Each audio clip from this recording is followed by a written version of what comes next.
Okay, we're set. We're good. It's all good. Don't stress.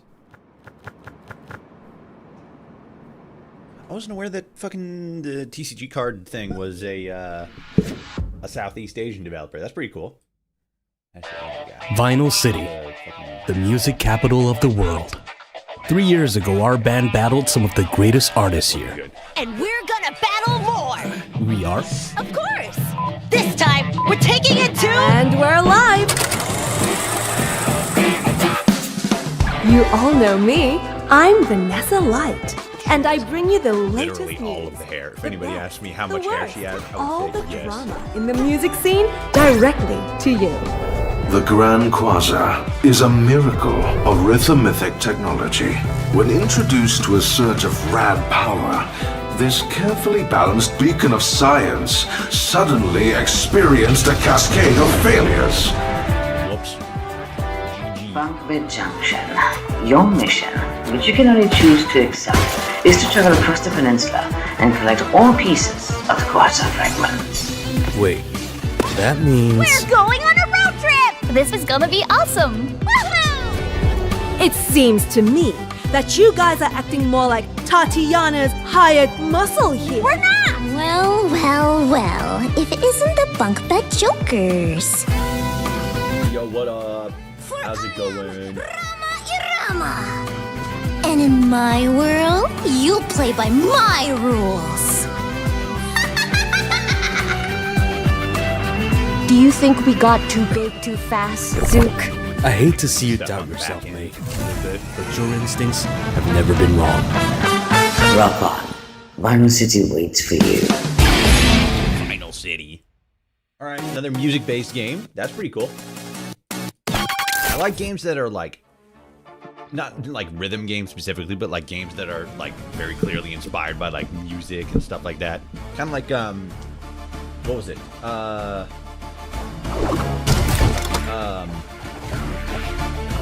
was it? The, God, this is so embarrassing. Brutal Legend, that was it. Brutal Legend was very, like, music inspired, but it wasn't like a musical based game, you know? It was pretty good.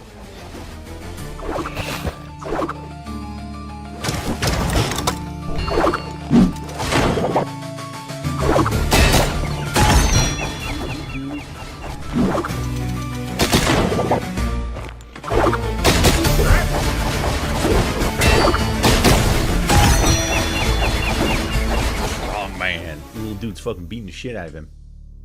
Nightmare Circus. Ooh, okay. Might check that out. Hi, I'm Victoria Tran, and I'm the Communications Director at Innersloth, creators of Among Us. I also help run our indie game fund, Outer Sloth. I wrote a book about community management, and I'm a partner at Wholesome Games. As a child of Vietnamese immigrants, I learned from the very start how important it is to build a foundation for others to help them succeed and grow. And it's one of those things where Southeast Asian games really happen because we are able to tell our stories and explore our creativity, spurred on by the support of others that came before us. There are a couple of Outer Sloth funded games in this showcase, so I'm really excited to introduce one of them, which is Ho Games, who are hard at work on their game, Am I Nima? Psst, Jeremy, that's your cue. Oh, Jeremy, you're fucking it up. What? Jeremy, you're screwing it up for My name everybody. is Jeremy Ho, and I'm the creative director and artist at Ho Games. I'm Alvin Ho, and I'm the lead programmer. Hi, I'm Allison Ho, and I'm the 3D artist. Hi-Fi Rush, close. And we're working on our Very debut close. game, Am I Nima? Am I Nima is a psychological horror game where you play as Nima, a girl who has lost all her memories and is being trapped in the basement by her mother. Uh-oh. To escape, all you have to do is pass your mom's test and convince her that you really are her daughter. In this game, you navigate Not a fucking Nima's actions by using skinwalker. words that appear in her brain. These words are Nima's thoughts and emotions. Words can also be combined together to create new words, allowing you to dive deeper into Nima's mind. Some of these combinations might even bring up hidden memories and secrets. Exploration is also a big part of the game. Interacting with objects in the room will give you clues and insights into Nima's past, helping you prepare for Mom's test. When it comes to these tests, you'll use your newfound words to direct the conversation. Choose your This is words by carefully, the same developers as they that will made change how Nima responds to her mom. Among Us. Will you Or tell at her least what she maybe wants like to the hear? original ones. Or will you probe her for the truth? Here's a look at a new test where Nima will draw pictures based on your words.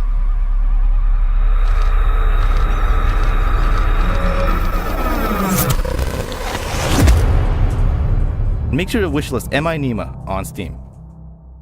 Oh, wait, no, it just says Inner Sloth right down there in the bottom corner.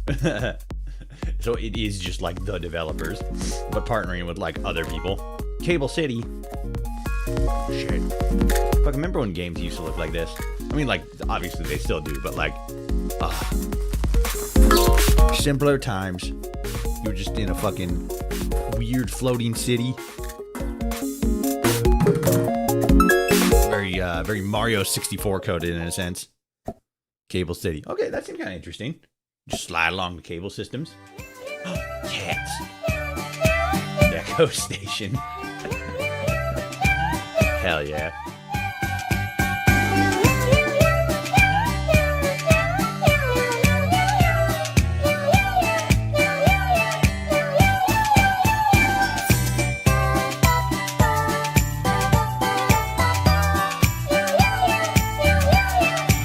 Decorate the little fucking train station with your kitties. Cat slop. You just like it because it's got cats in it. Fucking cat slop.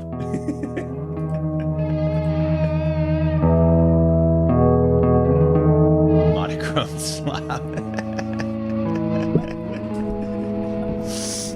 Oh, you ridiculous individual.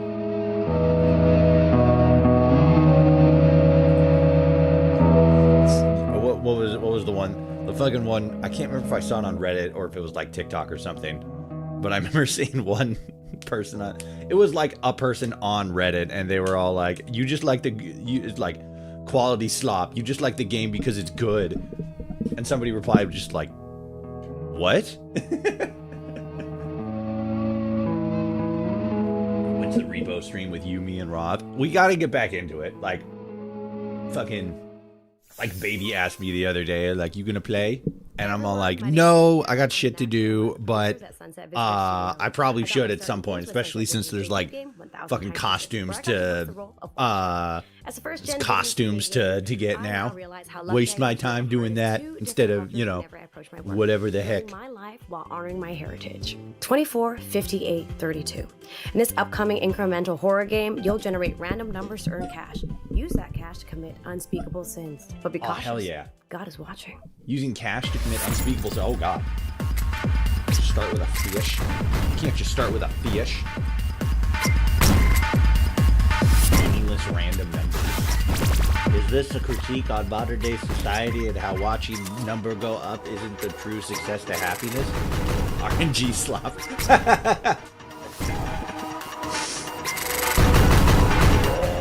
Oh, high car repairs. Real kind. God is watching. Oh, fuck. Lonely nobody, mother of two. Oh, yeah. It's Balatro, but for math and being a sociopath. Kind of like that. Oh, fuck, what was it? Kind of like that one game we played. I can't remember the name of it. It was a horror game. You played as like just like a random guy who had to like murder people, or else like an eldritch god was gonna like destroy the world. And it was basically like it was interesting because the gameplay loop was basically like you're monitoring people's schedules, but it was literally just like a scheduling simulator, and you had to figure out like when the best time to like, you know, snag them was gonna be. It was really interesting. That was kind of the vibe that I was getting with that, where like the gameplay is like the story is one thing and the gameplay is a lot more like technical in a sense. It was really interesting. The original game that I was talking about that I can't remember the name of, but that one also looked kind of cool.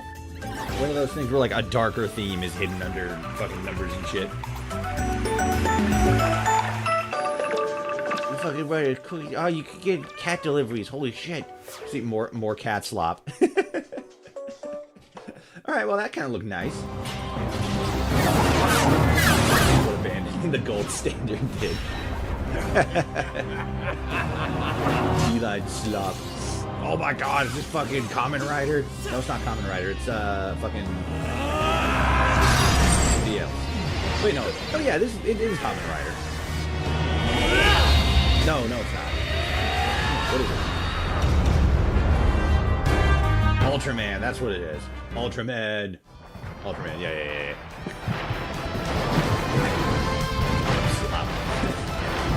Where are the baddies? Godzilla! It's right there. There's the baddies. Godzilla. Giga Bash, we're now on your phone. That's gotta be a game that's more popular in, like, East Asian countries. Halo, apa kabar? I'm Sarah Johanna, an indie game marketer from Indonesia.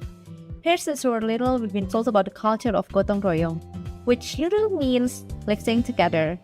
And that's a culture that I also see in the game community, where you work together and support each other without expecting anything in return. And for me, that is as beautiful as flower.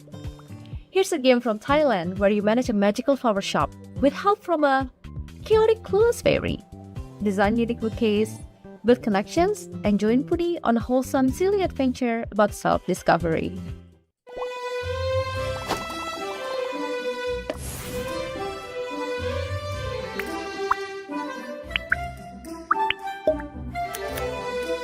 Rose picking simulator. You get to play as a florist. Isn't that fun? Very detailed with the flower arrangements. That's probably the whole like focus of the game. It's supposed to be sort of like a Zen meditative game.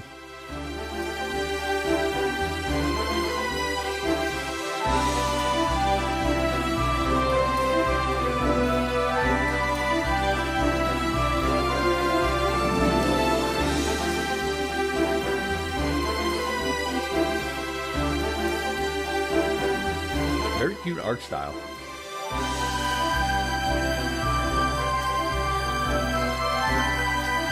Wow, that looked nice. I can't remember. I also can't remember the name of the game, but I remember playing a smaller game on stream before, and it was literally just like you play as like a lady who like inherited a. I can't remember if she inherited or like finally like lived her dream of like running a vineyard. But yeah, it's like that's pretty much the whole game loop. You you just run a vineyard, and like make sure that the crop is gonna come in well. I like the animation of this. Very like it's a little bit claymation, but more in like what you would see for like a commercial, right? Where it's like polished up and it looks like cleaner. It doesn't have that sort of like claymation messiness to it. Almost like the pieces were made in like a kiln instead of just like handcrafted. Into the Abyss, Grounded 2, August 11th. Yeah, I saw that. We saw that yesterday. Oh god.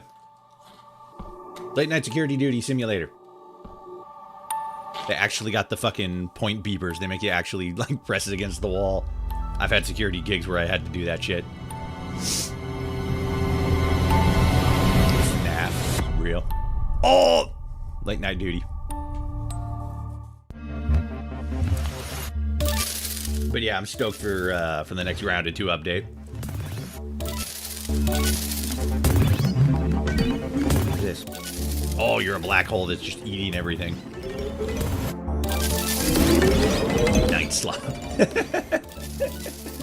All these games that you fucking take place at night, oh, it's just Night Slop. People just like it because it's taking place at night. Growing my manhole. Alright, that's definitely a name for it. It's not wrong, but like, whoa. You? Oh. Date? What? That house is on a stripper pole. Or was. Oh my god, we can marry a wind. Oh my god. Oh god, they're going crazy. Dating simulators taken to the next extreme. You're dating a whole building. Oh, they're kissing, I think. Game slop. House slop.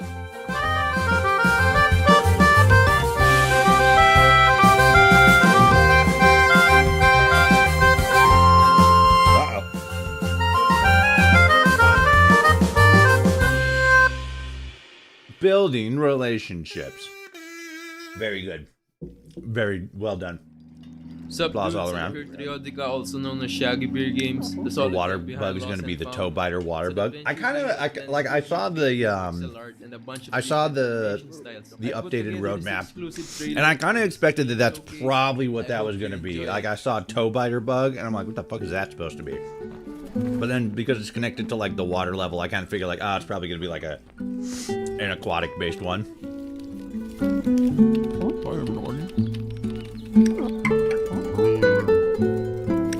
I like the art style with this game. It's sort of Amazing World of Gumball coded, where like every character sort of has like a different animation style.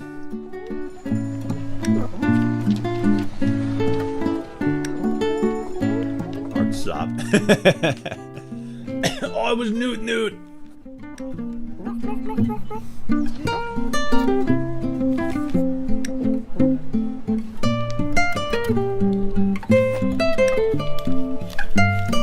Phone, steal his phone. This was me when I was 18 years old.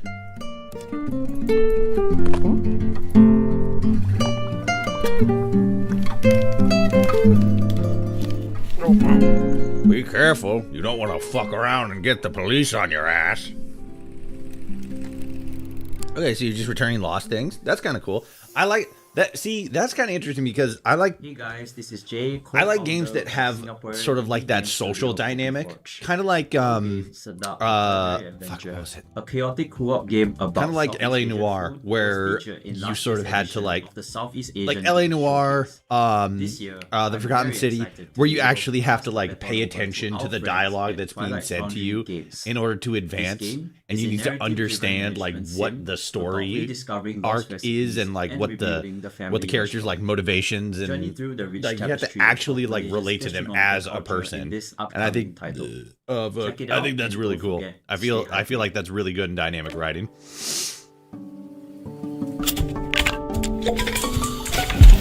I'm wondering if they can be able to fly because toe biters fly IRL. Probably not. I would say, I don't know, if like they probably could. I just don't know if they're going to like release flying mounts yet. I feel like that's something that they would probably do after the water update. But at the same time, you know, fucking they're Obsidian. They got Microsoft money now, so maybe they can afford to throw a little bit more behind it. Your own hands. I'll play multiple decks to their full potential. Keep track of my actions, that's essential. See how the grid is laid out real nice? I gotta pay attention or I'll pay the price. Give out biscuits to assemble my team. I'll be the best Matabi trainer the city's ever seen. Oh, it's like Pokemon, but it's fuck. What's this gameplay style called? In my journey, I'll need a powerful build to show that I'm worthy. There's supplies all over, and you need RNG. A little bit of RNG. Or not RNG, roguelike. A little bit of roguelike. To protect. We got Cavpod, Kara B, and Tygo, Cacto, Tonki, them, and Hydo, Wishly, Goldie, Chidle, and Celia, and who are you? That's a dude on a fucking dinosaur. He's got a nail in his tongue. He has a nail piercing in his tongue.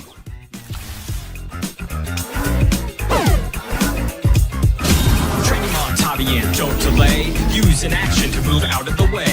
Build up your deck and choose your attacks. If you lose the battle, time to run it back. Montabi. Coming soon. Real soon. Real soon. Check it out. That was kind of interesting.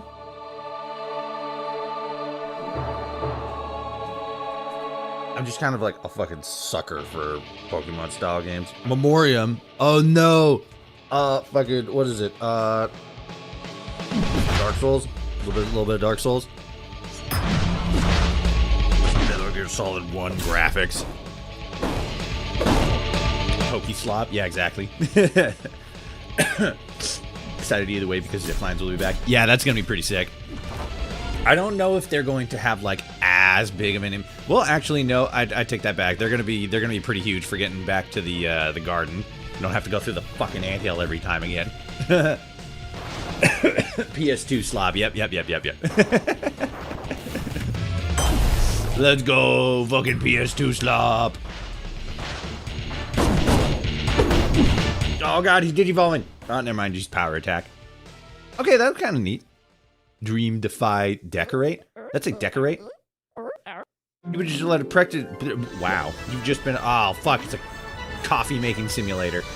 Last time I played one of those, it did not go well. Oh fuck, you can. Oh, flip table simulator. Never mind, this is way better. Oh, penguins.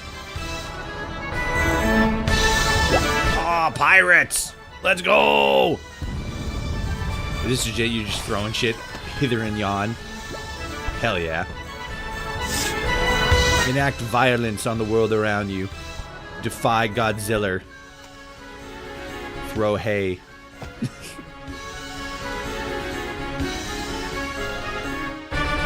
Look at the fucking devastation.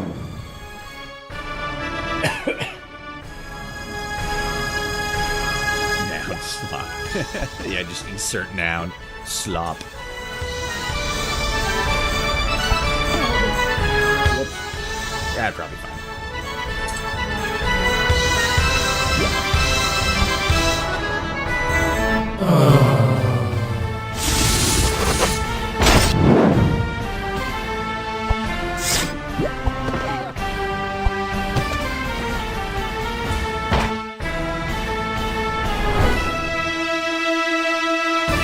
Hell yeah. That just seems fun.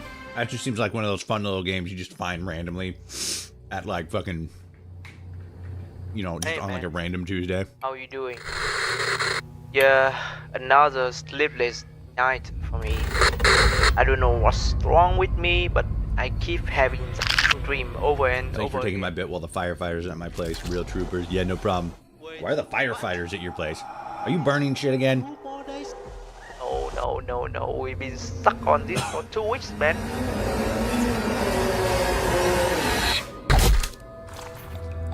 I'm sure he's fine.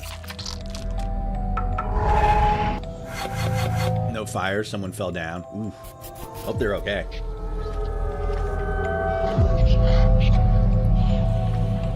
Just a shadow game. Oh, it's the shadow games. Fucking Yu-Gi-Oh.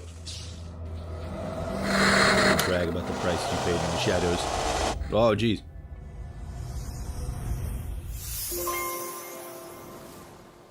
Hopefully you remember me from the top of the show. I'm Michael Heim, editor at IGN. You may have What seen me up? on podcasts, videos, reviews, or at events, and all that good stuff. I've been Your doing this for earrings are about 10 crazy. years now, and being able to wield the Filipino-American working-class perspective when it mattered has led to some of my favorite work, and I hope others have connected with it. I've also had a sharp eye on the rise of the Southeast Asian game development scene, and I'm so proud to see these works of art connect with people from across the world.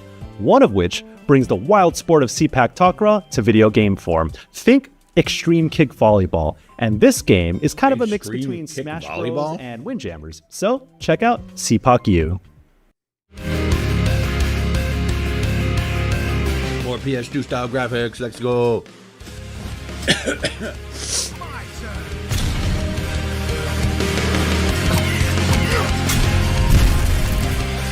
Okay. Little, what is it? I just noticed that there was a chicken fighting what looked like a gorilla in the like far background in that first shot. Yeah, see, look at that. What the hell? Battle Brew production. Oh god, whammon. Ping. I like that green chick. He was cool. She had like bird features.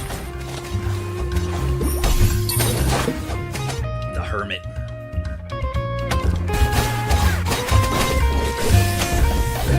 Oh, like it's a dating sim, but we gotta fight the ones that we don't date.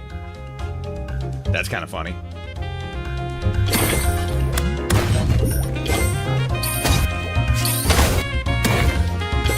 Look at all these fucking badass weapons we could use.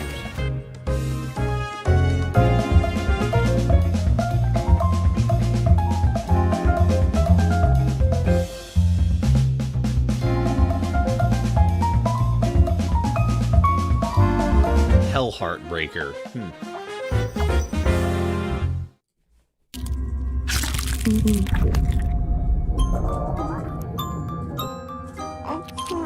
Already uncomfortable.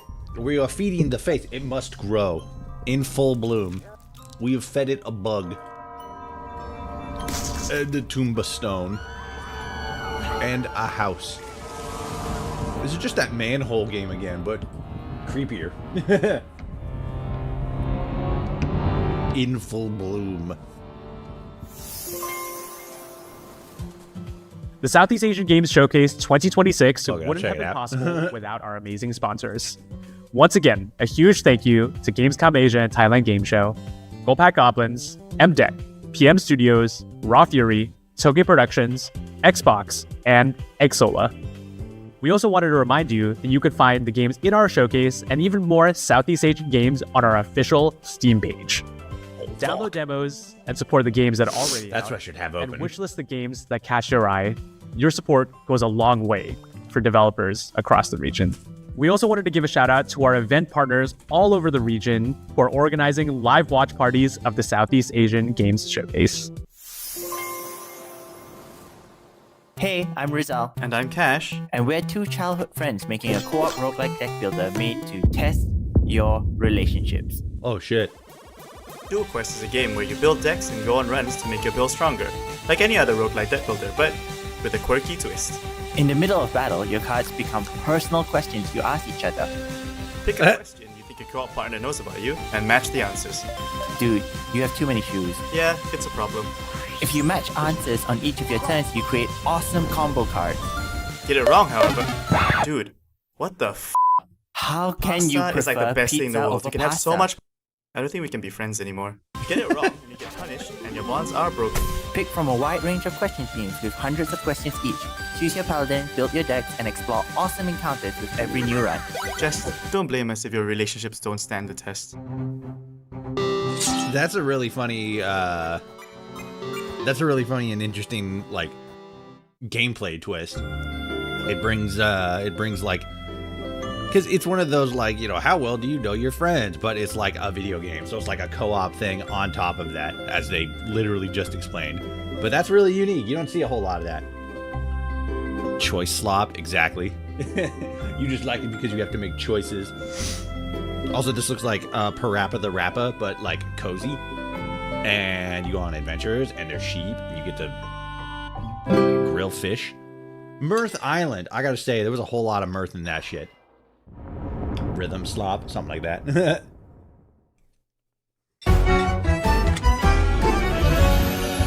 Oh shit. Bouncy bubble drop. The fuck? Slam attack. What do you mean slam attack? You hit him with a sword. You're slamming your sword into him. Pretty sure that's called a slash. Lore Gazer. Secret record. Hey everyone, I'm Samantha Lau. I'm a publishing director, narrative designer, and co-founder of the Southeast Asia Game Showcase. I'm also Malaysian and I'm currently living in Japan. Today I'm here to introduce an extremely heartfelt title with themes like romance, breakups, and a very Merry Christmas. Fall in love with this story-rich visual novel from Singapore. This is Merry Crisis. Merry Crisis? Life has been up to end after a breakup. I'll go back to live with my mom and dad.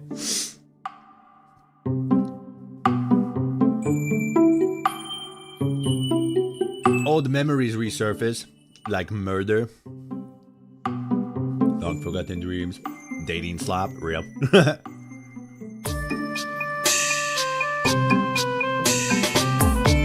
You can date the man or the woman. Hell yeah. Hi. Do you want me to do this again? No? Guy behind the camera. No, don't do that. That was very cringe. I am starting. Like, wow, jeez.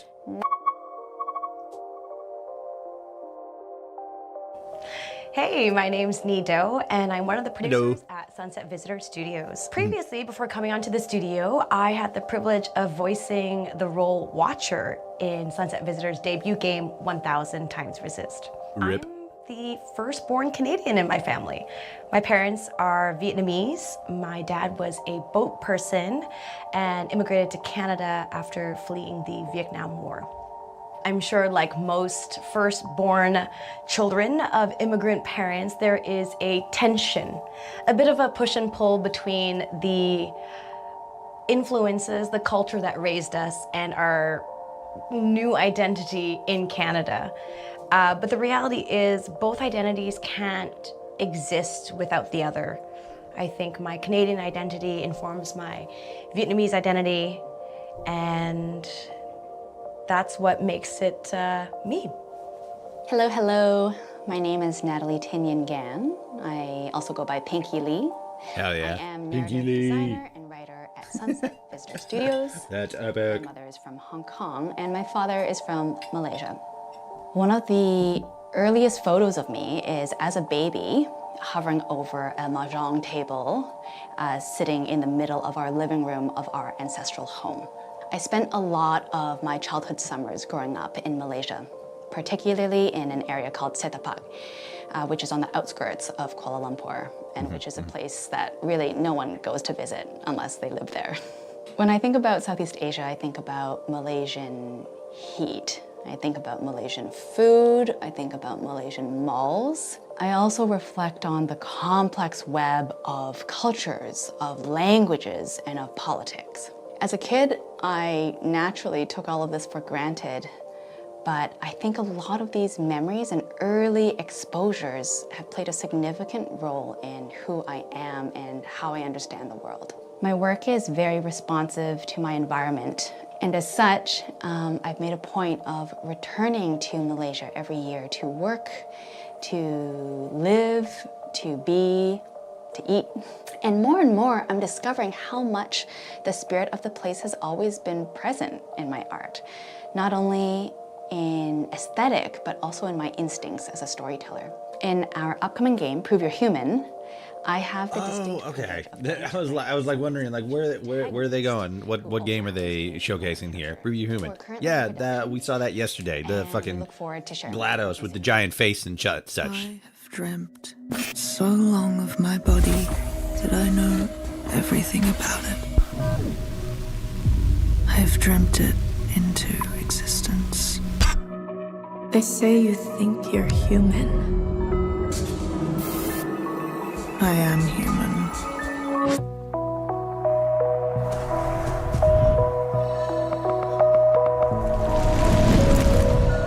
In this place, where everyone takes their bodies for granted, I would never. When I meet my body, I will never part from her.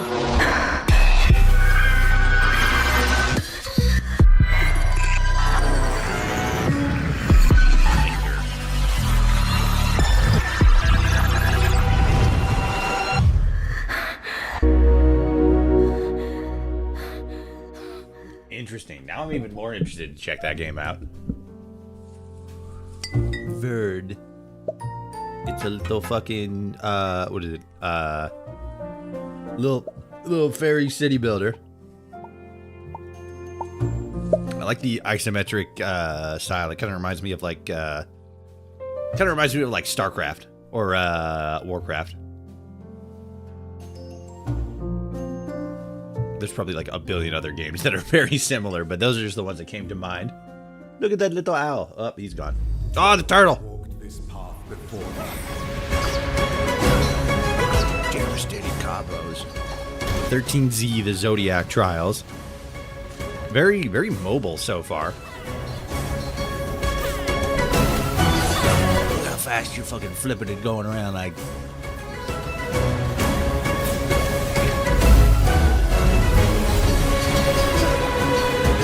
Forge crazy builds. You can forge crazy builds.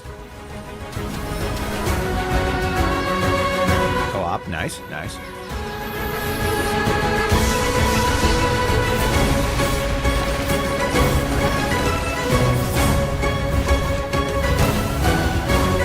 A little bit of bullet hell.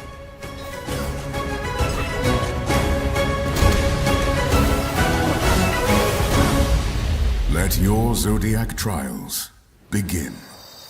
Oh, you can drive a fish.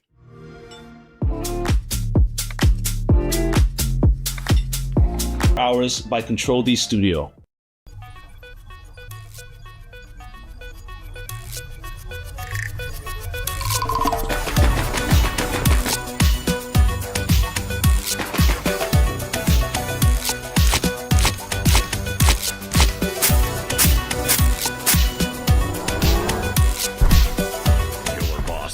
Like a big gorilla.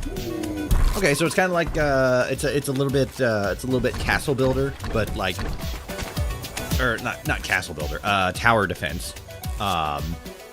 Okay, you don't see tower defense games too often, so it's always refreshing.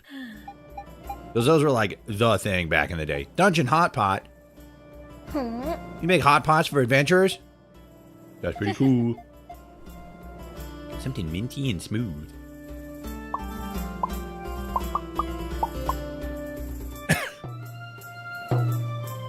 Monk Delight free mix.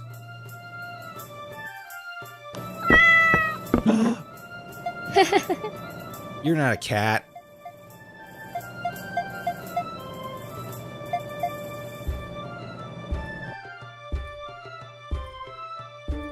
Right, that was kind of cool. You play as like the fucking you play as the like the tavern owner, and like all the heroes come through and like, this is what I've been doing. Worker 012. I heard you are the kind of people who play hard and work harder. So I'm here to present our latest project in development, Work. Work is a retro pixel art adventure game where you experience the surreal cycle of work, life, and death. You must find clues, gather information to uncover the hidden truth. The game takes place inside the Triquetra company, where you play as a worker. It features familiar locations found in many workplaces, such as cubicles that promise full privacy, a pantry with free flow coffee, an infinitely looping emergency staircase, and a calculation meeting hall designed to inspire productivity. Work began as a prototype released in 2023, titled Test. It incorporated alternate reality game elements. Work retains the same theme and gameplay, while introduced a new story and puzzles. Work is created by Toge Productions, specifically its Surabaya-based subsidiary, Mochiken Studio. Toge, they were the same people that made When the Past Was Around and the Space Force Unbound. It was this like pixel zombie That's all zombie I can game. present today. Stay tuned for more news on What was it? They made a couple of Have a great games. and productive day. I'd have to look it up.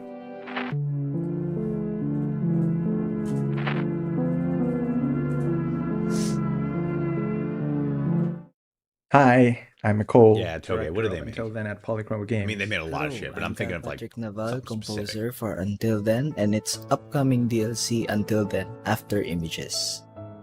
After Images is a DLC featuring 2 new short stories following Sophia and Mark grown up along with brand new characters. In this DLC, we wanted to explore the lasting silent undercurrents of grief, loss, and acceptance. We wanted to take on more mature and profound themes portrayed in 2 unique chapters. I think the players will love the overall story that we are about to tell, and we are really excited There to it share is. what we came up with as a team. Yeah, the Infector And I hope that series, you are and then really excited to see it as well. yeah. One of my favorite things about this DLC is Infector that Apocalypse Mark's and then chapter Infector Survivor. is set in a fictional version of University of the Philippines, Diliman, where some of my colleagues and I went to college. The artists did an excellent job of recreating the atmosphere of Sunken Garden, as well as the places and buildings around it. It felt like I was back in time. The most challenging part for me and the most fun at the same time in making the music for this DLC was probably the full band tracks. I also got to experiment more on writing songs on the guitar and some other instruments, and I'm really excited to break down some tracks when it releases, so I hope you can be patient with us. We thought this would be easy because we made Until Then for years and already have experience making all these scenes. But the truth is, a lot of the environments, sprites, and characters in this DLC, they had to be made from scratch, and we forgot that, that would take so much time. But in the end, Yeah, especially if they're doing like a pixel style. we can't With how wait for detailed you they're to making the experience pixel art. After Images. our take on what it means to carry on living in the presence of absence.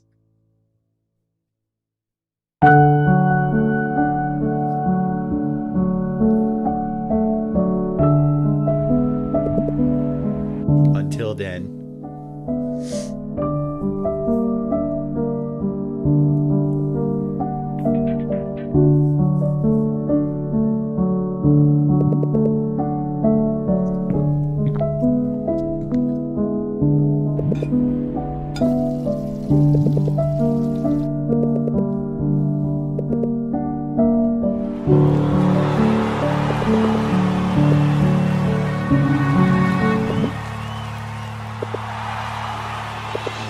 Sweaty hands.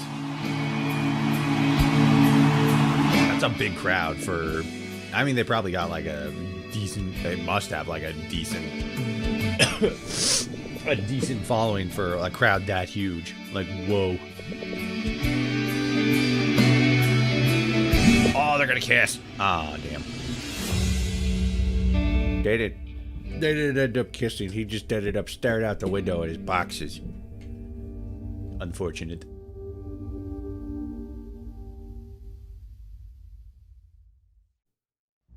Hello, I'm Suncha from Scrollcast Studio. Hello. And we're back with Hua 2. Way with over this there. Sequel, Hua blossoms into a fully 3D world, opening up a whole Little new critters. dimension for exploration, puzzle solving, and discovery, while building upon the visual and musical heart of the original game. You can expect delightful brain teasers for puzzles, fun mini-games, and plenty of adorable costumes to collect. Oh my god, little Let's frog. see if you can find them all. It's just a pair. We're super excited to once again feature. I know this is a music dumb by question, but for the Johannes Fallout 4 Johansson paid and Larry creations, Cordistone, the ones that are labeled as whose lore friendly, should they also be compositions considered fill canon to every Fallout or moment not? with No. warmth and soul. We cannot wait to They're have just you lore play friendly. Hua They're 2 not canon. this fall. There are no So canon deal, or there are no anything that's not made by Bethesda isn't canon. Lore friendly doesn't mean canon. It just means that it could be slotted into the lore. We've now but come it's to the not end of the canon. Southeast Asian Game Showcase 2026. Remember that you can find all games in our show and even more games from Southeast Asia over on our official Steam page.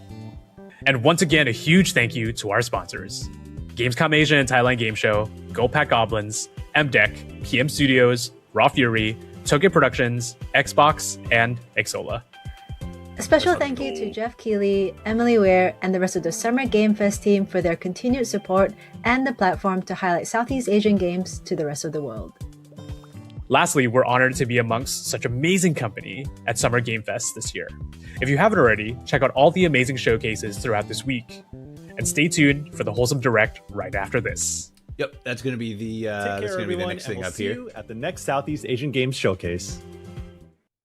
In like fucking 20 minutes.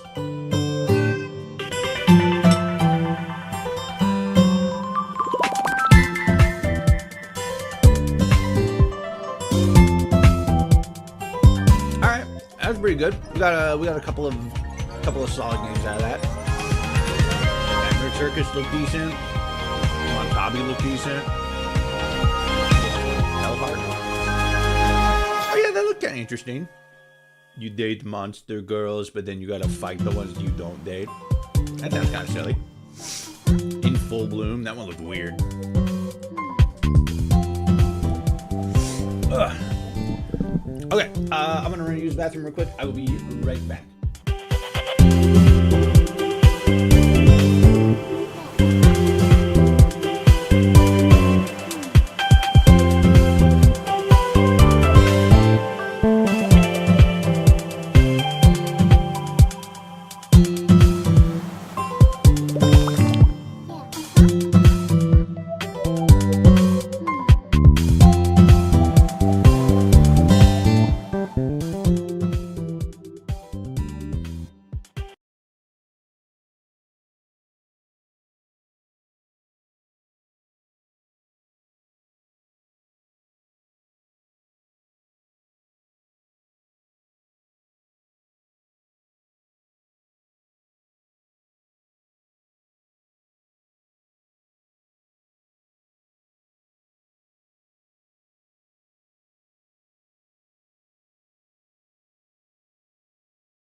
Okay, I'm back. Let's get that. There's no 1, and there's the 2. Okay, let me get the next thing set up here. We're already live. Oh, we're like just in time. There we go. Hi there. Look, ad.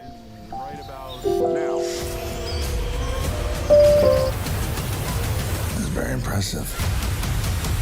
Supergirl, rated PG-13, June 26th. Is there a new Supergirl trailer? Should I didn't be see that. slugging? Ew. What is...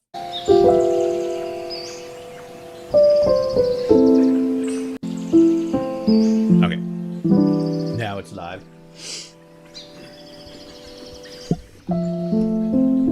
Toshi gone. Don't worry, I'm back. I'm so back. Oh, we got the chat thing up here. It's like there. I can't close it yet, though. We'll just kind of hang out and fucking chill vibe. Calm down, everybody. I know what I'm about to say is dumb, but the paid creations that are labeled lore-friendly should sort of be considered canon, as why buy them if they won't be referenced in the game? What? Because, you buy them because you want to play them, not because they're canon. Are people buying games just because they're canon? What? Oh, there's the chat. That just kind of fucking just popped up out of nowhere there. Okay, there we go. Now we're on full screen.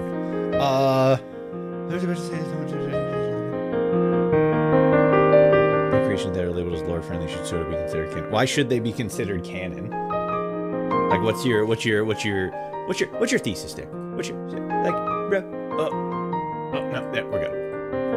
Yeah. Oh, I have it open twice here. I'm dumb. I don't need that open twice. That right there.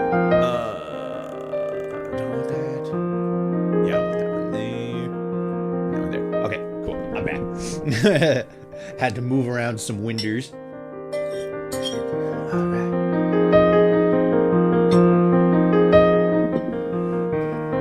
I've also been steadily nursing a bowl of stew. So that's probably what some of the food eating sounds have been that you may have heard. So this is going to be the wholesome direct. So these games have more of like a nice wholesome kind of vibe. Yeah. Let me see here. Let's do that one. Yeah, that's the tap.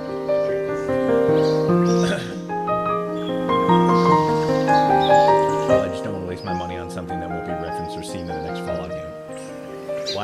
Why does it matter? Why does it matter if something that is like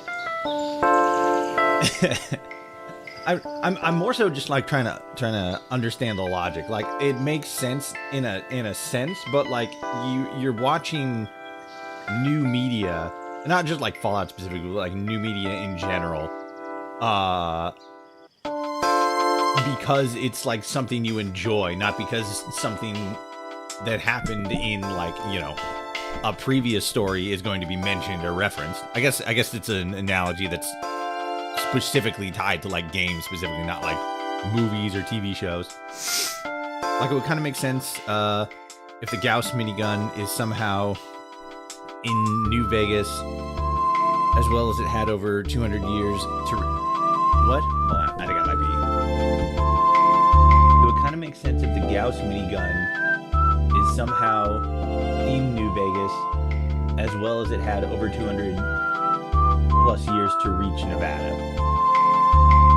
I don't entirely understand what you're getting at there, but like, I mean, if you see a mod that looks interesting and you're like, oh, that looks like it might be kind of fun, and it's like a paid thing, then, like, you know, you're playing it because it's fun. Like, if it's something that Bethesda, right, like, was made by Bethesda, like fucking, what was it? What was that one, like that bounty hunter thing? Where it had like that one guy who had like a coat that was like made out of a death claw or something like that. I think that was made by Bethesda. Like then if it's made by Bethesda and it's a paid mod, then it can be more so considered canon. But like I would probably say closer to like canon light. But then like even then it's not a guarantee that it's something that's going to be referenced in like a later game or a later series or anything like that. But when it comes to just like a regular paid mod made by just like a modder, yeah, I don't know what to tell you. I don't think it's realistic to expect that to be considered canon. That's the Beast Hunter creation that was published by Bethesda, but made by Hobgoblin Studios. Oh, okay, I see. But yeah, that's the one, the Beast Hunter creation. But yeah, I mean, at the same time though, I don't think we should be expecting like any like paid content that's not like a DLC to the main game, right, to be considered canon. It's closer to like I think of it sort of in the same way as like the Atom Shop stuff, right? Like it's more like canon light or like pseudo canon, where it's like, yeah, this is something that could exist in the Fallout universe. Are they going to reference the fucking, dolphin power armor or like the samurai power armor in any other Fallout medium? Probably not, no. Like, it wouldn't make sense. Like, again, they could reference it, but then they'd have to like build out all this lore and take it from something that was literally just like, a fun asset for the video gamification factor of, being a video game, and turn it into like something lore relevant. And I think it's just easier just to make something and like, this is just a thing to be enjoyed. It's not supposed to be intrinsically, because that's something that I remember, and like still to this day, every once in a while see pop up as like a conversation, is the Atom Cast canon and stuff like that. And it's like, no, sometimes video game assets are just video game assets, and not everything that happens in a fandom is a canonical thing, Like I think a lot, and it's, yeah, I see it. I think I personally see it a lot more because like I have a bigger presence in the Fallout community. But as far as like just like canon and like lore in general, just like across media, I think a lot of times people just forget that like sometimes like media stuff existing is just media stuff existing, Like there are some properties where it's like, oh, like here's like, like FNAF, right? Like there's like the books are like canon. There's like some sort of like activity books or whatever that are also canon, but those are all like separate things outside of the games, which are all also canon. So it's a situation where like anything that gets put out by FNAF, right, in some form or fashion probably is going to be considered canon or lore adjacent. And it's not just, I would be remiss if I were to say that it's just a FNAF thing. But like, yeah, some stuff is just content around the medium and isn't always intended to be taken as like, lore accurate or key to the larger story, like with the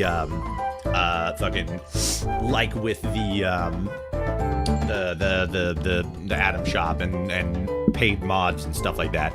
Paid mods especially because like, again, like you said with the Beast Hunter creation, it was published by Bethesda, but it was made by modders. It's like it's just mods. It's just expansions. Lore friendly stuff is just stuff that feels like it would fit, but isn't intrinsically canon. It's just how close you get to making it feel like, oh man, this could be Bethesda content. It was kind of the same with Sim Settlements 2, right? Sim Settlements 2 arguably would probably be like the closest Fallout content that has ever been made that feels like it should be canon. Like, I can't think of a single other Fallout mod that has ever been made that feels closer to canon than Sim Settlements 2. And I played a lot of Fallout mods, and I can't think of not a single one that feels as close to canon as Sim Settlements 2. And like, I don't know, fucking sometimes shit just exists to exist, right? It doesn't exist to be part of like a larger story. Sometimes rule of cool just wins.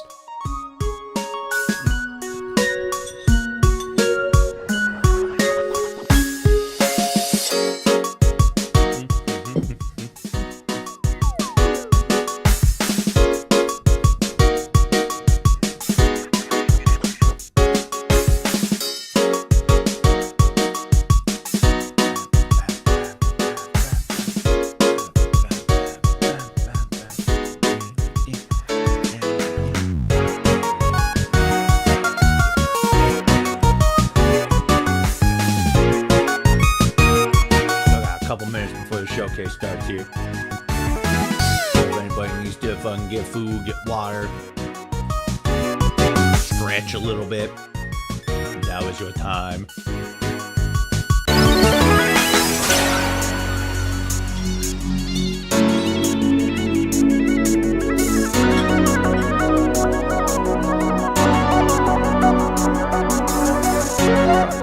Another drink here in a minute.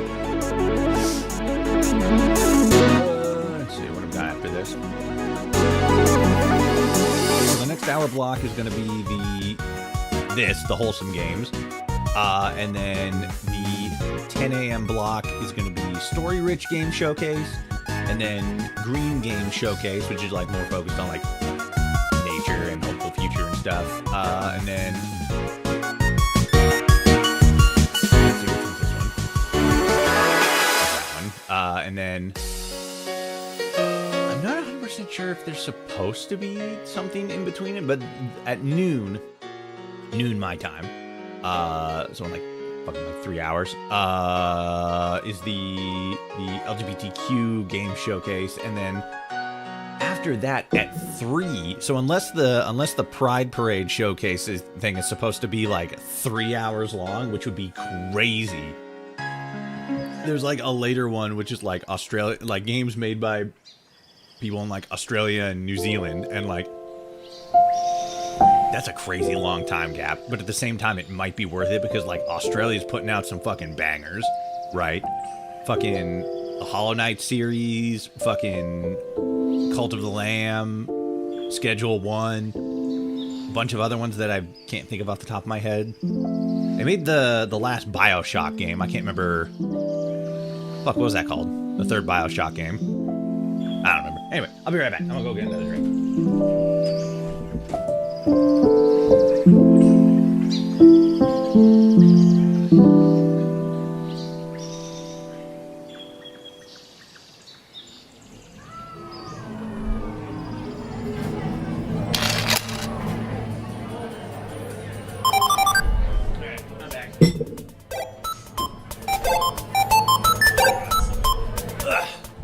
I got some cans of Mountain Dew Baja Blast. Oh, is this like a specific flavor of Baja Blast? It says tropical lime on it. It just tastes like Baja Blast. Or is that what Baja Blast is? Tropical lime. Oh, it's a fucking capybara!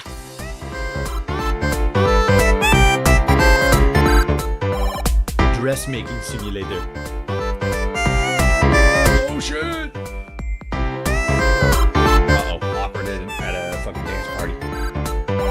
Oh god. Oh no, more cat trains. Welcome to Wholesome Direct 2026, your annual summertime celebration of joyful, thoughtful, and hopeful games. Yeah. I'm Jenny Wyndham from the Wholesome Games team, and we have got a jam-packed show for you today, filled with first looks, news, and world premieres. So get ready to add to your wish lists. If a game, or 2 or 3, catches your eye and you want to learn more about it, make sure to visit wholesomegames.com right after the show for links and details to every title featured. Now, are you ready? I'm ready. Let's see what's in store for our first announcement. This is some fucking high octane shit. Welcome to Dressmaker. Oh god. A cozy game about It's fucking making starting dresses off inspired psycho by mode. real Holy world shit. dressmaking. Meet a range of clients who need outfits for different occasions. Take their measurements and adjust the mannequin to their exact size. Design the dresses in your sketchbook, cut out each panel, pin the pieces, and sew it all together. Choose from a wide range of notions and haberdashery. Haberdashery. Deliver your creations to your clients and build relationships to gain prestige with each dress. Unlocking new fabrics and accessories from the Emporium. Make the dresses you've always dreamed of. In Dressmaker, coming to Steam this September. Somebody's gonna fucking Wishlist now on 100% this Steam. game. Like, guaranteed. Hey everyone, And honestly, that was I'm pretty sick. Annabelle, creative director behind Camper Make It Home. And today we are ready to show you our new game. This is Book-Nook. Alright, what you got? What's Book Nook? Show me. Impress me. Wow me. Oh my god. You're making little things. Oh, this is so nice. Look at it, you make the little fucking things out of fucking cardboard and shit. Well, no, it's sad that he remembers his wife. My wife. Okay, that was kind of neat, actually. Hi, Little- Wholesome little Direct. bundles My name is together. Min, and I go by Min's Meadow on socials. I'm a cozy game content creator with a passion for farming sims, but I play a variety of cutesy casual games. I have a welcoming community where many of us are neurodivergent. I'm on YouTube, Twitch, and TikTok, and I'm a co-host of Slow Burn, a cozy game podcast. Next up is a beloved cozy game that shared its first ever trailer in Wholesome Direct 2023. It's back with a big announcement. What you got? Oh! It's fucking, what is it? Stardew Valley. But, like, different.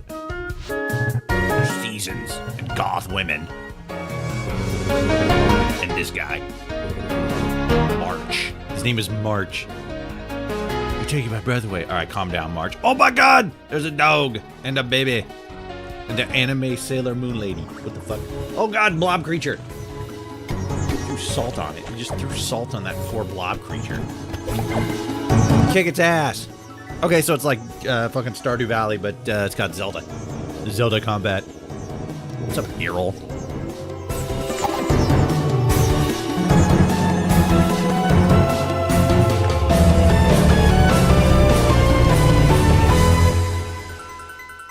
Fields of Mistra.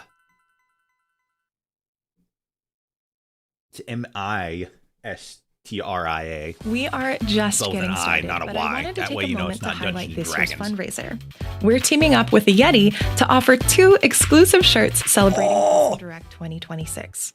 A portion of I kind of each like that sale blue one. will benefit Transgender Like if I had Law to pick Center. between the two, that blue one's actually kind of Transgender Law slapping. Center is a trans-led organization championing the rights of all transgender and gender nonconforming people to make their own choices and live safely, freely, and authentically. Let's go! Happy Pride Month! Let's go! Happy Pride Month, everybody! Envision a world where Let's transgender go. liberation intersects with racial, economic, fucking clean and my social glasses. justice. If you'd like to support this organization and get our exclusive 2026 shirts, be sure to visit wholesomegames.com. Build a cozy life above the clouds in our life sim MMO, Spirit Crossing. Discover a mountain village bustling with odd spirits, plucky humans, and small bears with big personalities. Befriend the spirits by piecing together their broken past. Repair, decorate, and expand your mountainside home. Join a way station, plan epic orchards, build creative mega projects, or even throw fashion shows to unleash your inner fashionista. Make new friends or invite your own. Hop on a Fluffalo to harvest together. Fluffalo? Host a jam session. What the hell? Explore the soaring heights and tranquil valleys of a new mountain peak every few days and build launch pads to blaze new trails. Each day brings new co-op minigames to New play. mountain peak like every few Catch days? Like there's fish, going to be new paint mountains murals, every few days, or like brave there's the going to be like new spirits, events every few and days? weather the storms together. Open beta starts now on Steam. I mean, like, fuck it, right? It's better than Roblox. I'm a queer. It's Ian Watson. Variety streamers plays got a mostly big hat. cutesy games, and if they're not cutesy, well, I make them cutesy. It's that easy. He makes him cutesy. And it's such an honor and a privilege to be a part This of guy's the got real Wholesome Bond Clay Direct energy. and to get to Hell yeah. introduce the next game. Work together to build a new home with your animal friends in this next world premiere. What you got, gamer? Game by two friends.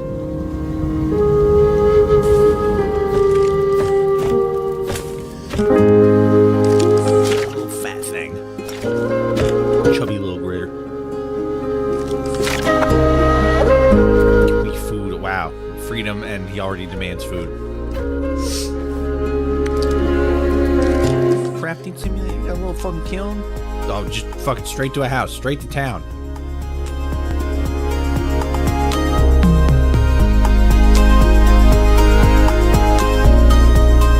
This looks very nice. Looks like fucking perfect, Tinker Nest. Looks like perfect, like, wallpaper, like living wallpaper, campfire to camp, opportunity, you know? There's a fucking, it says please. Or it says please, but then there's a cat face, but, you know, that's the My vibe. dear little vampire. Oh, God. How's life in Moonlight Peaks? I hope you're settling in okay.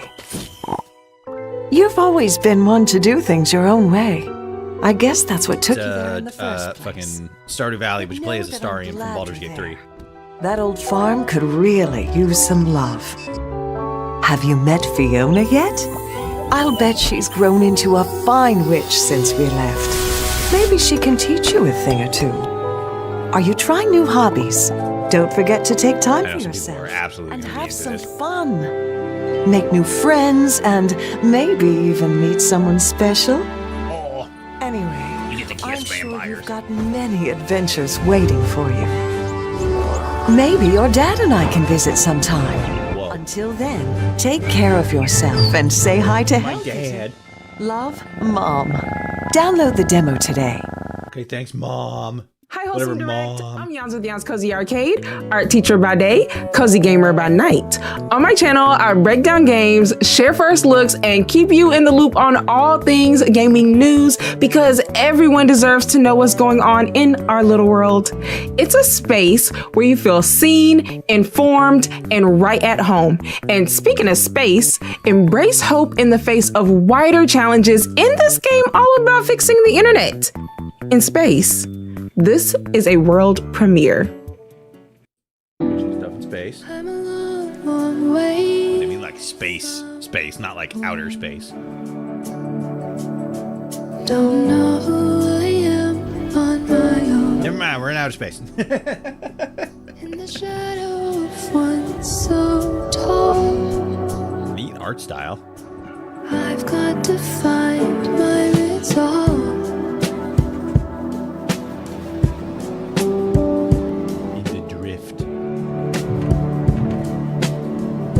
Driving around in my space truck, my Space Ford F-150.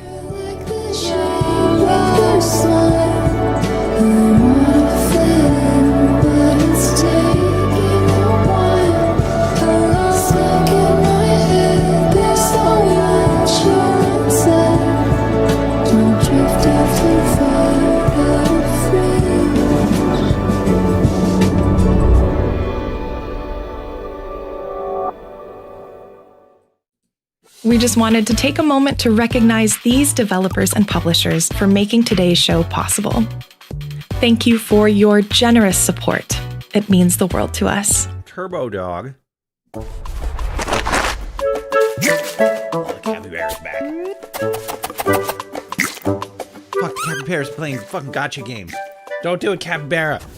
It's an addiction. This game as Kitten Untitled Cup. Goose Game meets Spirited Away. All I knew about it was there was a capybara, so instantly I knew it was going to be wonderful. I feel like Cappy is a cozy game because there's like a lot of opportunities to explore and play around. There isn't like dexterity checks. So for folks who have a partner or a child who you're like, I really want to get you interested and playing interactive media, how do I do this? This is a very approachable way because there is someone who can lead and someone who is also there just having fun.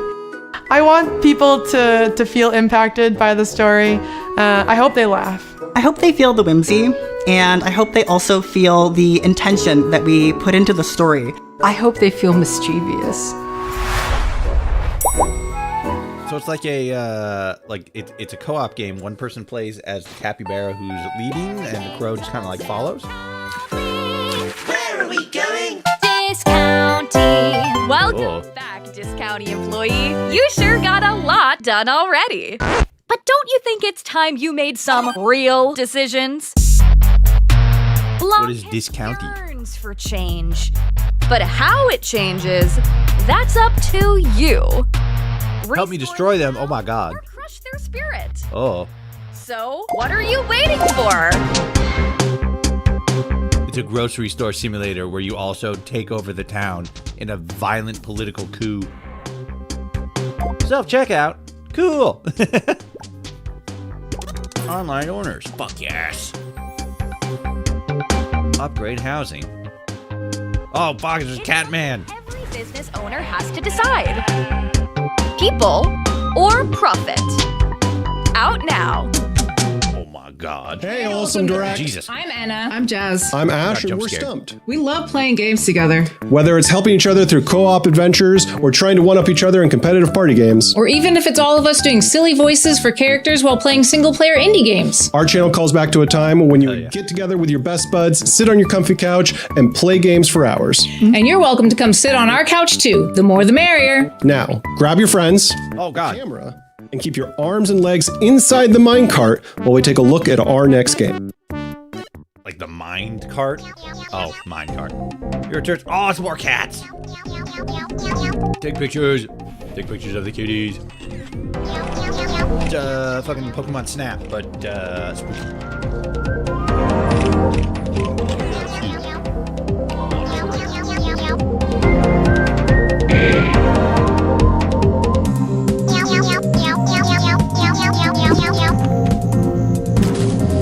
Join and take pictures. It's just taking pictures kind of game.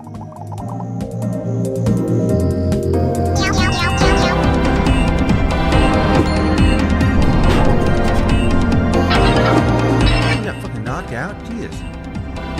Violent.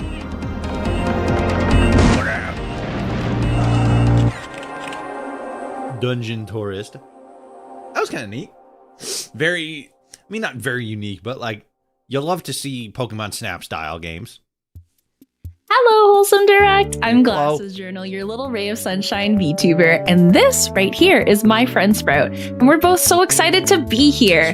You can join me and my community, the Little Sprouts, weekly on Twitch, where we check out a variety of games and celebrate their beauty and creativity, from retro classics that we grew up playing to new and exciting releases that definitely become our new hyperfixation for weeks at a time.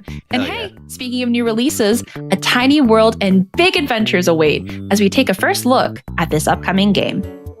What you got, gamer? More star. Oh, it's a fucking child. Oh my god. Things are so huge here.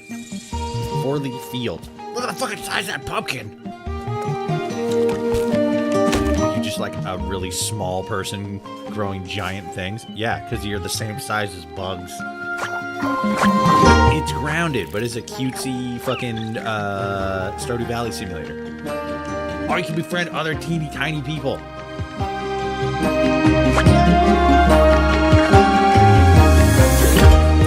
There's a gossip chart.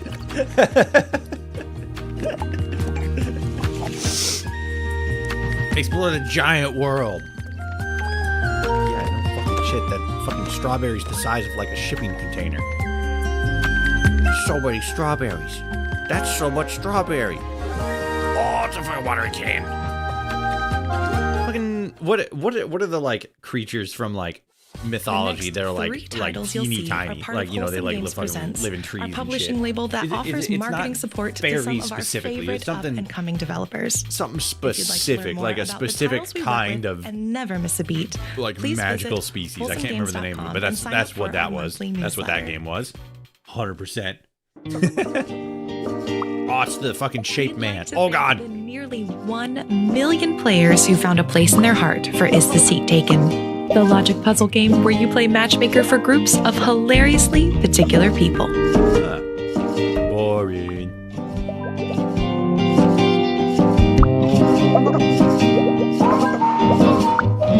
We're proud to announce Is the Seat Taken The is most coming to relatable PlayStation game in the 5 world. this August.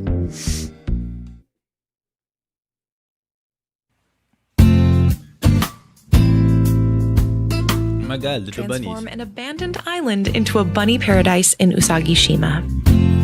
Oh god.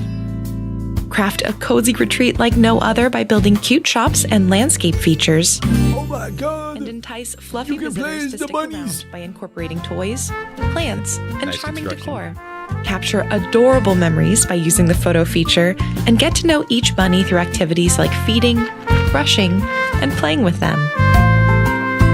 Yes. Bunnies. Under the right conditions, you just might meet rare and special bunnies as they pay a visit to your island. Perfect for anyone wanting to unwind and create a delightful bunny sanctuary, we're proud to share Usagi-shima is coming to Steam in October 2026. Like that other lady said. That's gonna be someone's hyperfixation game for like a hot We minute. made Minami Lane in the past, and now we're working on a new game called Milky Delivery. Milky Delivery. So, Milky Delivery is a short but satisfying adventure game. You play as Neha, a young bike courier, traveling across beautiful landscapes. Deliver milk to a bunch of friendly villagers. Take care of your pet cow Milky and heal the community. Upgrade your bike to travel faster and farther to new destinations. Manage your resources and experiment with different flavors like strawberry or milk tea. With each delivery, you learn more about the region, its people, and what happened to all the other cows.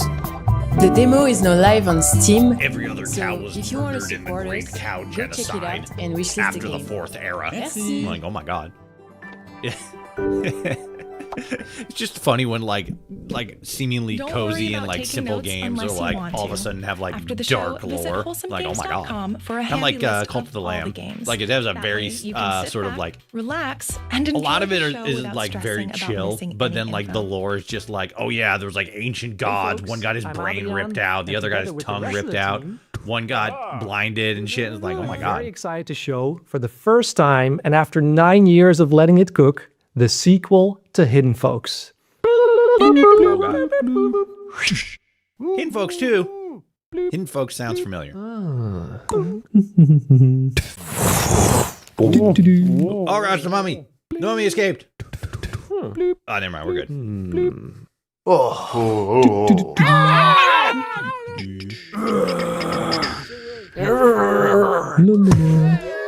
It's one of those games where everything is clickable. That's great. We were just talking about games like that during yesterday's showcase. Oops.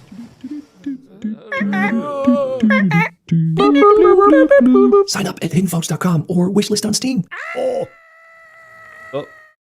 Hey, he's fine. I It's wouldn't worry time about to it. take to the skies. Just Harness your flying collection of aimlessly through trusty space. gadgets to collect resources, clean up storm-damaged islands, and unravel the mystery of your Uncle Lou's disappearance. This exclusive release date trailer has another surprise in store, so stay tuned as we explore Lou's Lagoon. Oh my god.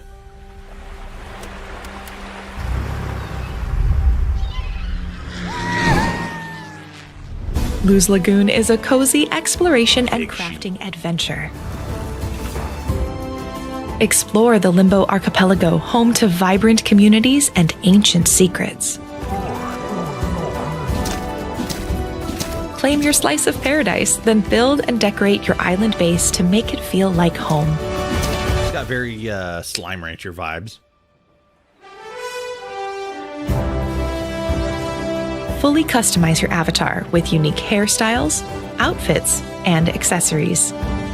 Then, take to the skies in your very own seaplane with vibrant skins and custom configurations. And put it all together to unravel the mystery of your uncle's disappearance. Luz Lagoon launches August 27th, but you can try the demo today. Hey, Wholesome Direct. My name is Nina, but online I'm known as the Nina Gabriella. I run a YouTube channel talking all about my favorite farming, Japanese culture, and fashion-related video games. I love video games with a lot of creativity, a lot of passion, and a good storyline. But in addition to that, I love making mini vlogs talking about my life relating to Japanese culture. Right behind the fucking screen here. Coming up is a first look at a game that is all about helping folks see something new in the mirror and in themselves. What do we got? Hey, Barber. Oh shit, it's a fucking dragon.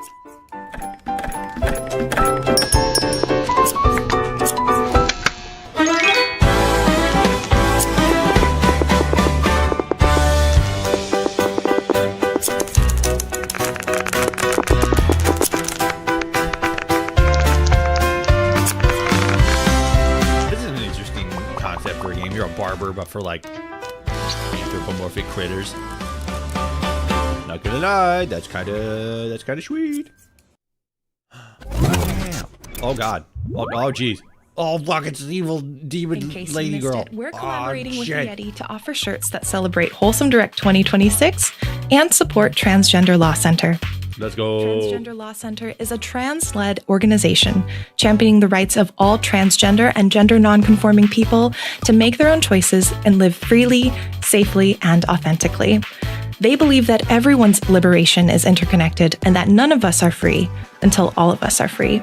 Yeah. When you purchase one or both of this year's designs, a portion of each sale will benefit Transgender Law Center's work, using community-driven strategies that harness trans knowledge, power, and joy to ensure they not only survive but thrive at all ages and phases of life.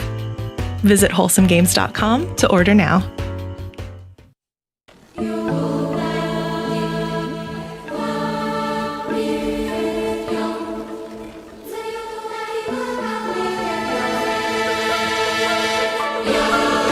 Oh, to the back of the monster. The Wandering Village. Is this the... I thought I remember seeing... No, maybe it is. I think it is. Yeah, because I remember seeing a game that was like this basic concept, but I thought it was a little different. Oh, okay, so it is. This is a DLC. All right, that's kind of sweet. I completely forgot that game even came out. Oh, there's a little frog dude. Croakwood is a relaxed and creative town-building simulation game about frogs, nature, and an ancient forest.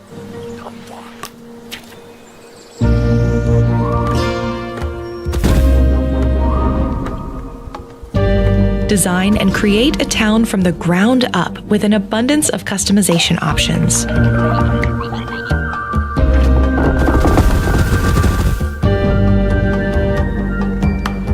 Guide the growth of a community of tiny amphibians.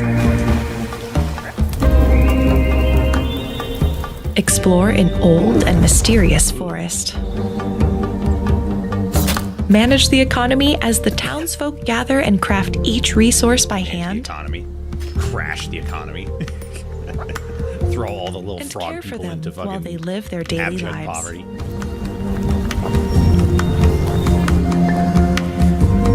Look at the little frog town. That's so cute.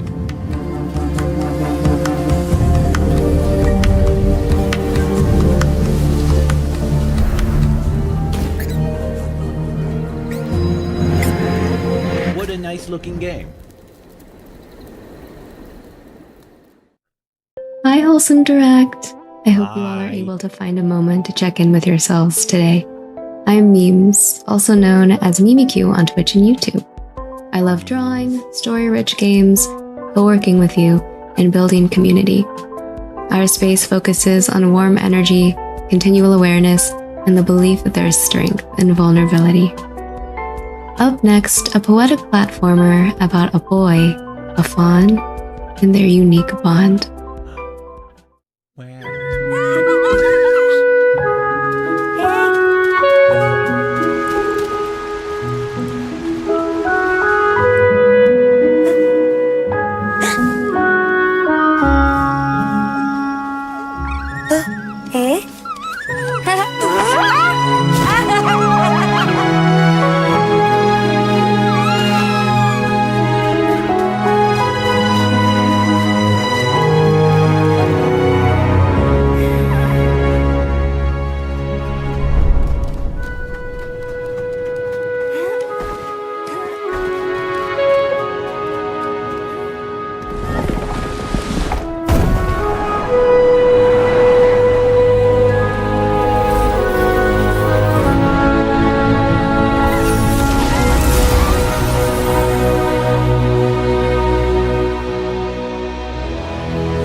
After the show, head on over to Steam for the official Wholesome Direct event.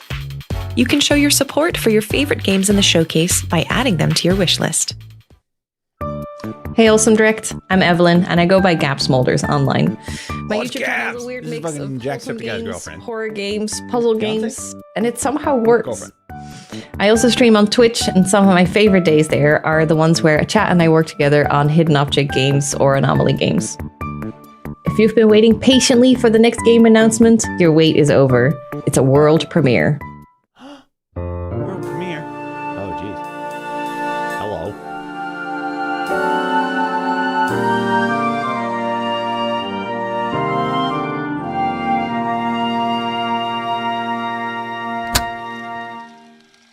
Welcome to Wattsburg. We're glad you're here. Patience is a Virtue is a mystery puzzle game about communicating with people you don't understand.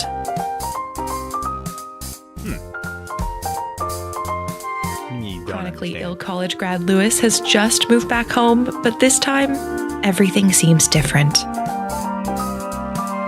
After encountering a mysterious entity that communicates only through a cassette player, Lewis must consult with it and the townsfolk to discover the truth.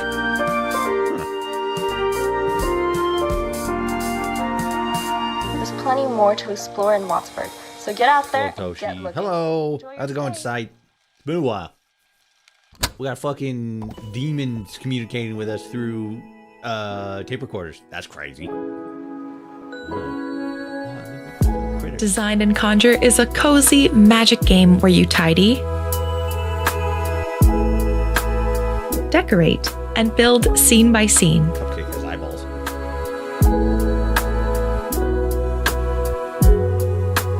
Restoring a magical hometown one space at a time.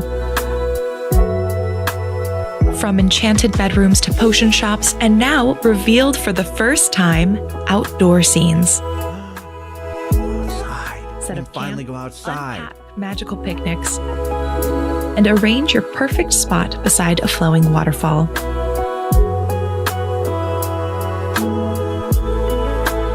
With 1,500 plus items and a brand new creative mode, a fresh demo is available now. Design and Conjure. Wow. Explore a world of wonder in our next game, a farming sim about reigniting the long-lost friendship between humans and dragons. Here's the exclusive release date reveal for Dragon Shelter. Dragon Shelter.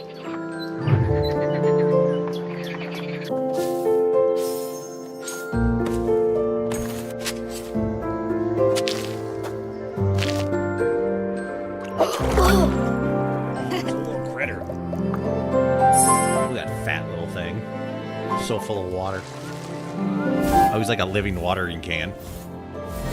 You got other dragons? Or is it the same dragon? Same dragon, different power set. Help the townsfolk. Help that guy. He looks like he fucking needs a hug.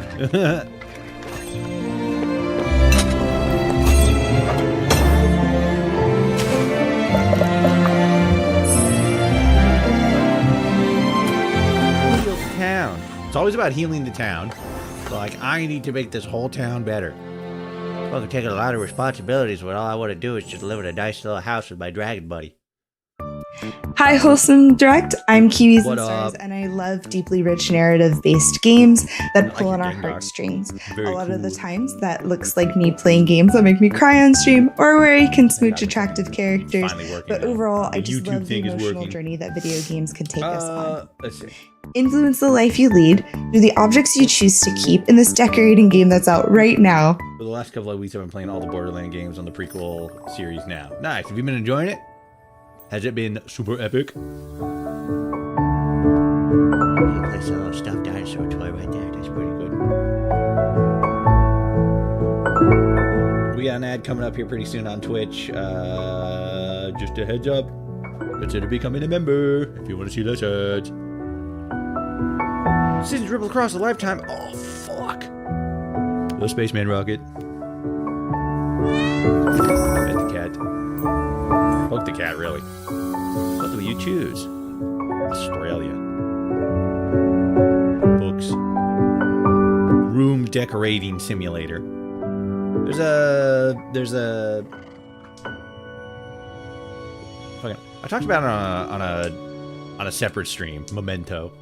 I talked about it on a separate stream, but there's a game that's like very similar in concept. It's basically like room decorator. While we're taking the time video to game. celebrate incredible games, I'd Oh, love God, to excuse also me. take a moment to highlight these wonderful co-hosts who have fostered welcoming and engaging It is, communities and they're not as through hard as their I thought love they of were wholesome originally. and cozy Nice. games. Well, I'm glad you're enjoying A it. huge thank you to our co-hosts for being a part of this year's show. Co-host, let's go.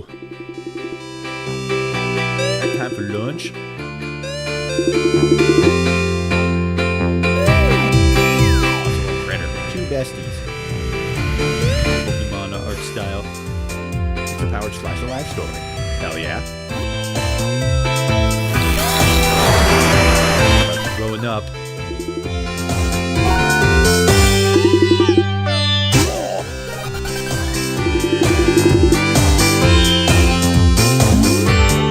Corporate intrigue. Oh, fuck. They got science.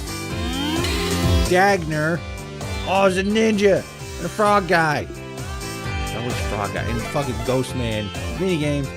Oh. Fucking Mercure slide. Sour Luck Pit. Pedal Runner. Well, that looked very fun. Hi, Wholesome Direct. I'm We've been Yaki getting like a Doodles, lot of an games that illustrator are and sort of miniature like clay artist. calling back. I encourage you to explore creative hobbies through my clay YouTube videos and my gamified co-working space on Twitch called the Bunny Fucking Space Station. The sloth Our Snorlax community's motto from is rest and self-care are productive. With that same Nailed it. restorative energy in mind, find your Yeah, footing we're seeing a in lot of opening games that are treehouse harking with back low to like stress games the about like returning retro home. Game Boy The best style. part? You We can saw give the demo a one try today. yesterday.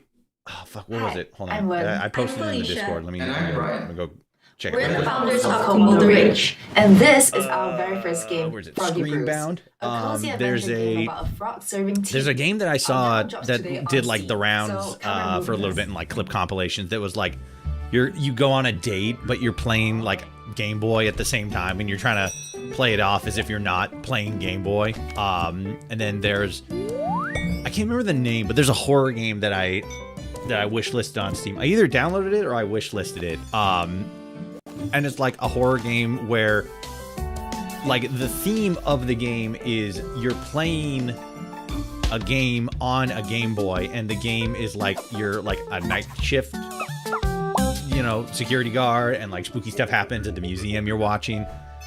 And we're seeing a lot of games like go back to that older style and like take inspiration and Hello, do something Wholesome creative Games. with it. We And I are really Mel like that. and I India from specifically Frontier. like And we're so using excited to be the here today to style show you and like Planet the Zoo 2, medium the of sequel to one of our most like beloved the games. actual Planet Zoo machine 2 used to is a play the charming and game cozy sandbox game in where order you can to create and you know manage your make very own zoo. an interesting Today, we want to give you gameplay an exclusive intrigue. look at the Obviously Clay that Vault, last one just was one of just the like, you know, incredible animals closer in to our like an game, old each school behaving and Game Boy game, and that's also cool. But like, it's just interesting to see how people utilized that specific era of gaming in like different ways, whether it be as like a mechanical feature or just like a gameplay feature, or like a as like an artistic style. Of a range of new natural responses that you will see from I'm your genuinely animals. excited for some of the Speaking games of announced this natural, year. What have you been seeing so far Mel, can you tell us how that you you're put like this together? excited for? Because we got like a lot of games yesterday at the Summer Games Fest that people are excited for, but like sadly, also Planet Zoo 2. I saw like a thing for that. Just like on Steam, and like I know people are going to be excited about that. People love the fucking zoo simulator things. And this is only the beginning. But yeah, so far I feel like a lot of people are sort of like a lot of the conversation is on like the PlayStation stuff, because obviously you had like, you know, the Wolverine game got announced. We saw gameplay footage of that. A lot of people are hyped about new stuff for the 007 game. And then like the fucking entire conversation is all drowned out by the God of War fucking back and forth with all the like weird people on the internet like, oh my god, it's God of War but you play as a woman. Oh, fucking garbage. Like, okay. God damn. I even saw some clips from like fucking Osmongold, and he's like looking at like memes that people like AI generated where it's like it's like God of Kitchen or something like that, and the main character's like, you know, like, oh, she's cooking and cleaning and stuff like that, and we're like, really? We're doing fucking get back in the kitchen woman memes in 2026? All right.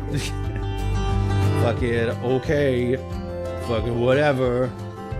Cringe as hell.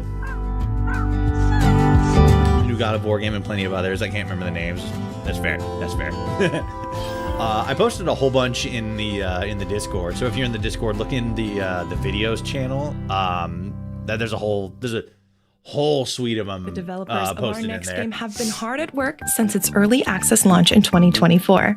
And now, with the help of its active player community, they're back to cut the ribbon on version 1.0. They're back. We're also excited to announce it's coming to Nintendo Switch and Switch 2. Welcome back to Go-Go Town. Go-Go Town. What makes a perfect town? Let's go take a look and see. Could it be a bustling high street, or perhaps a sense of community? Maybe it's the wondrous sights attracting tourists of every variety. Well, no matter what it is, your town is far from it. Oh shit. Roll up your sleeves, Mayor, and get to fucking whipped out a chainsaw and just started cutting shit down. Now we're getting somewhere. What a quaint little town. Oh, I wonder what could be in those. Bomb. Whole people. There were people inside those duffel bags. Make this town your own. Make this town your home. Make this town for them. Make this town productive again. Taking a fucking lot of sass from this disembodied voice in my brain. Wholesome? Or maybe not. So what makes a perfect town? Well, I'll leave that one up to you, Mayor. So it's like it's Hi, Awesome Direct. My name is Marty, and I create content mainly around low stress gaming. Although when I first started out, that wasn't always the case. My community now is Isabel, fucking Tom Nook. Games, life sims, co-working, Shit, and my brain immersive really reading can't remember the sessions. name of that game. I especially love sharing gameplay on games that allow you to slow down, build something meaningful, I don't and know. just It's exist in literally a more that. intentional space. Speaking of, coming up next is a Solarpunk MMO about building a more sustainable world together. Solarpunk, let's go. Loftia is a cozy Yeah. multiplayer world all about connecting with friends. I Both can't new remember and the name old, of the game, but like, building yeah, a it looks more like the together. kind of looks like that other game. Create flourishing neighborhoods Tom across Nook, a variety Isabel, all of that floating islands shit. as you craft, decorate, farm, and adventure alongside friends. Animal Crossing. God Express damn yourself it. through a wide range of character customization and home God, that was decoration fucking embarrassing. options. Yeah, it's basically just Animal Crossing, but like different. And collaborate on community projects and adventures to help the world flourish and grow.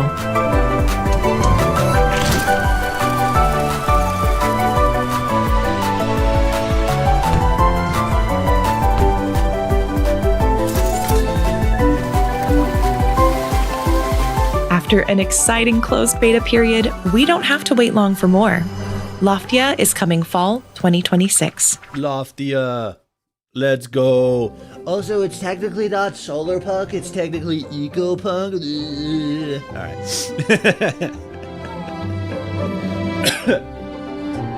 Oh, it's a red panda, but he's on 2 legs. Oh, it's fucking capybaras. So many capybaras. The internet has just like absolutely fallen in love with capybaras over the last, like, you know, little while. And like, I fucking can't really blame them. They're just little fucking dudes that just hang out in hot springs.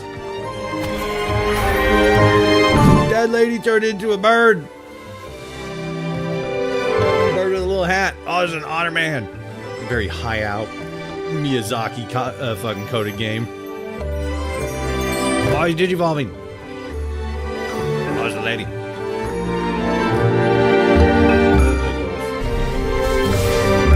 A little bit of combat. Can't go wrong with just a little dab of combat. A little smidgen of combat. Tale of Sekyu. Don't forget, if you'd like to pick up this year's Wholesome Direct 2026 shirt designs, created in collaboration with the Yeti, visit wholesomegames.com. I won't forget. In addition to being a great keepsake for this year's show, a portion of each shirt sold will benefit Transgender Law Center, a trans-led organization working towards transgender liberation through changing law, policy, and attitudes so that all people can live safely, authentically, and free from discrimination, regardless of their gender identity or expression. Again, if you'd like to support this organization and get a cute t-shirt, visit wholesomegames.com.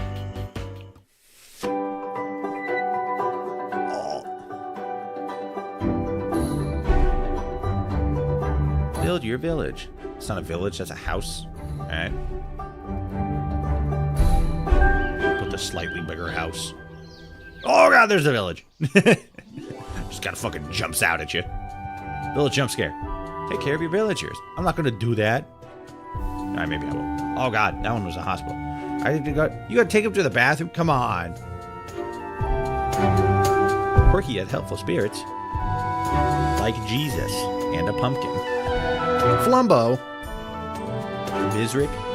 Flumby. Mr. Scrock. Epoch.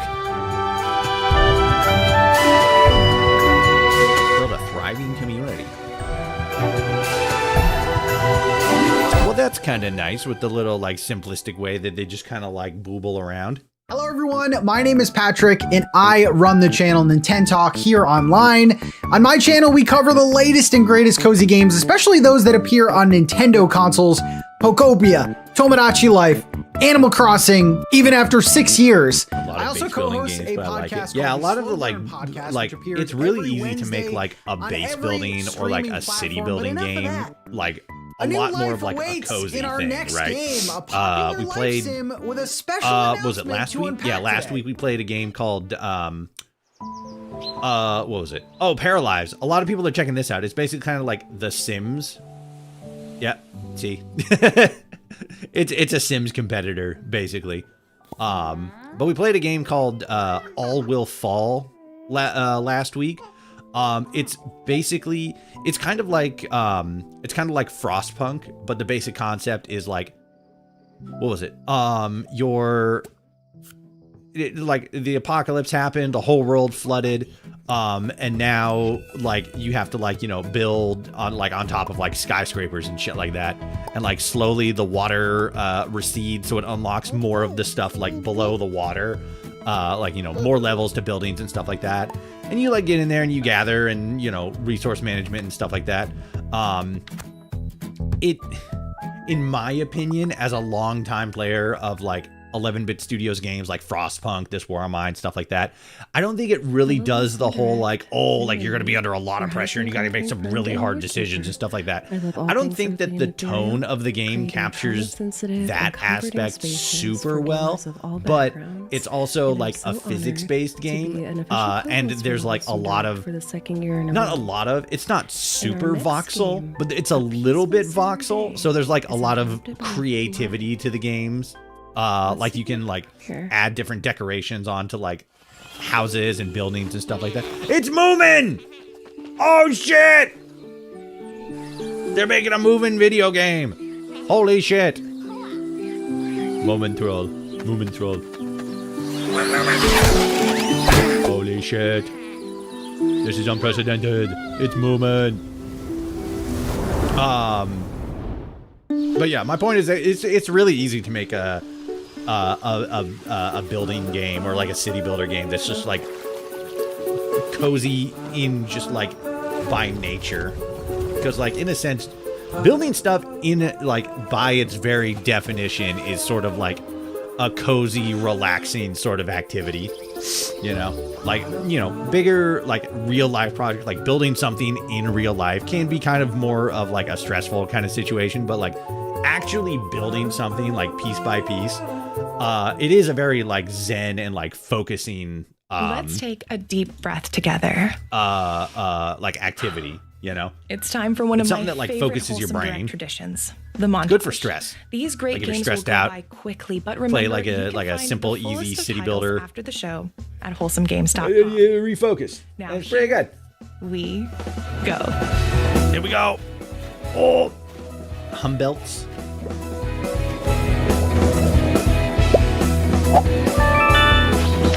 Cards. Oh, just a grass man.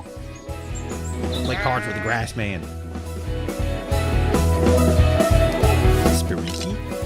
Spiriki. A lot of I's. Another city builder. Let's go. Fuck. What the hell was that? you just had fucking Google Docs open. Or Word. I didn't recognize if that was Word. Waterful. It looked a little bit like LibreOffice, which is what I use. And it's vastly superior. Because you don't gotta fucking pay for it. Rubber bird. That bird's got arms. Made out of rubber. The bird is just made out of rubber. He used his head as a balloon.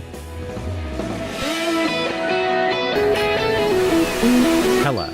H-E-L-A. Oh my god, you're the rats. You're the mice. Oh, Hella of Mice and Magic. That's what it is. That's what it is. Oh my god. Little cheese workers. I'm up on VC. Don't wake the cat. You little fucking company man. You little fucking mouse guys.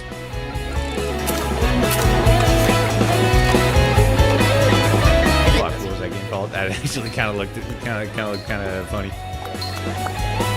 It's another friend slop game. Utterly lost. Oh god, you're playing as an otter. There's a frog. You're rock climbing. That otter is doing a lot of stuff that otters don't canonically do. Walk the frog. Neat concept. Traversal via sticky notes. Just a little frog. Japanese rural life adventure. Huh.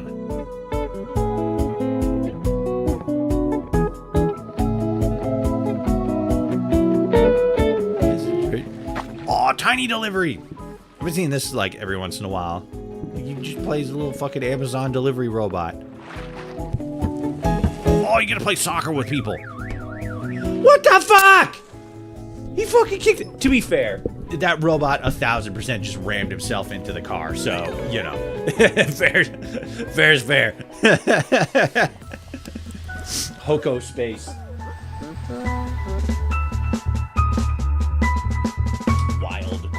Wild chorus.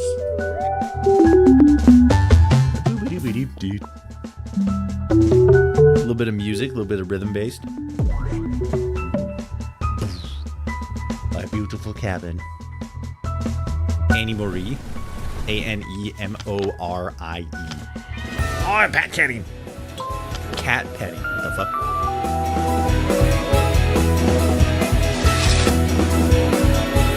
Colorbound.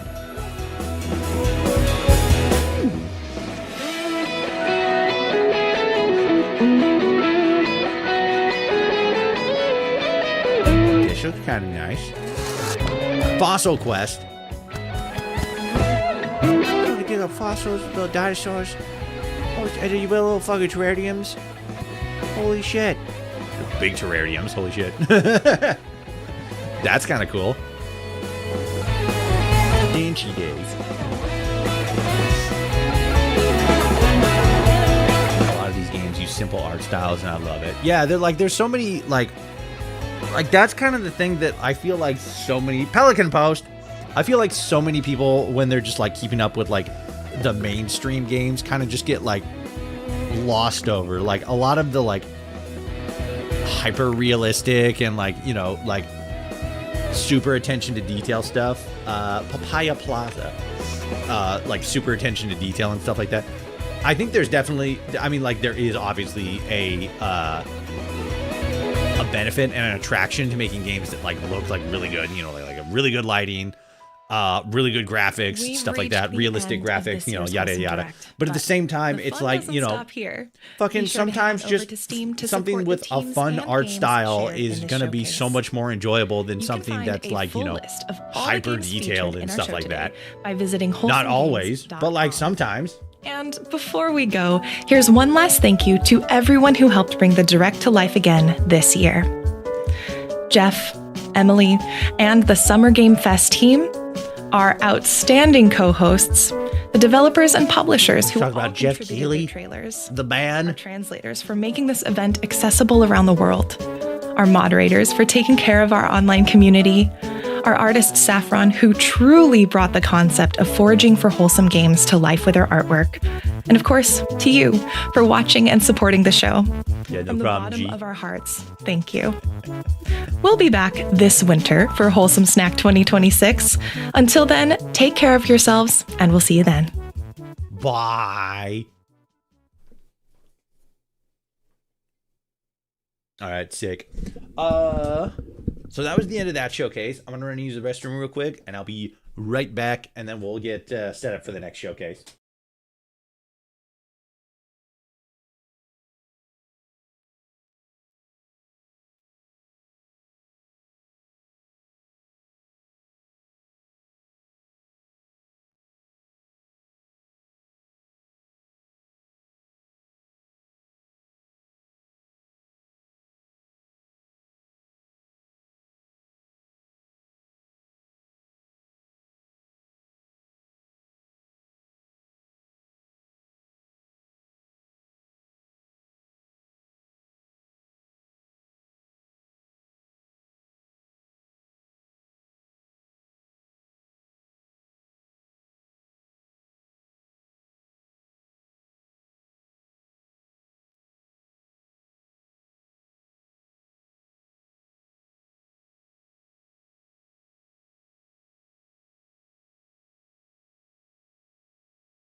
All right, I'm back.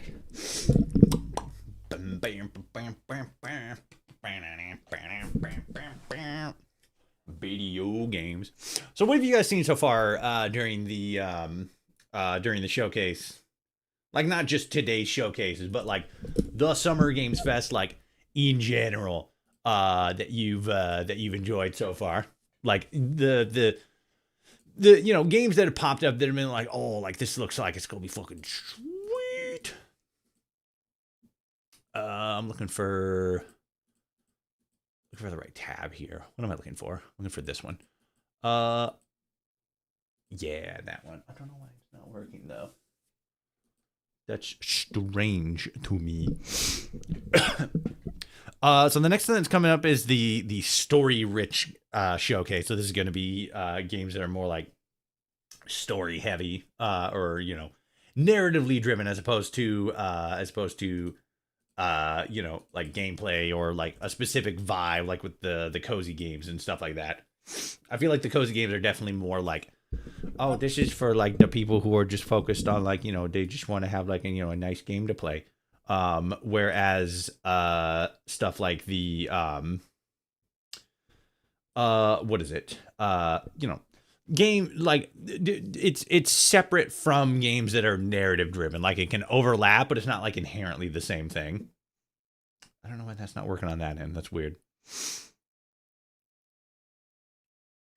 I'm excited, that's for sure. They got plenty of this year has been good for gaming. Fucking every year is good for gaming. Like that's kind of the thing that I constantly tell people. Like you're definitely right. We've seen a lot of like really good looking games here. But like we haven't had like, because you see people every once in a while like, oh my god, this is like the worst year in gaming. Like fucking like we haven't had like a bad year in gaming for like the past like 14 years. Like you think of like all of like, and that's being like partially not facetious, but like that's being like exaggerative. There definitely been some years that are like, oh, this one wasn't like as great, but like the past like 5 years specifically, 5, 6, 7 years, 6, 7, the past number of years like that, it has been like just banger after banger. Like fucking come on. Like even if we're just looking at like game of the years, we have had like groundbreaking game of the years like the past like at least again like 5 years in a row. It's crazy. Are you going to be streaming more today? Yep, we're going to be doing at the very least the rest of today's Summer Games Fest events, which are going to be the Story Rich showcase, which is the showcase that's going to be popping up here any second now. The Green Games showcase, which is going to be the next hour block, and then the hour block after that is going to be the Pride Parade for LGBTQ games, and then I might call it after that because I mean, unless that showcase is going to be fucking like 2 hours long, 2-3 hours long. The only other thing after that is it says the Frosty Games Fest, and that's games specifically for like developers from like Australia, New Zealand, stuff like that. Oceania, whatever that section of the world is referred to. I can never fucking remember correctly. Oceania, something. Anyway, and it's like I don't really want to have just like a massive like layover gap like that, like 2 hour layover. Just to like then go back in at 3 and do the Frosty Games Fest. But then like it's Australia, and the Australians have been just like banging out just absolute heat for the last couple of years. Strike team. The helicopter was shot down. One agent survived. Your job is to guide them out. What? This is really quiet for some reason. Secure Burn 9 at all costs. It's quiet for you guys? Does it sound quiet? Get to work. Operator, are you there? I'm dead if I can't find some way to get out of the open. I need you to direct me.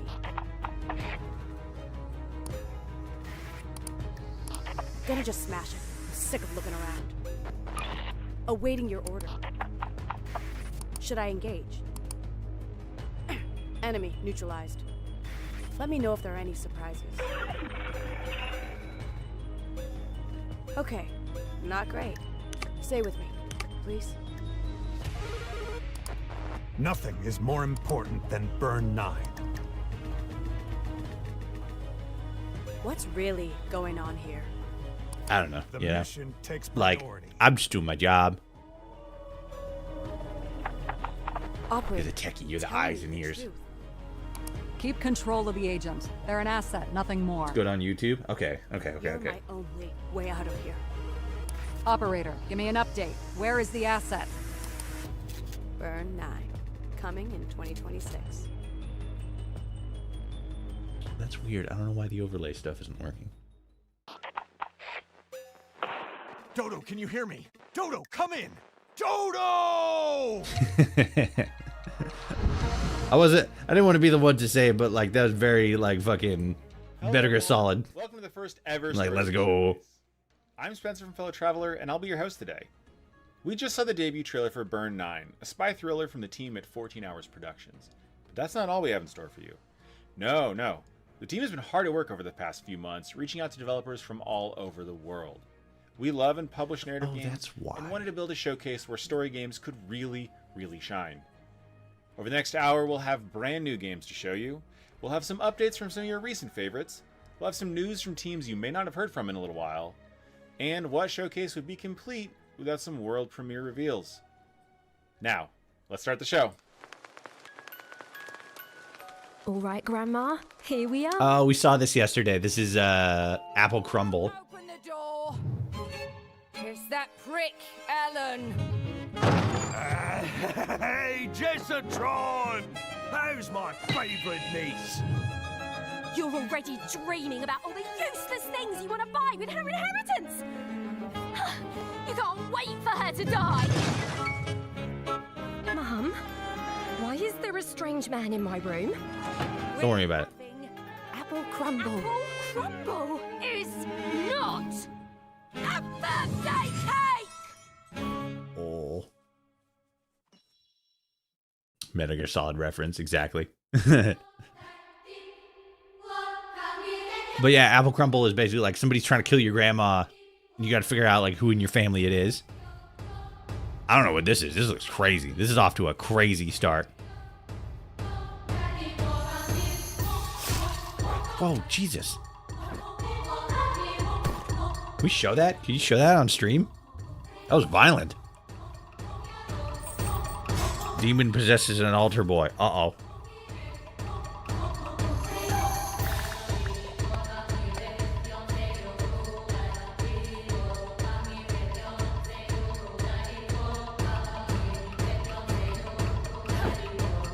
I don't know what this is, but this looks crazy.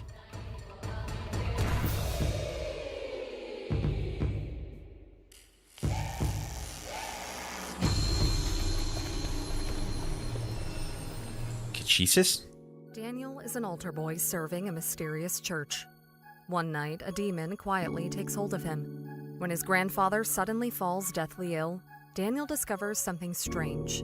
Every time he performs a good deed, the old man heals. Sounds like a miracle, right? Except, for every act of kindness, a portal to the underworld tears open. Uh-oh. Catechesis is a psychological horror RPG where you explore unsettling environments, meet characters you'll care about, and face demons head-on with twin-stick combat, or slip past them with stealth. Puzzles, minigames, and new abilities await. Inspired by Deadly Premonition, You getting to use blood as a gun is sick as fuck. Yeah, it really is. But like, I was not expecting like, how do you pull out your gun? You fucking slit your wrist like that? Like, holy shit. That was visceral. If you're ready to descend into the mysteries of this new religion, the Catechesis demo is available now. Hell yeah. I already got that pulled up in Steam. I'm gonna have to check that shit out. That looks nuts. Welcome to Rusty Lake, a place unlike any other. Its most prosperous house belongs to the Vanderbooms, a peculiar family who hire servants to clean their mess. You've Aldous, the trustworthy. He seeks wisdom while upholding family tradition. Alexandra, the bright, full of ruthless ambition. The holder of the family lineage, And William the Powerful, gentle to the staff when he's not in a blind drunken rage. Once a year, they gather to feast and reminisce. While beneath the surface, tensions take a root. To the next unfortunate servant. Choose carefully who you Hollow Knight Silk Song, real.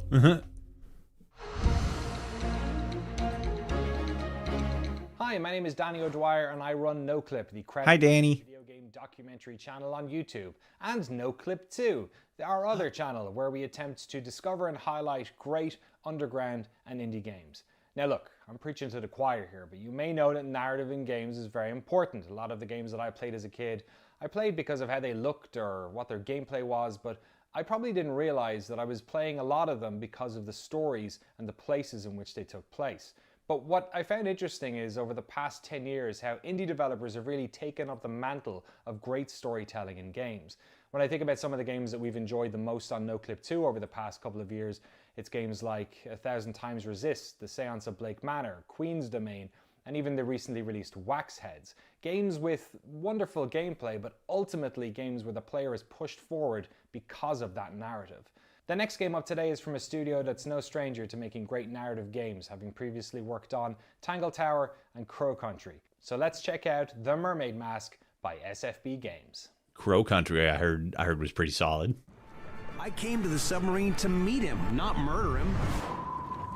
Magnus Mortuga was a man of great will and great strength, and there his body lay, his blood pooling beneath him. The next morning, Miss Seafoam has taken over as captain. We just came in here to question you since you're one of the suspects. But I heard you! Yeah, I like the art style. I'm afraid. What? I also like how, because like, normally when you have like a character that pops up during dialogue like this, it's usually like a static image. But this one is like animated. I'm like, oh, that's cool. It's the little things sometimes. It's the little things that get you. In a locked room. Quite the story, isn't it? Sure, that's why I got myself trapped in the murderous submarine. This was on the floor of the crime scene. Do you know what it is? I couldn't say with any academic certainty. Surely some solemn secret, dark and dreadful. Murder and mutiny, cauldrons and curses. Any further questions? Yeah, several.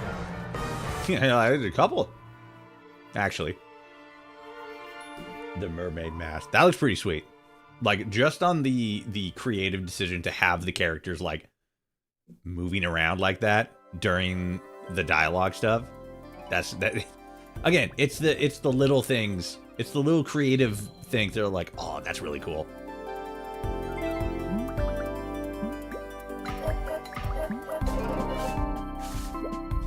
I think they're going to announce the Hollow Knight Silk Song DLC. At this showcase, probably not. I could probably see that for tomorrow during the Xbox showcase, since, like, it's not an Xbox game, right? But it is like it was like a big deal when it went on Game Pass, so like I could see that being more likely than not. Is there like not anticipation, but is there talks of a Hollow Knight DLC or a Silk Song DLC? Was there a DLC for Hollow Knight? I don't think there was.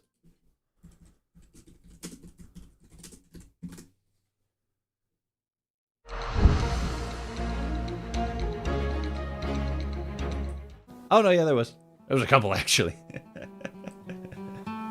I didn't keep up with Hollow Knight when it was originally coming out, so you will excuse my ignorance. Ah, awesome gold.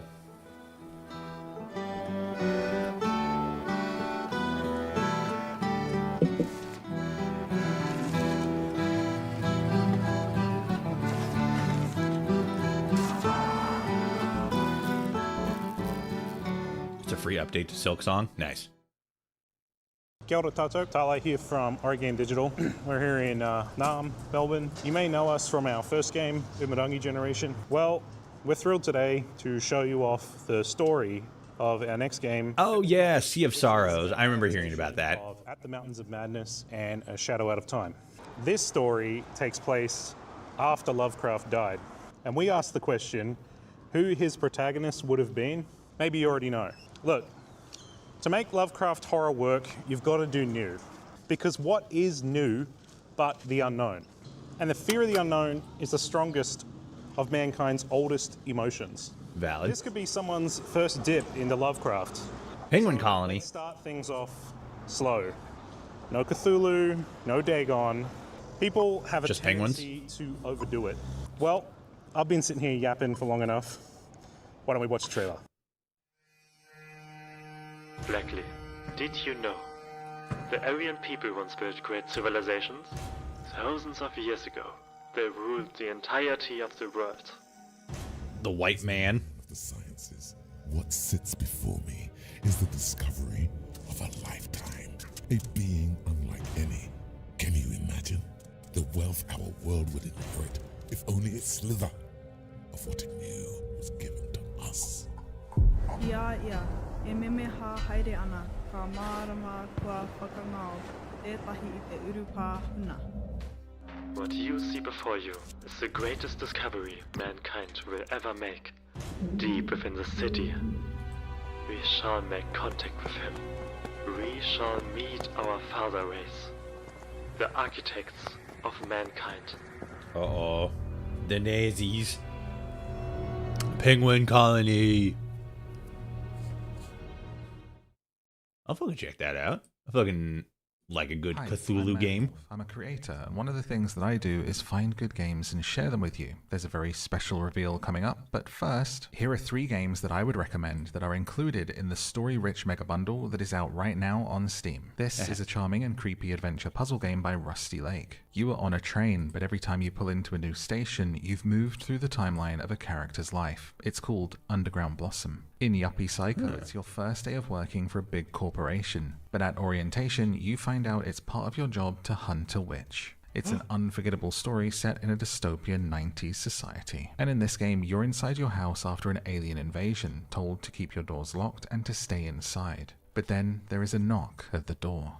You have to decide who is human and who is not, and more importantly, who you let inside. It's called No, I'm Not a Human. All 3 of these games and more. We've been aware of that one for a while. Mega bundle on Steam. And now, one of my favorite story games is Beacon Pines, so come with me and let's go and see what that team is doing next.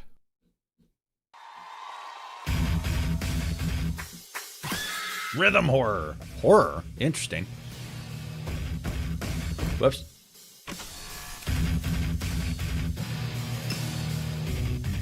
Oh god.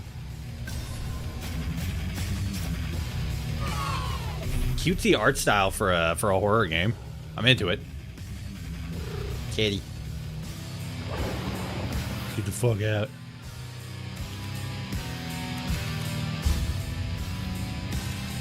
There's like multiple art styles. Wicked Delights. Is it supposed to be like an anthology kind of game?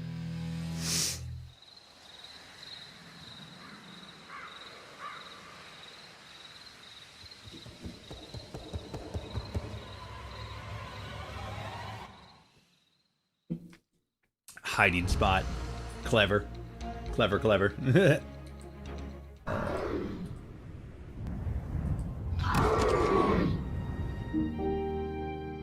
Spaghetti cat. What's going on? What is this place? And Ivy, what happened to me? This place doesn't look like a hospital. It's not. You're fucked. Run.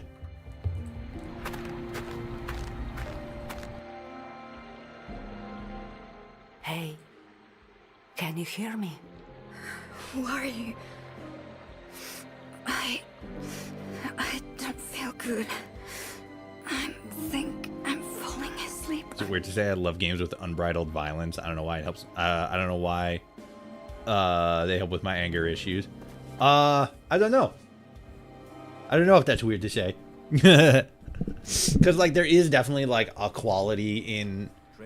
Because, like, you know, violence and gore and stuff like that definitely has, like, a place in gaming. But there are, like, certain scenarios where it's like, all right, like, it doesn't serve the greater... Oh, my God. There's a lot going on here all of a sudden. There's instances where, like, if it doesn't really serve, like, you can definitely tell when it's, like, gratuitous, lost in the roots. That's what this game is. You can definitely tell, like, when it's like, all right, so there's no, like, point or purpose to, like, the use of violence or gore or, like, you know, heavier topics. They're just kind of, like, shoehorned in there. And it's like, you can kind of tell when it's like they're just there to be there or for, like, shock factor purposes. And it's like, you know, she woke up. Sephiroth Helix experiment. That looked crazy, especially since it had sort of like an 80s anime style art style to it. That was kind of cool. A reader-supported website. But yeah, when it's like when the art style is just kind, or not the art style, but when like violence and like heavier topics and gore and stuff like that is just used for the sake of it rather than to serve a larger point. I feel like most people are smart, or like, you know, smart enough, intuitive enough to kind of just see that and like, okay, this doesn't really, Coming up next, doesn't do much for like the experience of the game. It's just kind of like there to be there, right? When is the Xbox showcase tomorrow? It is Murder culprit and her lost cell phone. That last bit is something I bet we can all It is at relate 10 a.m. Pacific Standard Time tomorrow, 1 p.m. Eastern Standard Time. All kind of old story about Rolling Calf, Old Hig, River Muma, the bag of antics of Slime and Goose, and Brother Anand. Slime and Goose. Tell you the truth, I used to think they were just that, tall tales. But no, it looked like story come to bum, and I am in the middle of one. What to believe, who to trust, or what even. So this is like a murder adventure kind of game. Tell you. One thing I can tell you for certain though, my name is Tasha Ann Palmer, and I will sort it out. Doopy detective. Don't know who me, don't know who frightened. Okay, please don't hit me. Don't beat me up. Please.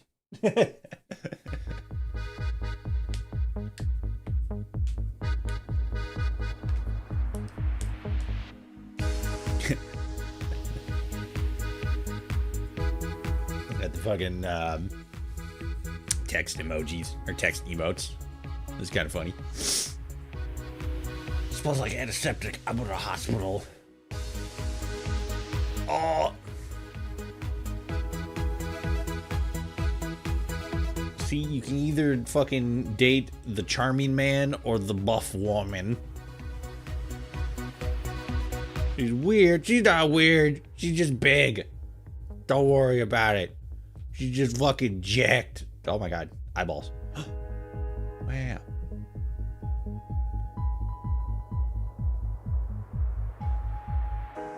I'm not entirely sure what Truth Scraper. Not entirely sure what that game was about. Officer Thompson. Oh. Crime scene investigators. Look at the body. Yeah, she died. It says wall on the wall. Notebook.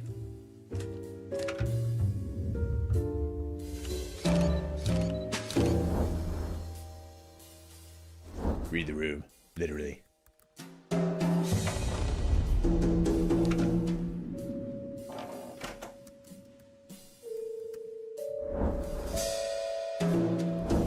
Confront suspects.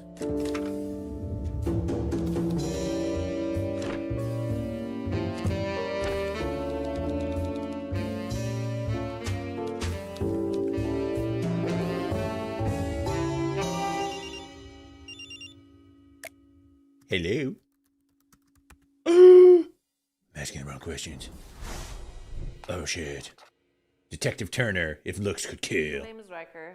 I'm based in Johannesburg, South Africa. Playing violent games definitely helps me feel better, and it's definitely not how people say every time violent games create violent people. Well, so the interesting thing is that I talked about this on stream before, but there was a game theory video that actually kind of talked about this phenomenon, like, because there's always sort of this like ongoing, not really like ongoing, but there's like every once in a while there'll be like the claim thrown out that's like, oh fucking video games make people violent, and it's true, but not in like the way that most people think. Basically what it is we think like it's mostly like competitive games, right? Or like first person shooter focused games, right? Games that are easy to like see and view as like violent video games, but usually those kind of games specifically have like a competitive aspect to it. And the like, what is it? The phenomenon of people becoming violent when playing video games is more so like they're people who are drawn to competitive situations, and competitive situations are usually more attractive to people who have, not to make it sound mean, but like usually shorter fuses. They're quicker to emotion, or more susceptible to bigger emotions. So that's usually why you see more people crashing out and like absolutely losing their mind in like, you know, COD scenarios and stuff like that, because like the high octane situations and, you know, the competitive aspect is something that those people are just naturally drawn to. And I don't think there's a problem with being, you know, drawn to those kinds of games, but they're also more likely than not to be the same people who also have, you know, bigger emotions because of the, you know, buildup of the, you know, the high octane situations and the competitive nature and like, you know, all that, all those things that are sort of intrinsically designed to build up larger emotions to create a more enjoyable experience. And then, you know, when they lose, obviously those big emotions have to go somewhere, so they usually turn into like frustration. And that's the stuff that people usually say, like, oh, it makes you violent. Because, you know, you always see like, oh, somebody's crashing out because, you know, their COD run didn't go well, and, you know, they end up like fucking punching a hole in the wall or something like that. That's, I mean, in a sense, that is, you know, somebody being violent because of a video game. But it's like they were already sort of like pre-programmed for that sort of stuff. It's just the video game just so happened to be the thing that, you know, in a sense kind of knocked them over the edge. So it's not that video games create, you know, violent people. It's that violent people already exist, and those kinds of video games with more, you know, competitive and opportunity for bigger emotional moments like that are just, you know, they naturally attract people who are just predestined towards those specific oh god, excuse me, towards those specific, like, you know, neural pathings to where they have those bigger emotional reactions to certain situations, certain stressors, in a sense. It's not the video games, it's the people.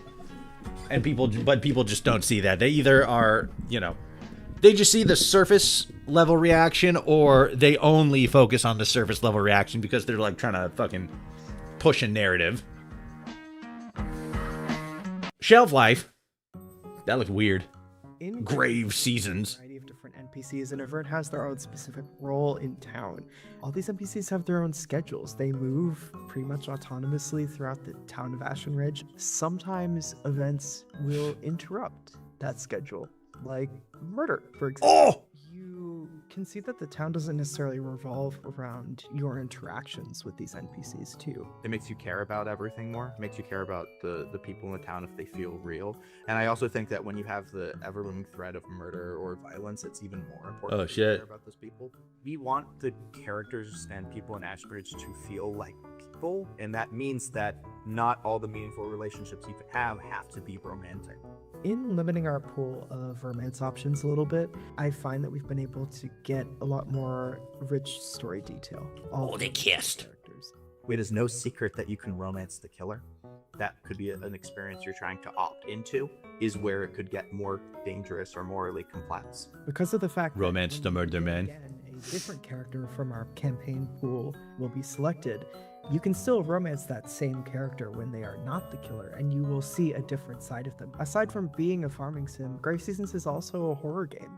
We really do value that sense of loss as a part of the genre. Saying the fact that a lot of people have shorter fuses doesn't offend me at all because I've got anger issues. I never play competitive games because of that fact. Yeah, and like that's more so what I'm saying. Like people with those like, you know, again, like quicker to bigger emotions, like those kinds of people are also it's like several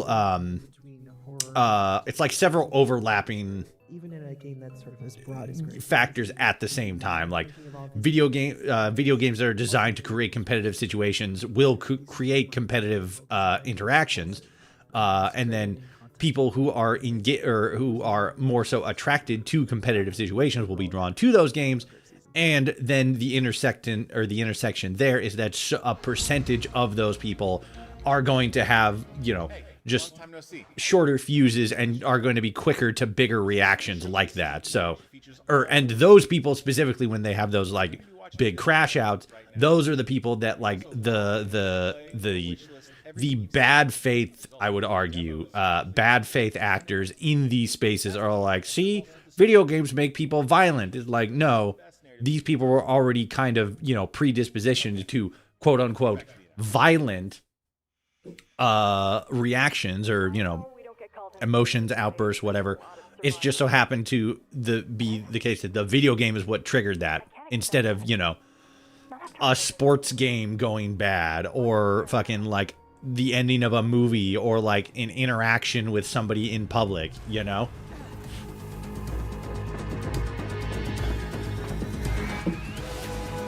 One of those things where it's like, it was going to happen. It's just that it happened sooner with video games because video games make a specific, or like competitive games specifically, create like those opportunities for those kinds of things to happen. Not intrinsically, but as a byproduct. Ambrosia. I don't know what the hell that is, but like that's crazy. There was a lot going on in that. You're like in space and you're cleaning stuff up. That looked nuts. Oh fuck! It's the house dating simulator again. This was in the last showcase. Play as a house. Just how broken everything feels. Fucking sucks. I sure wish I wasn't a house. I wish I was a cat instead. I would have kissed this windmill. I'm gonna build a house with this house. I love these games that have just like these weird concepts, but like narratively, like it makes sense. Like there's a lot of like narrative volume to it. They just have like this weird outer shell. Like what is it? God, the guy that made Mouthwashing, he made a game. Oh yeah, he made a different game like before that. It was called How Fish is Made or something like that. That was a weird game, but like narratively it was really, really crazy. Hello Toshi. What up, Tammy? How's it going? We're watching the video games. So be ready to solve puzzles using computer features you never thought could be used as puzzle mechanics. Interesting. However, this old computer has more to it than just text files. We haven't video talked games about this in detail in previous announcements, but Desktop Explorer can change quite a bit in its approach to torment its different users. See, this is what I was talking about before with like different, like we were talking specifically about like Game Boy era, both art style as well as just like the medium of using a Game Boy. And we see a lot of the same thing with like the older like Windows computer desktop setup stuff, where it's like there's fucking scary shit going on and you like use the computer to fucking figure it out and stuff. Desktop Explorer. Where people are taking counsel and pseudotherapy from computers, we are taking a look back and telling a story of what. Have you heard of the game No Straight Roads? Possibly. I don't think I have. No. Tell me about it. What's the thing with No Straight Roads? Will you become a Desktop Explorer? Thank you so much. We really hope you enjoy the game when it comes out on July 17th. Oh, this is also made by Outer Sloth. you can check the demo on Steam. Thank you so much, and goodbye.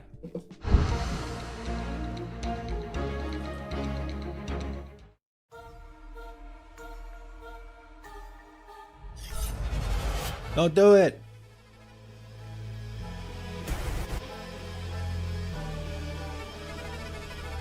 A game where you destroy the government with music? Hell yeah.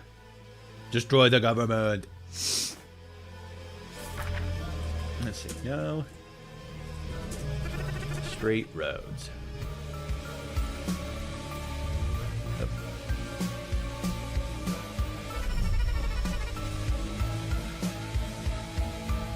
No, straight roads. This looks familiar.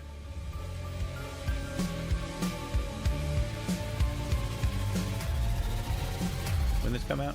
2021? Yeah, this looks familiar. I think I might have seen this back in the day.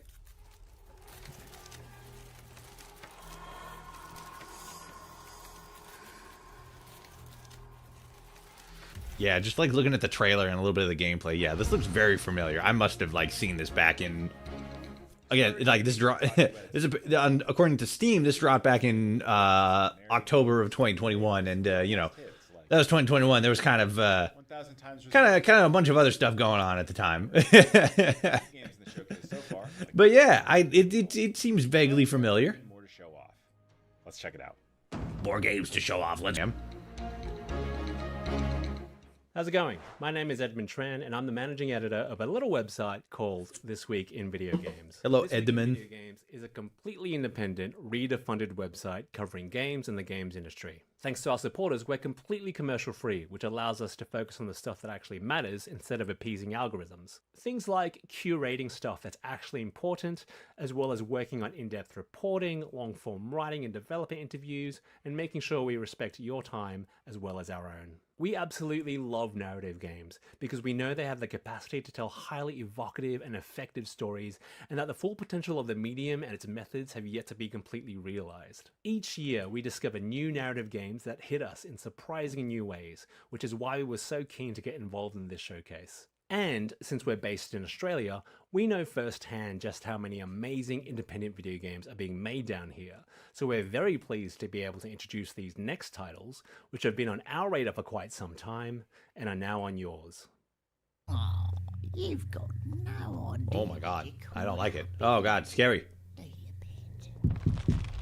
When you signed the lease to that house of hers, you didn't just attract Janet's attention.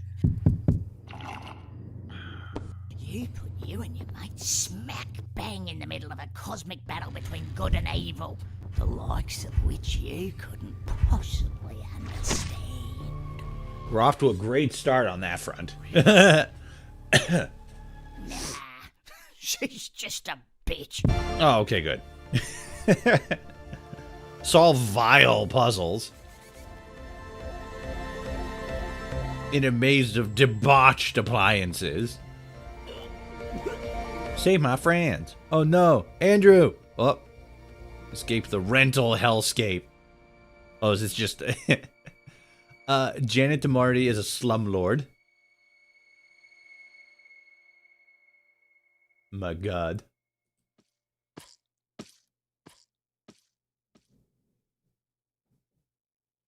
Hey, Dave. So it's just a game about how you're fucking you're living through the fucking existential nightmare of living in an apartment owned by a slumlord. Hell yeah. As they flee the Shadowfell.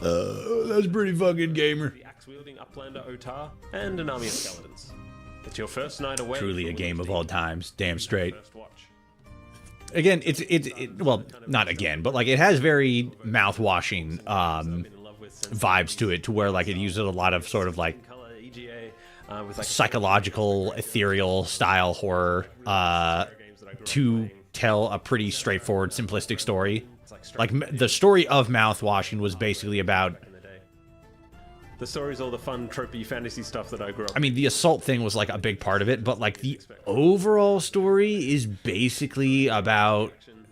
It's the first night Bilbo leaves the Shire, and what would it be? I guess it would be about like. Then yeah, throw in a magic system. Would it be accepted? I have to go back to it and like re-examine the story a little bit. But like, there's a lot of like narrative stuff that is told in the actual story that isn't represented in the gameplay is basically the point. And yeah, it's point and click. There's no like typing in, look around. Lurk like because those sleep. games, looking around Have a is good sleep. part. Thanks for stopping by. Dedicated look cursor. I kind of love how immersive those some. We'll be streaming tomorrow for the Xbox showcase if you're up for that. As you look around the room to get hints. Because of you what are to look into more. Australian, so you will be asleep most likely by the time that rolls around. Right now, I've put out early versions of the first 3 books already, and yeah, once the 4th is complete, there'll be a sort of finished story, and I'll package them all up together here on Steam. And yeah, I really hope you'll have as much fun playing them as I've had making them, because it's been a blast. Let's go.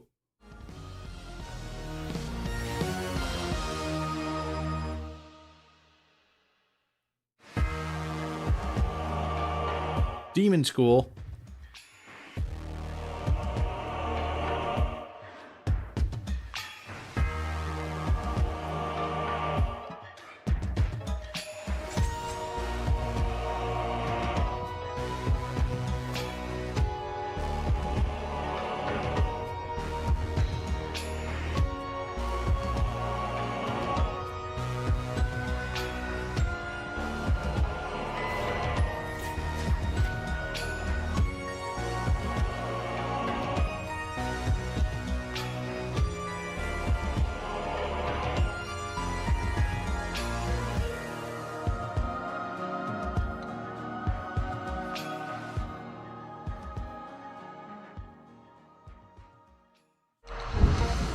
Anyway, play No Straight Roads. The music is amazing. Is it like a musically focused game? I mean, I would imagine that it is based on like what I was looking at there.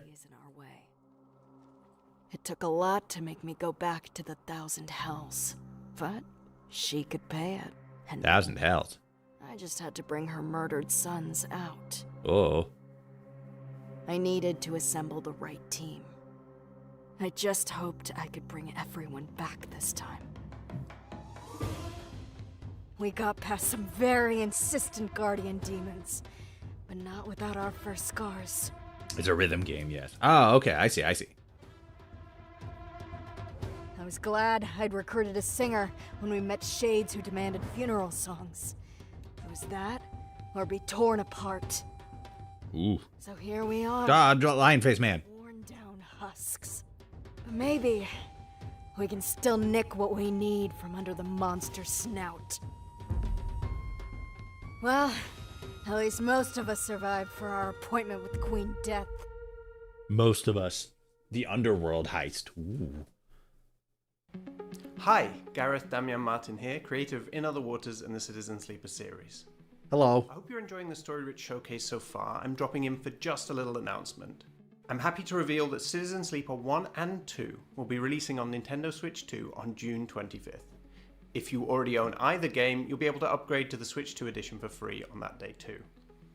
But that's not all. On June 7th, that's tomorrow, I'll be in the PC Gaming Show to reveal my brand new game in a world premiere. The show starts at 8 PM BST, 12 PM PDT, so don't miss it. I'll see you there. Hell yeah.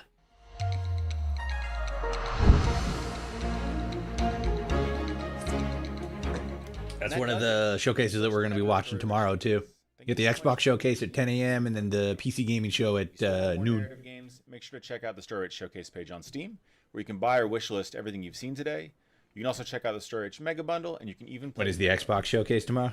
It's funny, I actually just said that. Calendars for Ludonarracon, our annual narrative game festival that'll be returning to Steam from October 8th to 12th. Of course, none of this would have been possible without a ton of work from across the team, without support from our partners who helped us bring this show to you, and of course, the developers who trusted us with their announcements. Thank you all for coming, and we'll see you next year. Thanks, gamer. All right, sweet. We got a couple of really interesting games out of that one. We got the fucking... Where was it? This is just a test of the psychocognitive warning system built into your consciousness. This is just a test. Please disregard it. You can hear real life. Dip, dip, dip, dip, dip, dip, dip. Of an emergency, like the dissolution of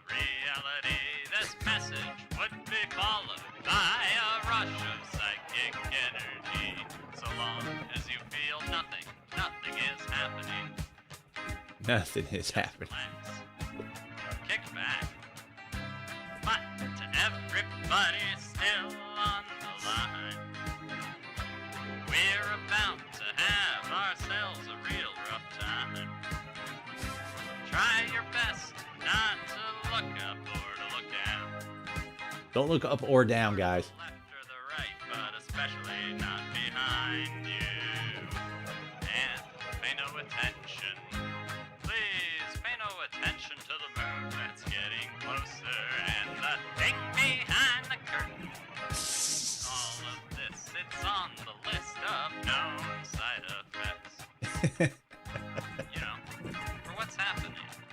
Now as a formality, as a minor formality, the meta mind defense grid needs to borrow your reality. Just think of it a little bit like paying taxes. This song is called Metamind Defense Grid Blues by A.P. Thompson from Titanium Court.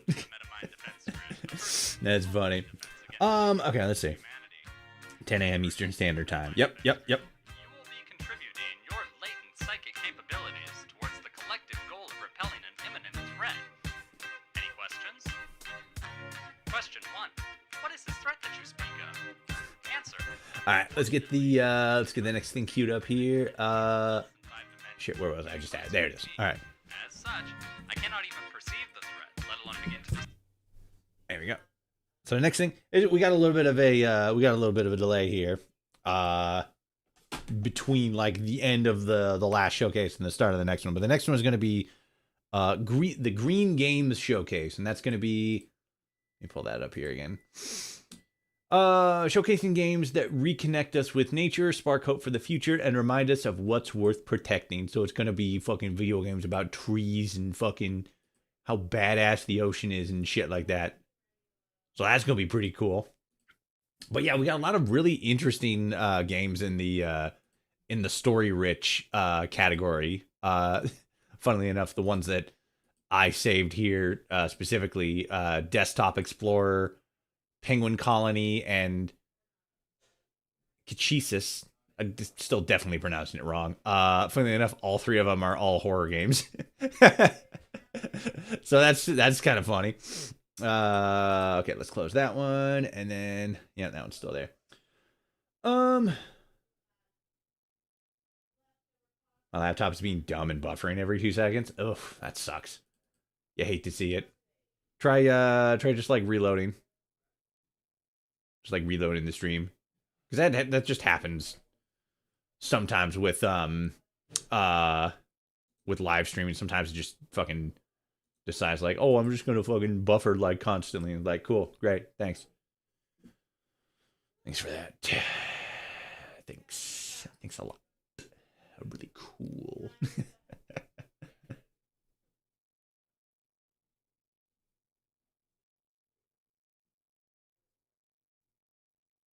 I'm looking at what, because like interestingly enough, but also like kind of lame. They already have like all of the games that are to be announced on Steam.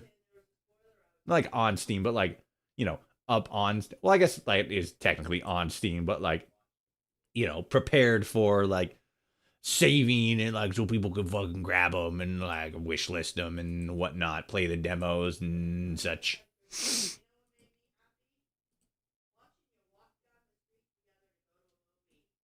Where's that one? That's that one. Okay. Really, YouTube decided to curse me with 3 ads in a row. Yeah. Yeah, that also happens. What is this one? That's okay, that's that one.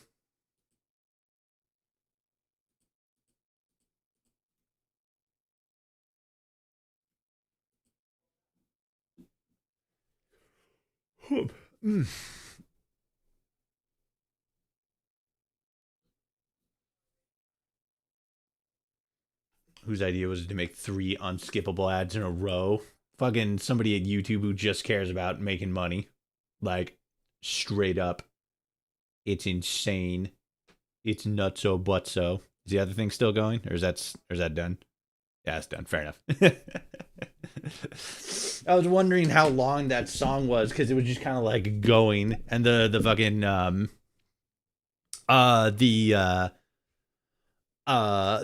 like continue in the event of demons taking over your brain, and like hell yeah. Oh boy. Okay, so I want that to be there, and I want this to be there. Let's get Spotify opened up here. Get a little bit of background music going while we wait. Close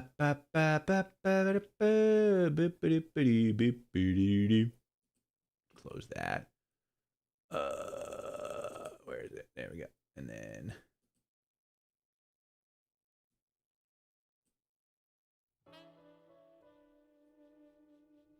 there we go. That'll do. Just a little something. Nothing crazy. Just a little background something so we're not sitting here and fucking the quiet.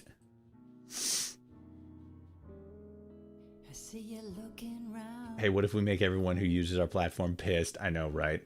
It's all just fucking stuff to just prop up the shareholder numbers. Shareholders are literally the worst thing to happen to capitalism. And that's saying something.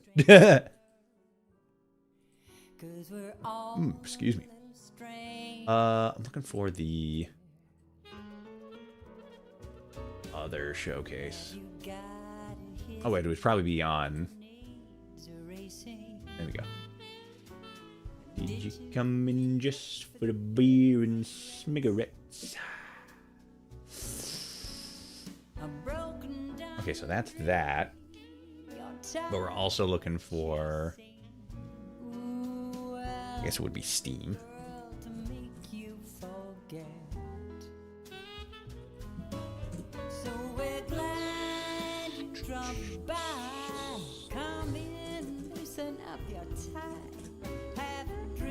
I'm like, why is it not opening up Steam? It's because I fucking didn't put the T in Steam. It's like, oh, that's fair. That's valid. Wholesome, Steam, PC, Summer Game Showcase. Ooh, when was that? That was that one. Look through that real quick. There it is, Green Games. Sick. Just to have that. Just to have it, you know?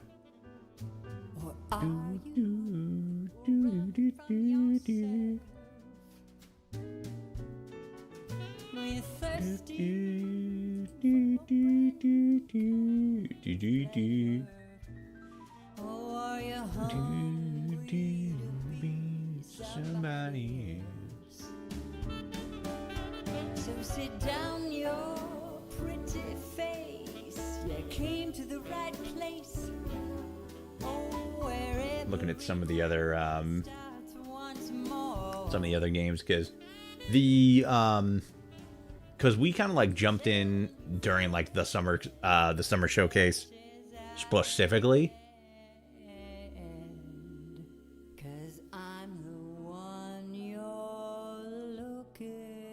Which I'm also seeing isn't on the schedule anymore, which is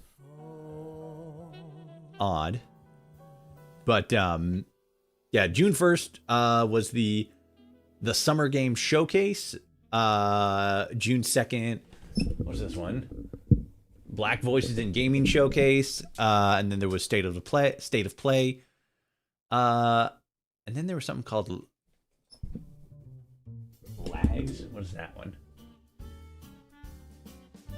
80 games from 12 countries. Oh, Latin American games. Okay, that makes sense. And then like women-driven games and stuff like that. And then we jumped in at like the Summer Game specifically because that started on Friday, our normal streaming schedule. But a lot of people are talking about the State of the Play thing, or State of Play, because like, you know, fucking PlayStation and stuff like that. But then like a lot of people on top of that are also talking about it because they're fucking, oh no, you gotta play as a woman in the new fucking God of War game. Like, oh no. Absolutely insane. So there's like two other, well, not just two, but there's like a bunch of other gaming showcases that we just weren't there for. So there's a bunch of other video games out there to be discovered and played and enjoyed and have fun with. Hell yeah. Did this one? Yeah, it's that one. I'll just leave that one open. And then that one, and actually, sorry, I'm moving around tabs on a different window. Very professional. Yeah, we'll just pull that down. We'll leave that there. Okay. Wait, slop, right? Release. I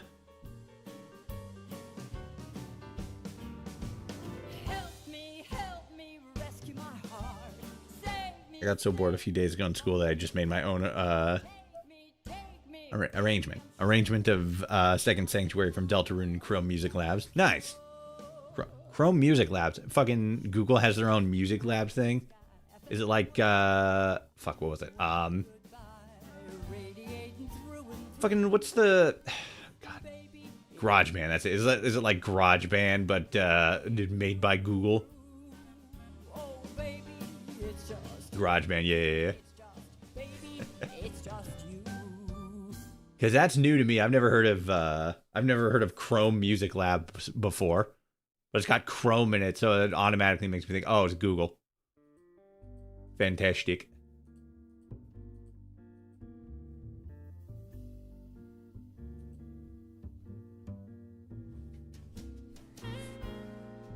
Music maker, but but very not great. Kind of figured. Because there's only like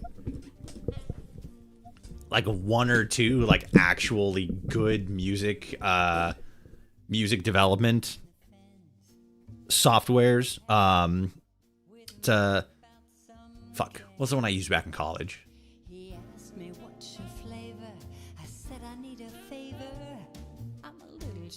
Can't remember what it was. I know it was on Mac, so it was an Apple product one specifically. I'm pretty sure they still use it today. I just can't remember what it I just can't remember which one it was, or like what it was called.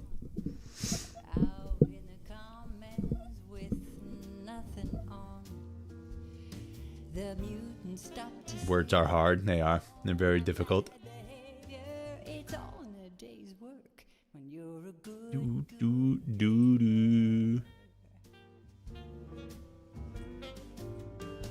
We can shake it up Put it on the griddle. Get it while it's hot. We got 2 minutes left. 2 minutes until the next showcase begins. Let's fucking go. Get hyped, get excited. Video games. Let's go. I flash my style. I show my rings. I do the boys a favor.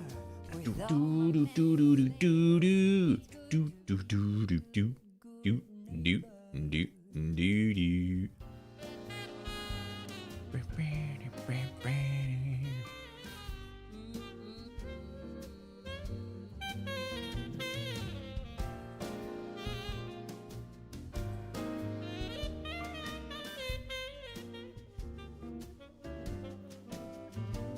We can shake it up a little.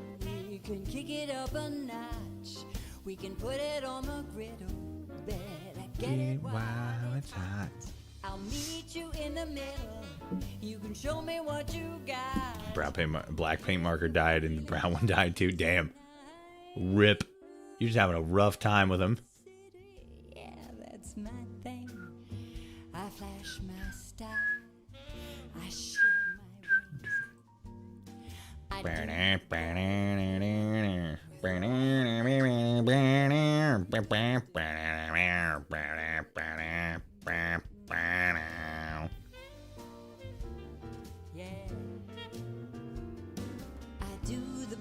as a favor with all my manual labor. It's good to be a good.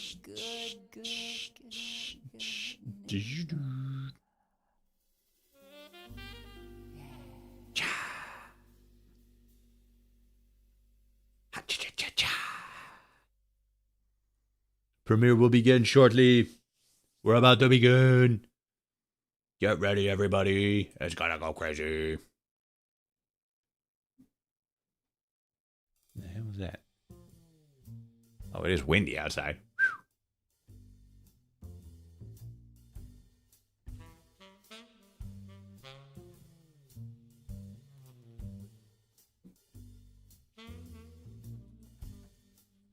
I got lips, ruby and sweet. I've got hips that can't be beat. I got eyes that are looking for love. I just need a man.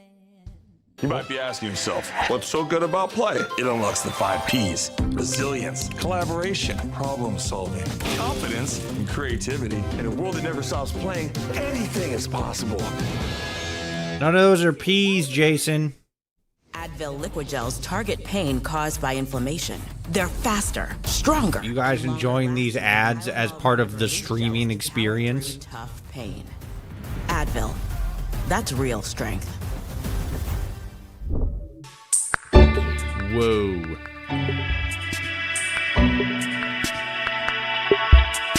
That was loud on my end. Come here. There we go. We were behind a whole 20 seconds because of the ads. Son of a bitch.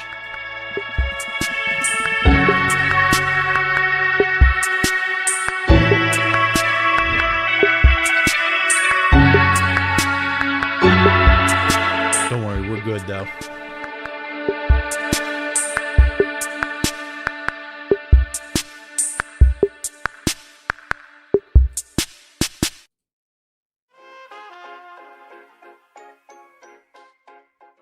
All right, Green Games. What do we got? The Summer Games Fest Green Game Showcase 2026. Woo!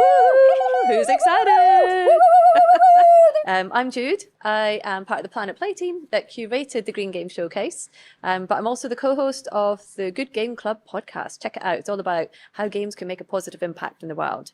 So I'm here today with Anjali. Yes, hello. Hi, I'm Anjali Bhamani. I am an actress, an author, a producer. For our purposes today, one of my favorite roles is as the Global Ambassador for Games for Change, which is a wonderful nonprofit that does work all over the globe, essentially in the gaming for good space, both teaching people from a young age how to code and really focus on games that not only entertain, but also show us new worlds, educate, inspire us, give us agency, but also helping with funding and other aspects of game creation so that we can make the world a better place through games. Lovely. Hell yeah. And it's a pleasure to co-host this with you today. Yeah. But we also have another Yes, host. yes, we may have a drive-by appearance. I think we're going to have to be on our best behavior when he arrives. I don't know if he's going to be on his best behavior, so we'll see. We'll see. We may be the straight guys for this guy's little comedian, so I don't know. It's entirely possible. Let's see who drags who down. Yes, Okay. exactly, exactly. But before we get started, 'cause I'm sure everybody is just sat at home, just in anticipation of which Green Games we're going to show. I'm so excited. Just want to say a huge thank you to Summer Games Fest. Yes. For making these showcases happen, because game developers all around the world doing incredible things in different categories get so much visibility. So thank you to Summer Games Fest. Thanks for letting us do it. Thanks to the Good Game Club podcast team for the production side. And thank you to Slap Studios in LA. Yes. For having us here today. Yes, you are welcome here anytime you are in Los Angeles. It is our home away from home. We love being here. We love having friends over anytime. If the Good Game Club podcast wants to come by, we are always here. So, okay, so people might be thinking, what are green games? Well, games that inspire us to learn more about the world outside, the world around us, about nature, about the environment. Games that inspire us to do better out in the world. Games that teach us how to be environmentally responsible while simultaneously being incredibly entertaining. Those are some ways that I think of them. That's a great summary. And then also the word that we can't say, the post-apocalyptic. Well, yes, post-apocalyptic, which earlier we decided was Popper lipstick. Post a popper lipstick. Post a pop fucking It's a new game popsicle. category. Post You can popsicle. watch There we out. go. So before we get started as well, Woke slop, damn straight. We've got Environmental 5 slop. categories of games. We've got around 28 games that we're going to be showing to the viewers. Ooh, that's a lot. But don't That's a worry if you lot of miss games. anything. Let's It's all fucking going to be, go. we'll be showing links. There will be a Steam page. Okay. Great. So go to Summer Games Fest. Cool. Summer Games Post Fest sale popsicle page, depression. Green Game Yeah, Showcase, real. and all That's of the after you different finish your platforms are popsicle and you realize you have no which more is all on popsicles our and wish you're like, list. this is They the will worst day of all my go on whole our wish list. miserable Depending life. on your wish list. Are any of these games already out? Am I allowed to ask that question? Wow, a couple. No, you're not. couple. How dare you? You ruined the whole showcase. We can get them right away. Yes, I'm gonna get 'em exactly. right after we're Yes. done shooting. I'm excited. But what you could also do, yes. So obviously we're going to talk about 28 amazing games that are green, but if you go to planetplay.com, you will also be able to buy thousands of games. And we have a Summer Games Fest Green Game Showcase special. So come to our store, you can buy loads of different types of games, different genres, and everything that you buy, a percentage of that will go straight into green projects. So all of our profits go into green projects. So everything you do goes green. So you're saving the planet as you buy your favorite games and play. See, I That's love amazing. this. So shall we get stuck into the first category? Man, don't you hate when you eat a popsicle and get Play as post an animal. popsicle depression? I mean, that's every you were single to be time an I eat a animal, what would you popsicle. be? It's like I eat a popsicle, I feel like and then I'm anybody like, who knows oh me man, has seen anything I don't have any more on the popsicle knows how left. much I love And then I'm dogs. sad. So my first instinct is yes, I would play as a dog. But also, I love foxes. And I especially love the mythology, the story behind Kitsune and the magic of the Kitsune fox. So I would love to play as a magical fox. I think I'd be an otter. An otter. Oh, that's a great I idea. love an Okay, otter. yeah. No, I got to add that to my list too. Otters are some of the greatest creatures on the Yeah. planet. Come and be an otter. Yeah, they're adorable. They're as an smart. They otter. take care of each other so beautifully. They hold hands when they float. I know. No, That- I that can't. I said other people first. doom scroll. I scroll through animals stuff, and otters top of the list. Okay, so let's see which games are Yes. Yep. Play as an animal. Okay. Play as an animal. Games where you play as an animal. Let's go. Hey Pelle, pull those glasses up. We've got an island to clean. I really gotta pee. I'll be right back. It's Pelle. In this cozy cleaning sim adventure, you step into the paws of Pelle, who's just out in their boat, minding their own business, when a sick bird appears. The bird draws you in, and as the cleaner you are, you decide to help it, and the very sick island it leads you to. But you're not alone. Sixten, Rika, and Bea, your cleaning crew, is right there with you on TeamSqueak, an app in your digidial. Pelle is an avid and meticulous cleaner who values nature restoration above all else. Or well, almost. Some other things Pelle loves is to hang out with critters and monsters of the world by petting them, cleaning them, or doing a quick boogie. But Pelle is also curious. They love exploring and sketching their surroundings. Even though they're much, much better at cleaning than sketching, it's a hobby they really enjoy doing. Cleaning can be hard work, and that should be appreciated. Around the island, there are these very suitable spots to admire your work and take a moment to relax. Join Pelle's adventure in the Muri Wildwoods demo update Sun's Out, now available on Steam. Hi, I'm Okay, Paul pre-existing Hervé, I'm it. the Whoa. developer of Adapt. It became really clear to me, even fairly early. Oh, it's Spore. That what I really wanted from the project as a player was to really have as much creative freedom as possible. And so first you have the species editor, where you can of course come with a very specific idea in mind for your species, or you can just explore the part shop, the editor space, and really walk away with something that is totally surprising. And so you see this reflected as well in the sort of the proceduralization inside of the core gameplay loop as well in the game, but with the added caveat of more necessity for the player to sort of have an inherent understanding of their goals and objectives and how to progress through the game. And so a major I endeavor. literally just had a dream about a tiny kitsune fox that had elemental powers, and now you're talking about foxes. I've seen videos of Miri Wildwood before. I've subbed to their channel. I think you're just like vibing so hard to this so far. It just started, and you're already like, I'm like fucking locked in. And how to interact and socialize with animals of their species, and what other options are sort of available to them as they play. Get him. Thanks to everyone for watching. Kill that freak. Hell One yeah. of the things that has always inspired the world of Hawthorne is the beauty of nature and the creatures that inhabit it. forests, wetlands, mountains, hidden burrows, ancient trees. Plays a little mouse man. Places feel magical because they're alive. And in the real world, many of those creatures and habitats are now at risk. We'll be giving players the opportunity to support both Hawthorne's development and real-world conservation Olaf. efforts at the same time. We are creating 3 exclusive playable characters inspired by endangered species from the real world, each woven into the world of Hawthorne. But here's the best part. A portion of every reservation will go directly towards charities focusing on protecting endangered species and preserving the habitats that they and countless other animals depend on to survive. Nice. This is something incredibly close to our hearts, and we can't wait to reveal more soon. Carrying around a giant pumpkin. Thank you for helping us build not just a game world worth protecting, That but a real fucking world crow had a that fucking can wizard just hat live on. beyond it. Hey guys, Mark here, and this is Primordial Empire, a game about life at its smallest scale. Today I'm thrilled to show you how far our little friends have come. That world has evolved, literally. They've adapted and learned how to shape their future through genetic experimentation, unlocking the hidden potential of their genome. They've explored their world, encountered wildlife, found love, and sometimes death. Oh. Yikes. Their world is growing. They expand across a vast, mysterious world map. Fun fact, I pet a crow earlier. Hell yeah, that's pretty cool. It's always crazy when you like actually have the opportunity to pet a bird. But this hasn't gone unnoticed. Oh, creepy dude! It's a sell world, and wealth attracts danger. But our little friends aren't all cutesy cuddly. These spikes are made for stinging. Jump in and experience this vibrant world firsthand, from single cell to thriving primordial empire. So it's literally just the first stage of Spore. Man, Spore was such an influential game. Oh yeah, we saw this before. Penguin Colony is a new cosmic horror game. It's Lovecraft from a different perspective.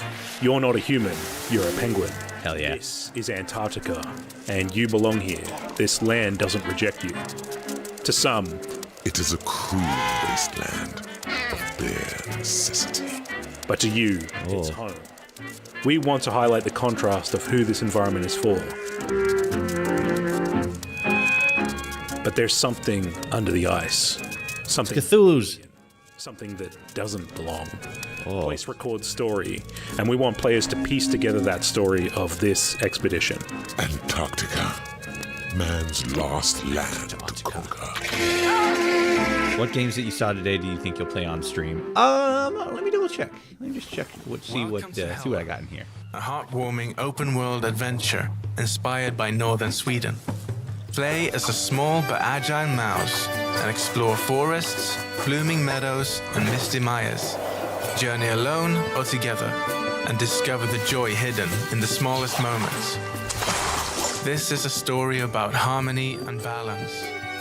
For centuries, a kind witch has protected this land and the creatures who live. I think it's easier with like the horror focused games, like, you know, I feel like Desktop Explorer, Penguin Colony, which we just saw, Kachisis, stuff like that. I feel like those are easier. I feel like horror games usually do better streaming. Kachisis, I'm a little hesitant on just because you play as canonically a child with blood coming out of their wrists. That kind of sounds like it might be a little sketchy. Adapt, that thing that we just saw, the fucking Spore focused game. That might be kind of fun to dink around with on stream. So adorable and so not interesting. as, because like a lot of these are much like smaller in scale games, and it's like they might be kind of fun to like, you know, goof around with a little bit on stream. I think for me specifically at this moment, it's just gonna kind of be like a price point, like what the price point of the game is, and then it's like, oh, I'll check that out, you know. Fucking slap down $20, pick this thing up, and then like goof around with it on stream. That might be kind of fun. Yeah, and just the idea, again, I'm just going to go back to Penguin Eldritch Horror. I just want to say those words together and let you muse on what that looks like. As a collective sentence, hell yeah. That was Wildwoods. Pele. Pele the Muri. There was Adapt. Okay, which was so cool. Create your own species. Yep. Love that. Hawthorne, which we love. Hawthorne, which we loved, was beautiful. Primordial Empire. Primordial Empire, and so that was the kind of microscopic. Yeah, that was the what a cool way to Very learn cool. about the creatures underground too. I mean, underwater. Penguin Colony. Penguin Colony and? Hella. Hella, that Mice right. and Magic. Oh my goodness, Yes. of Mice and Magic. You guys, magic and animals. That's all I have to It's say. the best combination. Like, come on. Come on. Little tiny mouse I'm creatures. so excited. Okay, so this is a great start. It's What are good we start. moving on to next? Okay. Okay, so our next category is now we are saving the world. But this is one of the categories that, I mean, I love all the categories, but I think this one, for a gamer, this is a gamer's superpower. Oh, absolutely. This is what we do every day. Yeah, this is what we're Save sort of worlds. trained to do by games. Exactly. Right? Is save the world. No matter what's going on in the world, we're here to save it. I love it. So all of these games that we're about to show are basically our training. I like this. These are Us in superhero training. training games. Exactly. Done. I'm here for Okay. it. Shall we have a look? Yes, let's have a look. What do we got? Games focused around saving the world. Let's roll. Let's rock and roll. Guys got carried away with technology rush. What the hell? Their world is shattered and littered with techno junk. An aggressive slime called Goofy Goo is trying to consume it. In Super Weird, you, solo or with friends, will try to fix this with robots just like these. You have an endless supply of them. You can upgrade and program them, but these robots are of such poor quality that they only execute the command they literally run into. Like chop wood, or carry wood, or use the tools you've built for them. Okay, lemmings. That's how we build our massive automated system. We put this world together from fragments, unlocking new locations with fresh resources and reviving old tech. This way, we're building a system that would help us defeat hostile machines thrown at us by the Goofy Goo. That's why it has to be built reliable and efficient. It's time to fix the mistakes of the past, cleanse this world, and restore its balance. Super weird. That looks kind of interesting. I'm a big fan of games that have like deep system mechanics like that, and that looks like a game that has a lot of deep system mechanics, especially like automated stuff. That was kind of neat. Oh, there's a bee. There's a bee and a frog.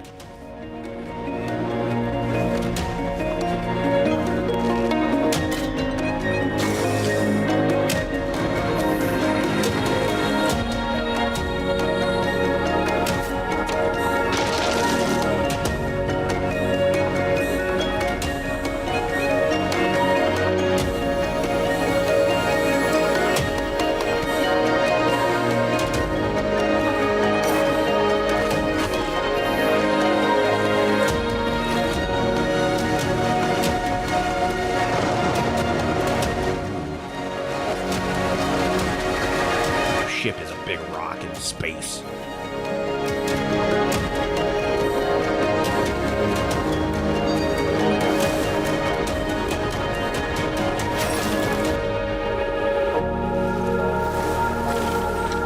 Aloft. That sounds familiar. I feel like I've heard that before. You have been captured. Now you must fight your way out. The jailer is the key. Kill him and you'll be free. Master your blade and dual-stick gunplay to defeat each guardian in their unique fighting style. Tension is high, the combat is fast-paced and ultra-responsive, and the guardians are your greatest challenge yet. Yo, what's good?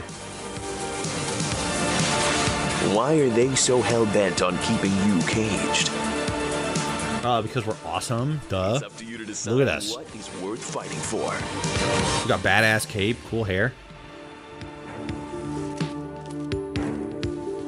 The jailer is the key.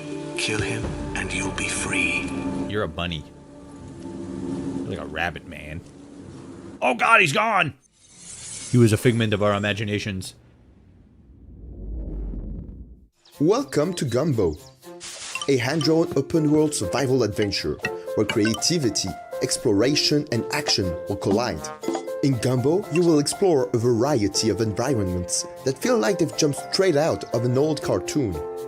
Yeah, real. Very, very like rubber hose animation style. With colorful characters. But by night, infected versions of those same creatures will come out to play. Oh, Jesus. When it happens, you'll need to be prepared. This is horrifying. Facing these dangers alone feels overwhelming. Well, you can always invite an online friend. Let's go. That should make things easier, right? And that's only the beginning. Challenging bosses, the big bad wolf,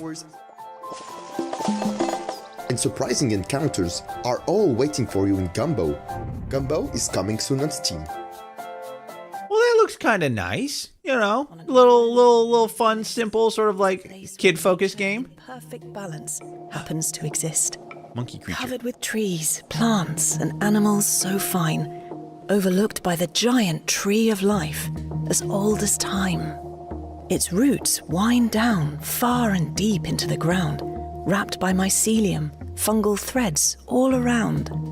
The island was unscathed for thousands of years, until one day, a giant threat woke its fears.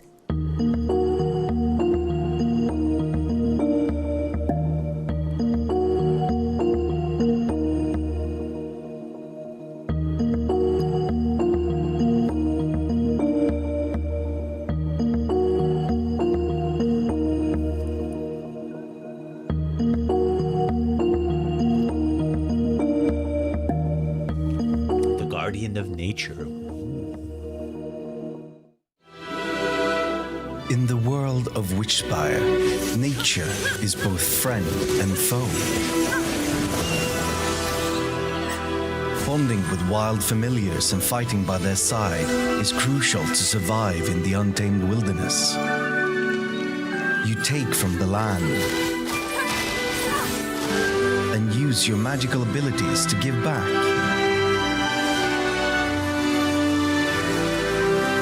All right. Forest replanting. Hell yeah. Gotta do it. Forces seek to corrupt the world.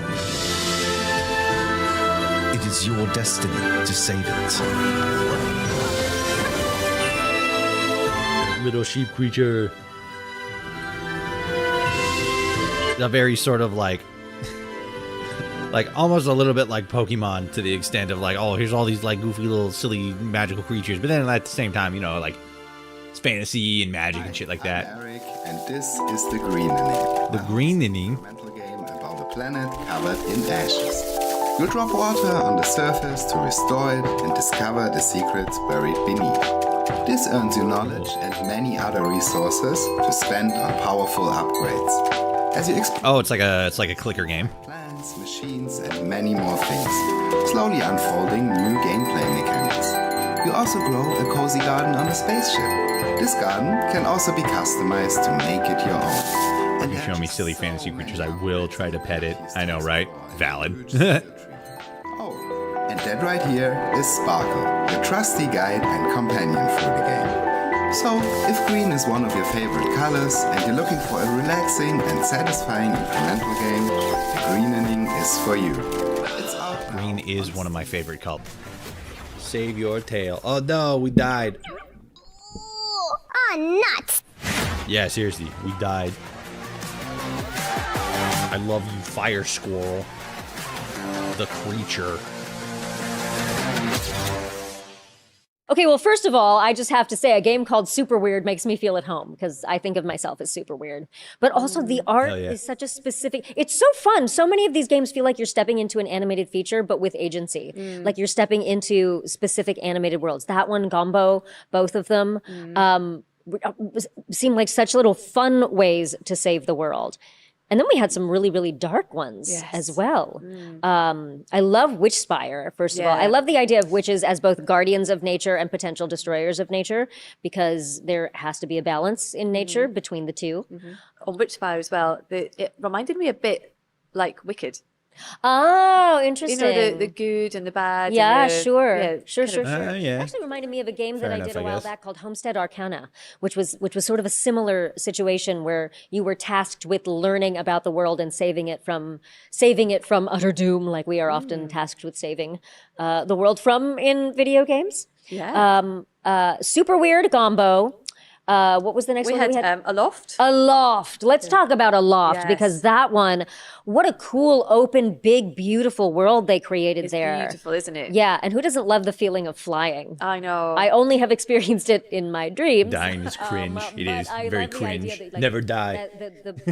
The art in it is just so beautiful and evocative. And Yeah, and I was going to say, they've got a new content update. oh yes, I saw that sneaky little bit of information at the end of that trailer. Yes. So yeah, they've got a content update coming out, and then we had Fury. Fury, yeah, that one. Yes. What I loved so much about that one is, again, it had this kind of dark vibe to it, but still with the goal of creating light and having light take over from the darkness. Like dark but optimistic. Yes, So you could see that exactly. you had a Exactly. Thank challenge you on for your taking hands. whatever I was saying and making it make sense. I knew. I took it from your head. Thank you so much for that. And That's the okay. Guardian of Nature, Guardian of gorgeous, Nature, yep. gorgeous. Yeah, I'm really excited about all of these. The Guardian of Nature as well. I love how there was this. What is this? This is the Green Games Showcase. It's focusing on games that are like focused. Let me see. There's a of nature and such a vital part. there's like a blurb here. This is from Steam. The Green Games Showcase is better than ever. Hosted by Planet Play, the not-for-profit platform empowering the game industry to help save our planet. We've curated a selection of games that reconnect us with nature, spark hope for the future, and remind us what's worth protecting. Explore natural worlds, play as animals, show off your green thumb, and more. And so far, there's been some pretty solid ones. There was a game that showcased earlier called Penguin Colony, where you play as a penguin in a like an Eldritch horror style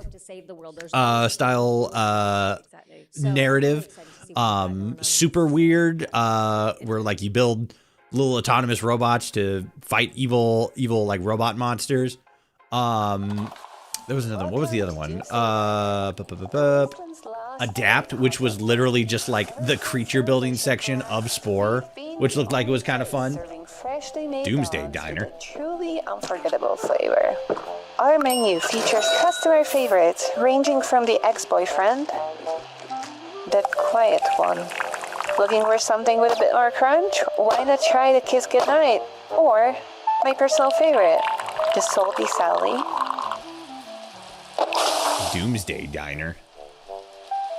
Is this like post-apocalyptic cooking game? The bastion of fast food in the wasteland does come with a few challenges. Wow, it actually really is. That's funny. Diner, your tips, and occasionally your life from raiders roaming the Badlands.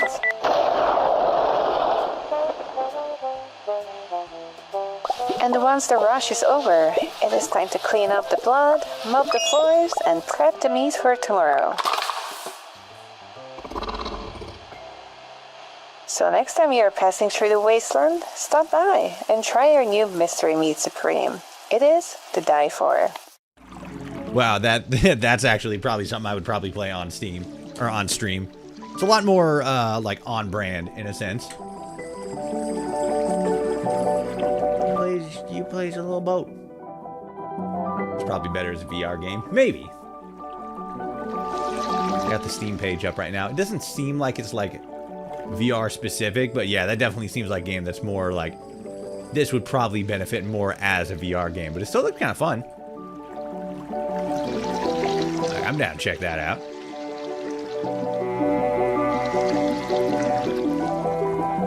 Swimming around, getting the oil, scooping all that shit up. That helicopter's throwing solid gold platelets at us. Holy fuck. Violent. This one's called Spilled. What if I eat the boat? Don't eat the boat. He's got to save the polar bears. Spilled. Oh, it's already out. Damn. Fair enough. What would you do if you were stranded on an alien planet with the love of your life and you were being chased by the powers that want to keep you apart? Find out in Our Game Haven. Play as two lovers at the same time as you explore a planet looking for parts to fix your spaceship home. The matchmaker broke the hearts of Yu and Kay, deciding to pair the lovers with other people. But Yu and Kay rebelled and fled to the planet's source. Together, they'll unravel the mystery of the shattered planet, the abandoned facilities covering the surface, and the strange red rust corrupting the landscape and driving the local creatures into a frenzy. Luckily, you can clean up the corruption and cure the native creatures by beating them in rhythm-based RPG combat. Okay, hey, more rhythm-based games. And then purify in unison to heal these poor alien beasties. Wonder when Drawn Aquarium will come out. Oh yeah, I remember that game. You or Kay in the beginning or end of their relationship, but right in the middle, right where all the tricky stuff is. Haven portrays a realistic romance with ups and downs, made all the more difficult by the fact they have to fight an army of killer robots. Currently doesn't have a solo or co-op with a currently doesn't have a release date, so it's probably gonna be a little bit. You and Kay's story is still just as impactful. That's not my wish list. I gotta add that to my wish list. Flow boots and enjoy the I suck at drawing, but that seems like it's gonna be funny to play on stream. You experience the story of you and Kay finding their freedom. Until the last moment, then? Until the last moment.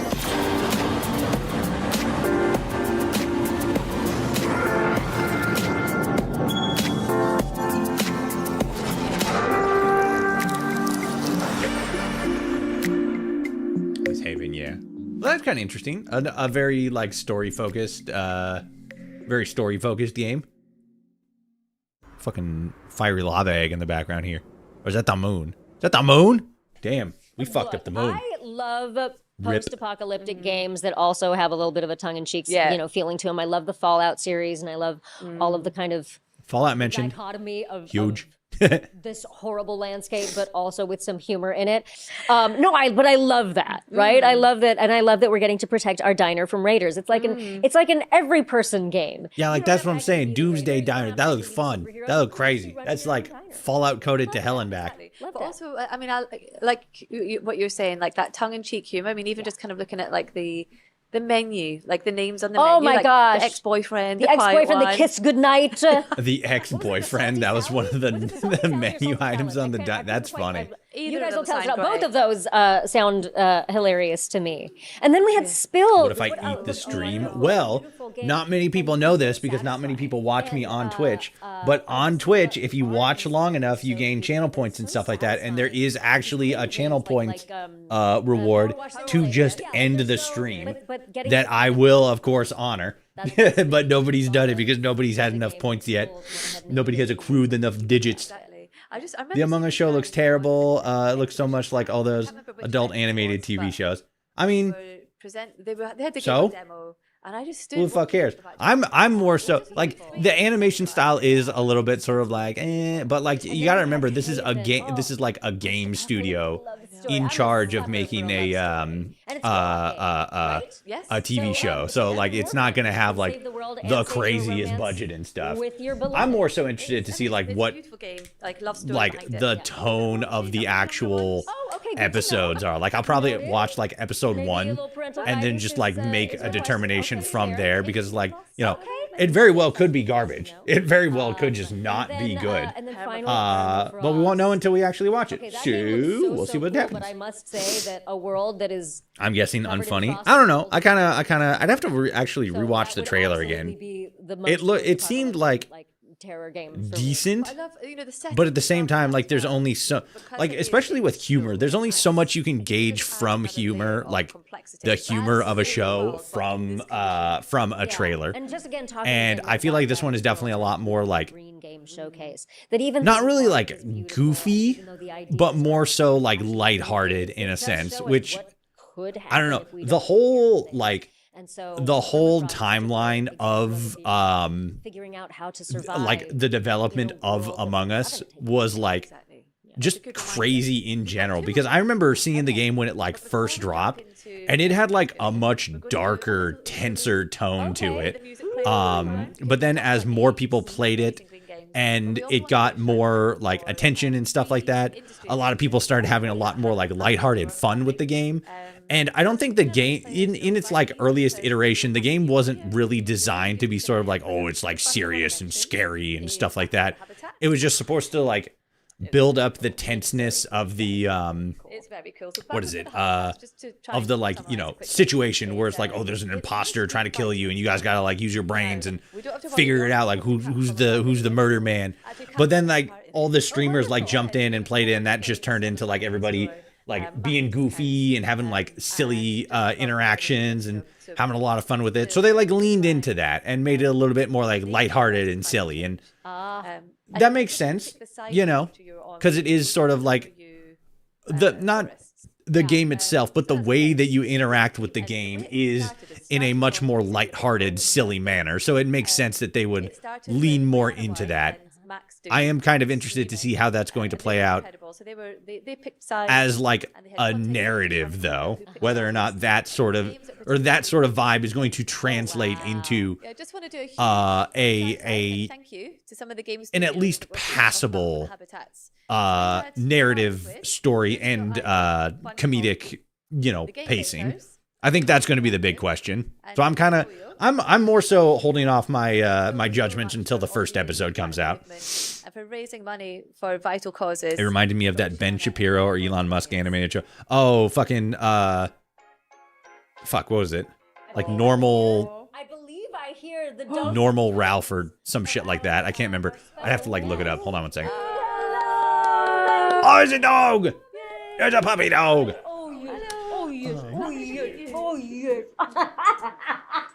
Oh, you guys, this is so exciting. Hi, guys. This is Chili, aka Chili T Bean Esquire, the senior nap manager, minister of treats. Hell yeah. Minister of treats. So, Chili, we just talked about a game where you are a diner owner and all normal you Norm? make are hot dogs. Hot dogs? Hot dogs sound delicious. Let me think about that. Oh, it was New Norm. That's what it was. Yeah, that was just straight up trash. That was just demonstrably garbage. That will survive the apocalypse. All right. Off you go, sir. Yes. Yeah, the New Norm. Appearance by Chili. He is 8 months old, so sitting still is not his forte at the moment. Yeah, but he is just the straight minister up of garbage. naps, That so was if that he was takes a fucking nap, you will get him absurd. that would be a There's like a specific animation Minister of treats software and that a lot of people use. Like I think before they used to use, I think it was Toon Boom, and now it's something else, or maybe it is Toon Boom now. I can't remember, but yeah. Usually with productions like that, like they're all using similar software because it's more financially viable, and then it creates situations where they just kind of like all sort of like look similar, and the writing really has to the writing and the humor really has to like carry the project. So that's why I'm kind of waiting to see like what the episode's actual writing style is like to determine like whether or not it's good or not. Oh god, fucking smacking the mic, sorry. But there's still sales going on, so if you have a look, then it'd look better if they used thicker lines like in the game. I'm not gonna lie, it would. I remember a lot of their some of their promotional stuff that came out, where they're like, the actual Among Us characters are kind of like, like little fatter, like little like thick stubby like little creatures and stuff like that. They had a little bit of like a balloon style to them, they're a little bit chubbier, a little more like goofy and squeaky. I think if the design style kind of looked a little bit more like that, it would probably be like a little bit more acceptable because it looks more like a lot of the promotional stuff that they did for the game. But at the same time, it's probably one of those cases where it's like the studio is like backing the project, but they're outsourcing the like actual development of the project to like an actual animation studio that knows what they're doing and doesn't just, specifically make silly videos for the internet. That would be my guess if I were to fucking, Okay, so throw an assumption out there for us to shout out here. We're so glad we got a chance to do that.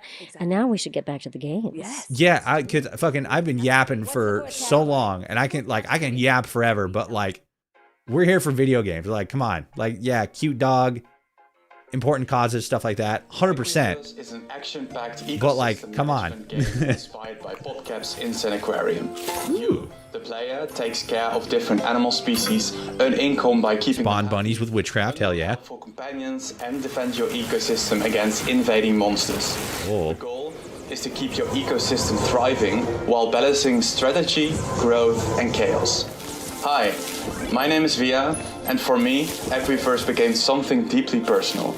In October 2023, I became chronically ill, and my life changed completely. Toshi then yapped for 200 years. Fucking, I have no idea why, but a lot of people still seem so surprised that I just like talk a whole lot. And during that time, I tried to reconnect with why I fell in love with game development in the first That's just what I do. became that I yap and I talk about video games, and I play video games, rather. While still feeling modern. Shame there still isn't any news about Pony Island 2. Yeah, but I mean, like, that's probably a good thing, because that probably means they're, like, really cooking on it. Equiverse is almost ready for its final playtest and release, and I'm beyond excited to finally share this passion project with all of you. This is the Regreening, our cozy simulation Equiverse. about restoring nature in a soil punk fairy tale. The deserted world Sorry, of say the soil punk? is full of trash that you clean up, dry soil Oh no, that she you said revive, solar punk. animals that you bring back. But don't worry. Again, it's not solar punk, it's technically eco punk. Sorry. Along the way, who are The bird. willing to give you mighty abilities in exchange for your help. The Regreening is a twist on modern farming simulators, where instead of exploiting the land, you regenerate it. In our game, you don't plant for profit. You plant because you want nature to bloom. Animals Pony Island 2 is the only other new thing I'm looking forward to this year. You gotta find some more stuff to look forward to, because, like, if it's just one thing for the entire year, oof, that's rough. You gotta branch out. It was also The Amazing Digital Circus, but I just watched that last night. I also watched that last night. No spoilers or anything. I will destroy you, but I liked it. It was pretty good. A cozy game about running your own little plant shop that was born from our love of houseplants. In the game, you my taste is very narrow and my wallet is very light. That's fair, but like there's definitely like a lot of games to fit like any sort of niche. There are also tasks to complete that will earn you tokens. Oh my god. Sorry. Pots, furniture, and decorations. Fuck, I'm dying over here. Fucking all plants are based on like real-life a house dust plants. particle fucking flew into my mouth and just like destroyed my uvula. But yeah, just fucking like watch showcases like these. Scroll around. Even if it's like, oh, I can't get this right now because like, you know, I don't got money for it. Fucking just put it on a wish list. Like eventually you'll have money to get it. And even if it's like a situation like me where it's like I see a game, I wish list it, fucking like 6 months passes, it finally comes out, and I'm like, I'm not too interested in that anymore. You at least have stuff on your wish list that you can then be like, oh, you know, I'll figure out like whether or not I actually want to play this, you know, play test it, this, that, or the other thing, see if I actually enjoy it. Or I just use that as like a springboard to like find something else that's like new, you know, coming out more recently that's like, oh, this looks actually cooler, so I want to spend money on this. These little robots attacking the Cabbage Patch Babies. Let's see. No spoilers for me. I have to wait a while to see the last act. Yeah, no spoilers. No Amazing Digital Circus spoilers. I have a few to look forward to this year. Deltarune Chapter 5, No Straight Roads 2, Pokemon Winds and Waves. That's not coming out this year, though. Winds and Waves. That's not coming out this year. Is it? I don't think it is. I think it's coming out next year. I could be wrong. Let me double check, actually. Probably look like an absolute goober. To show you all. I'm looking forward to sharing more Green Again news as well as an updated demo. No, yeah, what am I talking about? We haven't even seen like what the starter Pokemon look like, so they're like no shot. I want to have a little 0%. So many dreams. But I think these games are a really good way to learn. Oh wait, no, yeah, we did. Fuck, I'm stupid. That was Browlet and fucking all them. God, I'm stupid. Of entertainment and sorry, guys, I'm just not paying attention today. And then the regreening, I believe, is the one that's like they call it soil punk, which I love. I've never heard that term before. Yes. Such a fun little cozy way to. Oh, for a year or so, not like the year. Okay, I got you. I misread that. I thought the one that you Reduce loved as well motion. was Equiverse. Equiverse was pretty darn cool because there was a fox in there. But also, what I do love about all of these, including the one with the little sproutlings, is Hey Smith 501 on Twitch. Thank you for the raid. What up, everybody? What up, gamers? How's it going? to create a beautiful city for them. Good to know that's working. I was kind of actually wondering if the fucking buttons were working or not. But it did. And I fucking got sound effects attached to them. So like, hell yeah. Whether it's plants or whether it's an actual ecosystem that's being created like Equiverse. Exactly. And the thing about Equiverse as well is it also has this kind of economy. I wish I could rewatch it. I always give each episode a second go after its premiere. Yeah. There's so much you have to battle against. I mean, like, you could. You just buy another ticket and go see it again. But, like, yeah, very much a... Much like life. What is it? Explore natural worlds. Okay, that is a broad one. It's very broad. There's a lot to check out. There's a lot in like that very one. much like, yeah, I might as well just wait 2 weeks Fall into that category, Sure. for but the new of thing. course, You know, save a little bit extra cash. a biggie at the end. A biggie? A biggie, like an announcement. Ooh. Right, let's Browlet, Pom Bomb, and Gekwa. Yeah. I don't know how I just completely spaced on that. Cairn is a grand adventure game, taking you to the cliffs Cairn. of legendary Mount Kami to attempt the ascent of a lifetime. There you are, alone, faced with the immensity of the task and the limits of your own body. That got auto-modded? Very different from What do you mean got climbing auto-modded? games. It's very realistic, but it's also very simple. You grab the holds and manage your posture like in real rock climbing. It can also be challenging and requires perseverance. If you're careless, you fall. Happily climbing is a natural checkpoint system, pittance. Make sure to use them carefully as they are limited. The whole mountain is open for your exploration. All I said was hi Toshi and it got auto-modded. That's weird. You explore at your own pace, find resources Twitch. to survive along the ascent, and set up camp for the night. Yeah, I don't see any reason that would have gotten auto-modded. Try saying it again. Because now I have the Twitch thing open. I'll just see what happens. This one looks kind of interesting because it's like it's a rock climbing game, and like I mean because we saw like recently White Knuckle came out that was also like a really decent rock climbing simulator. Like it wasn't rock climbing specifically, but like it was a climbing game, but it was like really good for it's like, oh, this is like a really good rock climbing simulator. Ooh, this is kind of neat.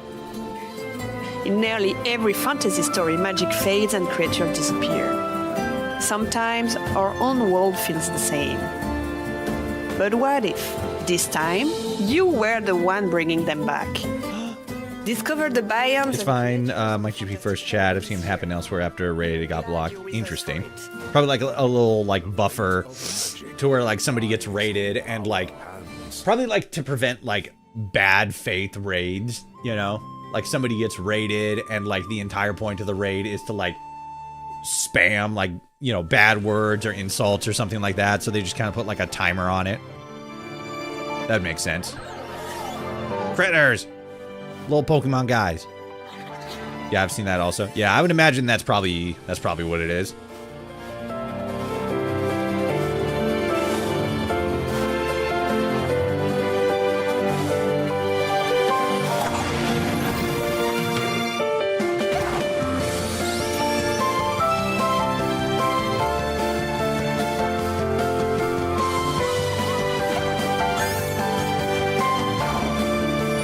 Go lurk, enjoy the rest of the summer fest. Yeah, you too. You have a good one. This one's a lot more like direct Pokemon. Like, what was it? Was it Black and White? I mean, it like not Black and White specifically, but like, I mean, Black and White was the one where they kind of like tilted the camera a little bit more to that sort of like 2.5D look, but Black and White wasn't. It's closer to, fuck, which one was it? X and Y. X and Y? Yes. I gotta double check. It's because it's been fucking forever since I played X and Y. Oh no, yeah, X and Y. Where like it was a much stronger tilt. Outbound. Oh yeah, I've seen stuff like this. You go on like a road trip or some shit. In your funny little van.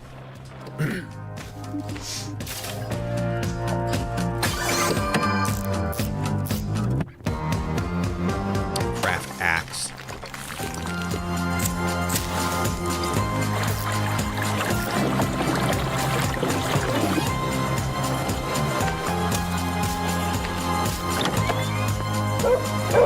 Dogs. Pet the dog. Bring your dog on a road trip. Let's fucking go. Oh my god, excuse me.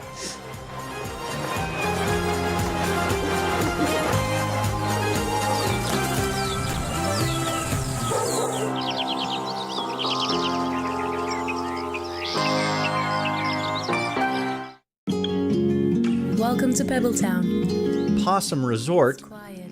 It's beautiful. And it's currently overflowing with animals in a desperate need of a getaway. And if you're up for it, build a dream resort for them. Care for cats, dogs, giraffes, lions, alpacas, and more. Alpacas. Gorillas. Kangaroos. Farm the land to feed your guests and fund your resort to make ends meet. Decorated. Animals love good exterior design. Canonically, like as well known as animals are, they love exterior design. For yourself. Explore Pebbletown. Unravel its mystery. Discover what sort of ancient secrets hide underneath this beautiful, calm facade. And maybe find your soul. You can get married. My cats beg to differ. Yeah, real. You can get married. There's so many games that are just like, let's make Stardew Valley, but like slightly differently. And it's like, I can't blame them, you know? Oh, there's a witch! You can torture a mushroom creature. Hell yeah. But like, to be fair, it all kind of started with like Minecraft, right? Like everybody took so much inspiration from Minecraft that it just like, it's just the way games are made now. It's an evolution role-playing game where you don't choose a class, you build one out of body parts. Oh. From your beginnings as a weak little blob, you'll hunt down strange creatures and collect their DNA to evolve your custom monster. Since launch, players kept asking us one thing: where's the water level? So we made it.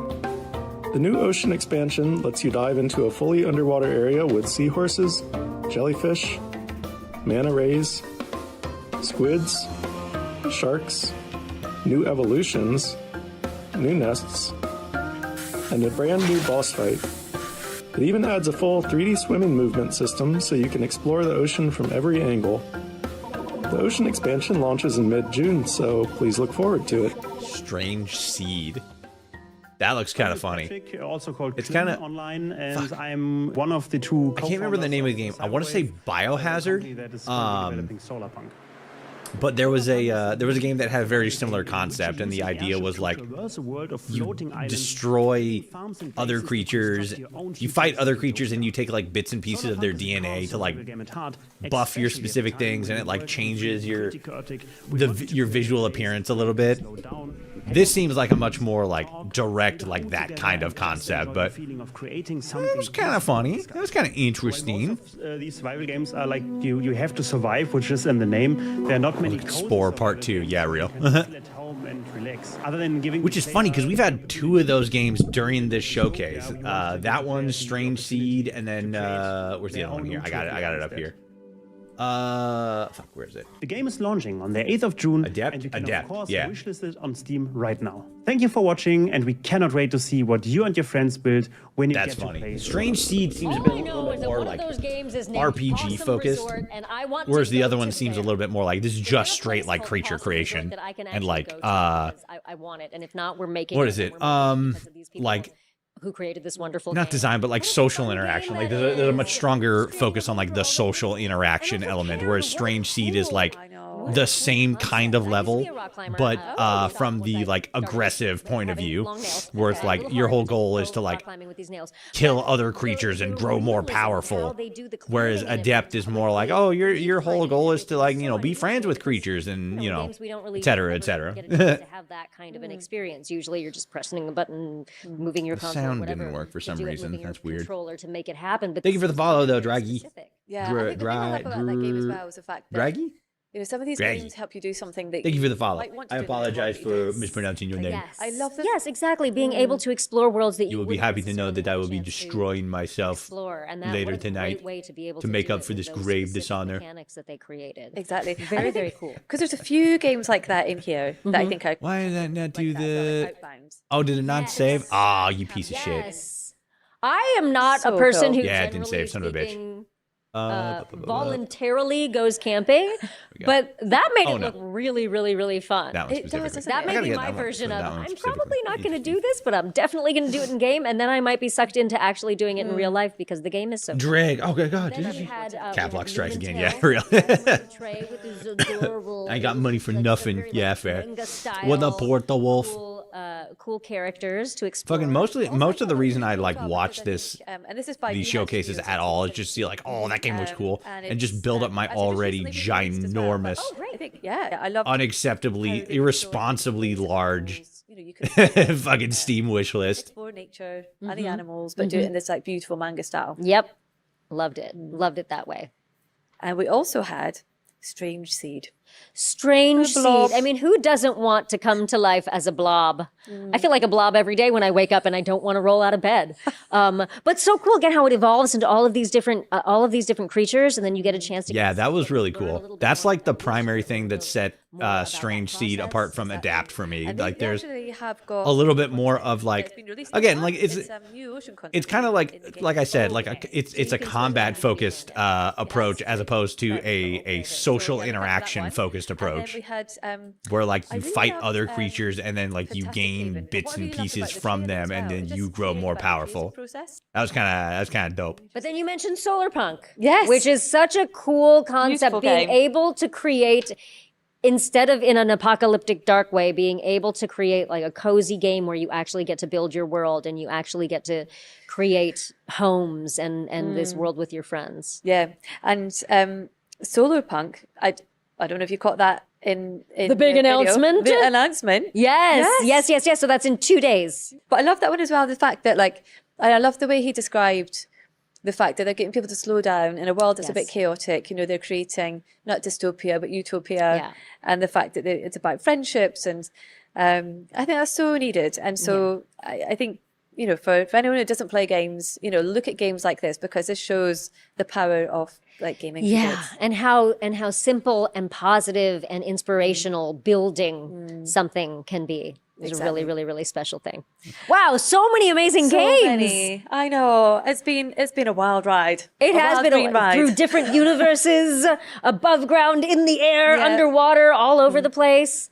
And we had our own personal little representative of nature, Chili T. Bean Esquire, giving us his opinions about things. So hopefully he can support all of the dogs in the audience who are watching and tell you what the best games are. Exactly. Entirely possible. And inspire more dogs to play. Yes. Yes, we need to work on more dog-human co-op games. Can someone create that for me? I'm going to talk to some game developers, and next year we're going to, yes, exactly. Game controllers for exactly. paws. Oh, exactly. Yep. Shout out to Pooper Noodle on Instagram, because she has a beautiful dog named P who actually plays games using her buttons. They're attached, they're connected to her computer. Oh, that's so cute. Actually, like, she plays Overwatch, she plays a bunch of different games. It's insane. I need to follow her. Yep. Oh, it's been amazing. And I think before we get to the end, yes, just have to do a couple of reminders because we've got the Steam page. Remember, everyone, to go to the Summer Games Fest Green Game Showcase Steam page. All the games are listed there. Yep, wishlist all of them. Yeah, wishlist them all. Make them all there. There's a handful that you can buy, but, you know, go and check them out. There's the Planet Play Store if you're looking for games that will give back to green projects. Every single one of those on the Planet Play Store does. So please come and visit us. And I just want to give a shout out to the showcases. Like, there's been so many showcases so far. I think we've got Frosty Games. It's coming up later on today. There'll be more over the weekend, so keep an eye out. But yeah, I'm looking at because the next showcase that's going to be starting. I don't like less than a minute here, actually, according to the. It's been so fun spending time. According to the thing, spending time with all of this one actually doesn't have a layover like the other ones that we've done so far today have had like a 15-minute layover. Like they wrap the thing up and then like here's like the next showcase after that. Our headline sponsor. But this one, the next one, let me actually just pull this up right here. Blip, blip, blop, blip. There we go. The Pride Focus Gaming stuff. I have never been more happy to turn off a fucking chat window, because I open it up and all I see already is just like on the one hand, the most like unserious people commenting, and then on the other hand, the most like fucking just like blatantly bigoted people posting. It's like, oh, fuck. the fucking like dislike ratio is already like vastly in the red because like God damn it, people just can't just fucking leave each other alone. All right, let's see what we got. Oh fuck, God, it's always so loud, and it's like this starting bit is always like so loud, and then the what is it, and then the like actual showcase is like, oh, it's not loud, it's just like normal volume, it's just the starting bit, it just fucking screams at you.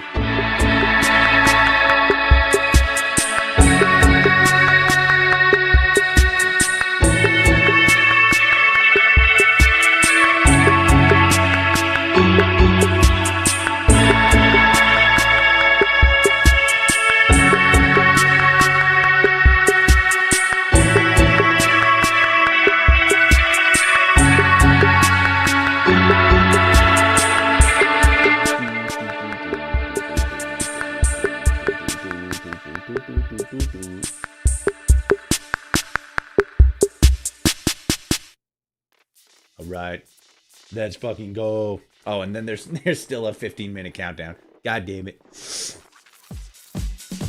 Why do I feel like it's playing twice? Like, what's playing twice? The stream? We actually had that as like, what is it? Like a little bit of an issue yesterday, where the what was it? The main one, the Summer Games Fest, was like really just like lagging like crazy. It kept like rebuffering, where like the audio was like not on, it was not like actually keeping up. So we would have a lot of moments where it was just like the audio was playing, but like it wasn't synced up. And it was like, man, this is a lagging thing.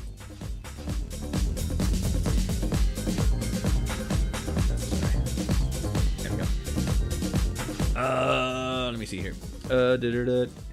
Like double, not the stream, but the Pride Parade thing, the audio. Notes, and they list like, this is what makes it woke about this, that, and the other thing.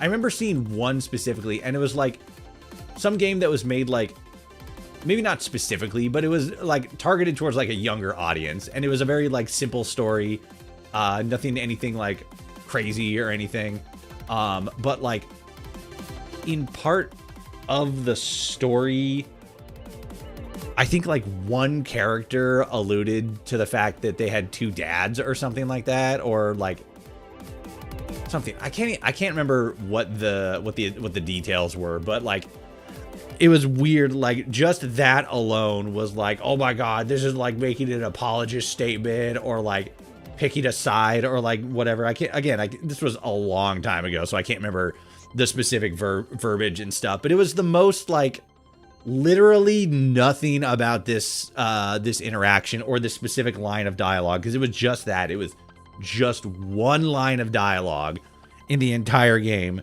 that I think you have to kind of like go out of your way in order to even like find. And they were like, oh, we found this makes the entire game just like complete like literal slop. And it's like, wow, you're that angry at just like the whole like everything that you like go to that extreme. You go that far just to find some reason not to like a video game that by all other accounts and measures you probably would enjoy. That's like, oh, we gotta wait 5 minutes. This one, it's got a 15-minute time window. But at the same time, the green what is it? Go. Welcome everybody to the Gaming Pride Parade here at Summer Game Fest. I am one of your co-hosts, Milady Confetti. And hello, my name is Jax from season 15 of RuPaul's Drag Race. Yes. Now, a little bit about me. A little bit of celebritizing going on here. Games, and I love my cozy hobbies. And I am your competitive cheerleading diva, which means I get just as competitive in my gaming. So let's go. Today we're celebrating big gamer energy, queer developers, and the incredible games helping push this industry. The headphones are crazy. It's all like bedazzled and gold and shit. With the Gaming Foundation, an organization dedicated to uplifting LGBTQIA+ people all across gaming through mentorship, community programs, advocacy, and support of queer creators. Nice. Their work helps create more opportunities and visibility for queer developers, players, streamers, esports talent, and gaming communities around the world. Is there like a Steam window for this one? Today is the perfect example of that mission in action. We've got an amazing lineup ahead featuring indie games, stylish action games, cozy adventures, horror mysteries, witches, detectives, drama, and so much more. Let's go! Creators and inclusive studios. And while we celebrate Pride today, this showcase is also about recognizing that queer stories and queer talent belong in gaming all year round. But before we fully jump into the showcase, we want to take a moment to spotlight the incredible organization helping make all of this possible.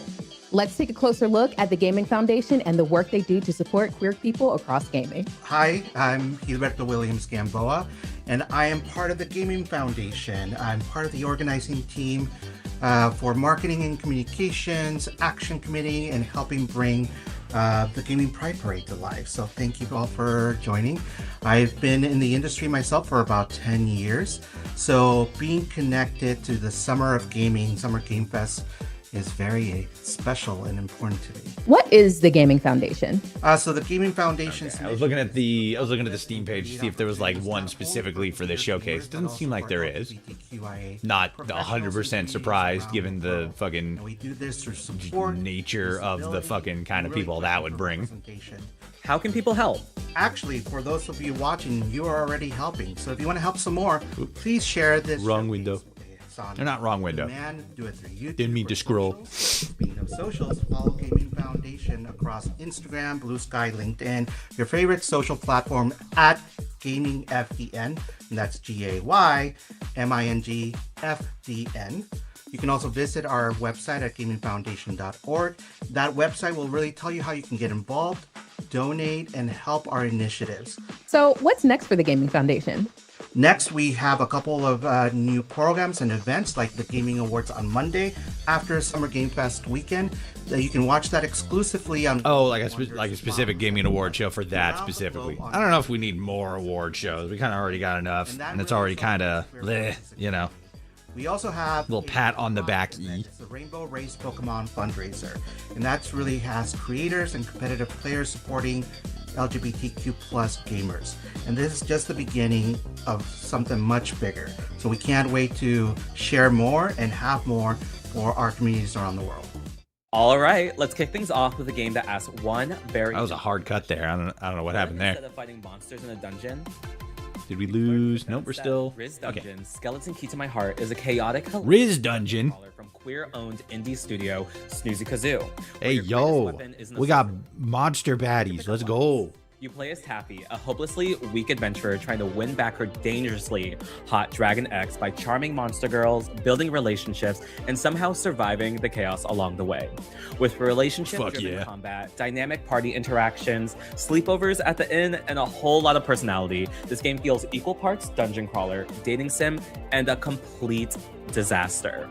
Let's take a look at Riz Dungeon, Skeleton Key to My Heart.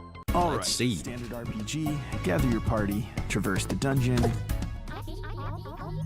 What? You gotta kiss Obviously. What? In Riz Dungeon, you're weak as shit. So flirt with monster girls and let them do the fighting. Just I see. Jealous. Everything you need to know about your girlfriends is on the worldwide spider web. Learn what really grinds their gears or makes them devote their life to you. Grow closer to them at the inn. Talk about your special interests, trauma dump, and then sleep in trauma dump. Fed up with it? You could always wait. No, don't wait. Delve deeper into the dungeon. You broke it up with them. More to kiss, more to recruit. More to kiss? Your way through the dungeon, manage everyone's feelings, confront your ex. Normal RPG stuff. This dungeon, Skeleton Key to My Heart. Launching September 17th, 2026. I like the like actual like first person dungeon crawler where you're moving from like tile to tile basically. That was kind of cool. We're Snoozy Kazoo. Also like the whole concept. I think that's really funny. I feel like the fucking UI is a little cluttered, but like at the same time I feel like it's kind of one of those things where like everything join you on your adventures, and your whole goal is to get your stuff back from the evil demon dragon. Wishlist now. Wishlist in the game helps to get your stuff back. September 17th. Like you left your stuff at their apartment and they're not giving it back, so you got to recruit monsters to go get their shit. That's funny. Anyone saying homophobic things in this stream chat is a dumb.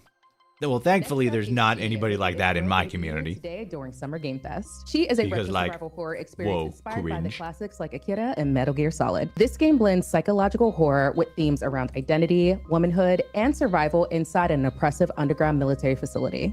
You play as Alute Black, a woman navigating a deeply atmospheric world with tension, existential dread, and some seriously incredible visual design. Check out She. Didn't we see that? Yeah, we saw this earlier today. This looks crazy. Like, look at how 80s coded this is. Like 80s, 90s coded anime style. It's very like Akira. But I was right. It is a god.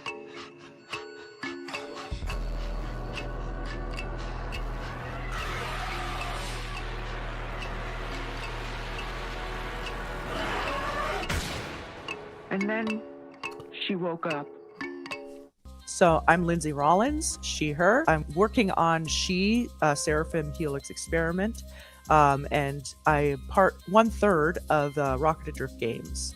And we are just a co-op, small indie studio, developing games in Toronto. Roe v. Wade being overturned was a big impetus for us to be a bit more politically engaged in the things we wanted to work on, as well as I'm entering kind of a new era in my own kind of development with my own gender and kind of reckoning with a lot of things that are happening to people that like me that are being marginalized right now by these really fascist kind of systems, or are they self-interested, or like what are their motivations?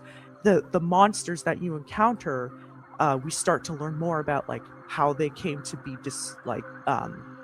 infected from this lab leak. What is actually the substance that has been used in these experiments? Where was it derived from? And eventually, you start to learn more about like the a kind of like what's the word, like Lovecraftian kind of force that behind all of it, and we do that through like drip feeding the information as they play through the radio dialogue, but also through documents that you'll find throughout the lab.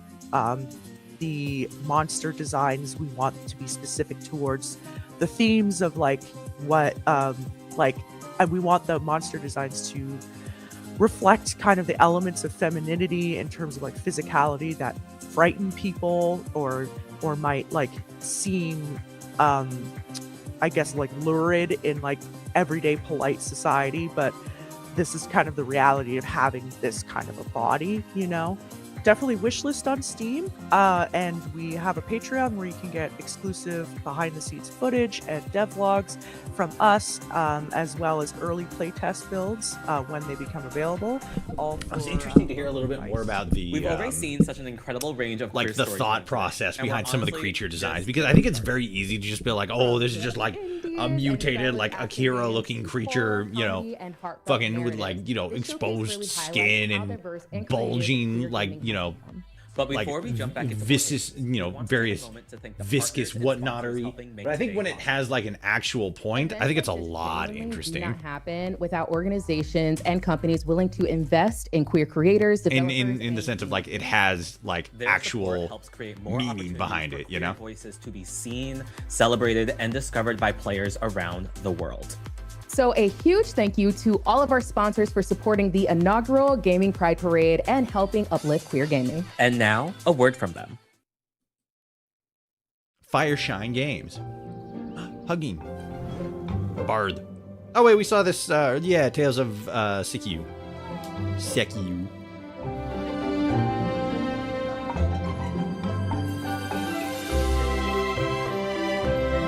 look at all of the creatures.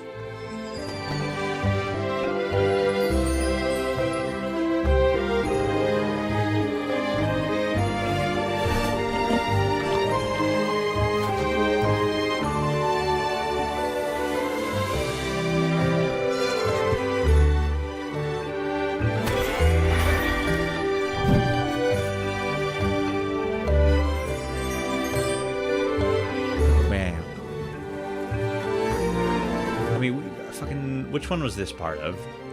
Was the Story Rich section, or was it the one before that? I can't remember which showcase was, but we saw this earlier today. You can. This looks pretty solid. Gaming celebration without a little camp, and honestly, nobody does camp quite like Kitty Powers. Kitty Powers Matchmaker Makeover is the fabulous remastered return of the viral dating sim classic, where players run their own. Oh yeah, I remember that. That was funny. That was a ridiculous game. Drag queen, Diva Kitty Powers. This updated version brings brand new artwork, expanded customization, chaotic dating minigames, and even more inclusive options for players to create exactly who they want to be. You can match straight, gay, bi, pan, and non-binary characters, navigate awkward first dates, survive disastrous restaurant choices, and somehow try to keep romance alive through complete chaos. And the whole thing is packed with Kitty's signature humor, ridiculous situations, and the exact kind of drag queen touch you want guiding your love life. This game feels like being personally yelled at by your favorite drag queen while trying to stop two strangers from breaking up over soup. And honestly, that's a beautiful thing. Let's take a look at Kitty Powers Matchmaker Makeover. Let's see what we got. You, yes you! Are you fluent in the language of love? Could you take other people's love lives into your hands? Well, now you can prove your pairing prowess. In my newly remastered dating simulator, Kitty Powers Matchmaker Makeover. Hello, kittens. I'm Kitty Powers. So much hair. In the last decade, the road to you just said something about that, too. longer and harder. Oh, I say. Which is why I've remastered my beloved dating simulator. How exciting. Run your own dating agency and become a matchmaking maestro. My little black book is bulging with new singletons who need your help. Oh, bless. Lavish them with a deluxe... Me who's ace. No, I'm not fluent in the language of love. Yeah, that's fair. The demographic for this game is very focused. Dating dilemmas. Actually, just straight up said it. People who are fluent in the language of love. Like, well, ripperoni. The limousine of loveliness or the land. He's in the trash. I've got some special dating tools to help up your arsenal. Impress me, and I might give you one. It's stuffed with enough improvements to make your eyes water. When did this game originally come out? Kitty Powers Matchmaker Makeover. Coming soon. You lucky things. Hello, kittens. I'm Kitty Powers. Oh, they're right there. Well, actually, I'm a game developer. Now we've made Kitty Powers Matchmaker Makeover. 2015. Wow, that was a while ago. 10-year anniversary remaster of the original game. It's like a dating simulator, but for everyone. Now, Kitty Powers, what's your #1 tip for dating? Just the tip. Okay. That's it. That's the tip. I have many tips. I'm the matchmaking maestro, you know. I could break it down in every subject area, but that was, you know, I think that's as good as an answer as any. Kitty Powers Matchmaker is a dating simulator, but it's not like any dating simulator you've seen before, because most dating simulators are not simulators. They're just sort of choose your own adventure books. Our game is actually a simulator. Oh yeah, because a lot of them are just like visual novels that just have like slight alterations when it comes to like what you can, like they all sort of end the same way, and it's really just like, do you want to say the thing that's like clearly the good option or the thing that's like clearly the not good option? The high school tables from the original game. We're also bringing back avatar dates. Send your friends on dates, which you couldn't do in the original game, and all sorts of wonderfulness. There's also going to be some amazing collectible kitty pins, the kitten-themed badges. Kitty pins. For my kittens. something more fun for people that have completed the game but love the game and want to spend more time in it but don't want that grind. Well, they want something to grind, so that here has some kitty bins you can grind for. If you go to hell yeah, grinding, let's go. Page there with all of our social media links, which you can choose from to your heart's content. Or come and join the Discord. I hang out on there every day. So a little fun fact about me, I love card games. And next up is a game that takes one of the most classic card games ever made and completely reimagines it as a celebration of indie art and creativity. Art of Solitaire transforms Solitaire into an incredibly cozy and stylish experience where every deck is designed by real-world indie artists from around the globe. You are not just building cards here, you're building an interactive art collection filled with everything from fantasy worlds and cute animals to surreal illustrations and queer folklore-inspired designs. This game features classic modes like Klondike, Spider, oh, it's the fucking lizards I've seen on TikTok before. Up in gorgeous visuals, I like those ones. Those ones are fun. Sounds, and their signature flick mechanic that literally lets you fling cards across the screen. And one of the coolest parts about this game is that it uplifts artists directly, with new creator collaborations and featured decks releasing all year round. For Pride, the game is spotlighting work from queer illustrator Camilla Kroll through a Slavic queer folklore deck celebrating LGBTQIA+ identity, Slavic, interesting, mythology, and culture. Let's hear more from the team behind Art of Solitaire.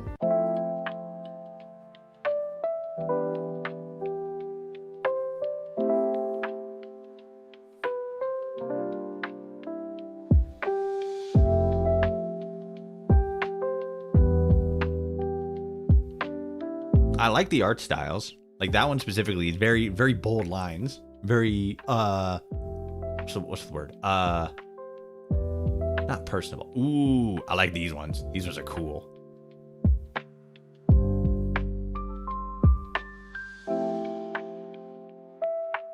Yeah, I can definitely see a lot of the like Eastern focused ones. Or not Eastern, fucking Eastern European. Because Eastern Europe has like a very specific art style.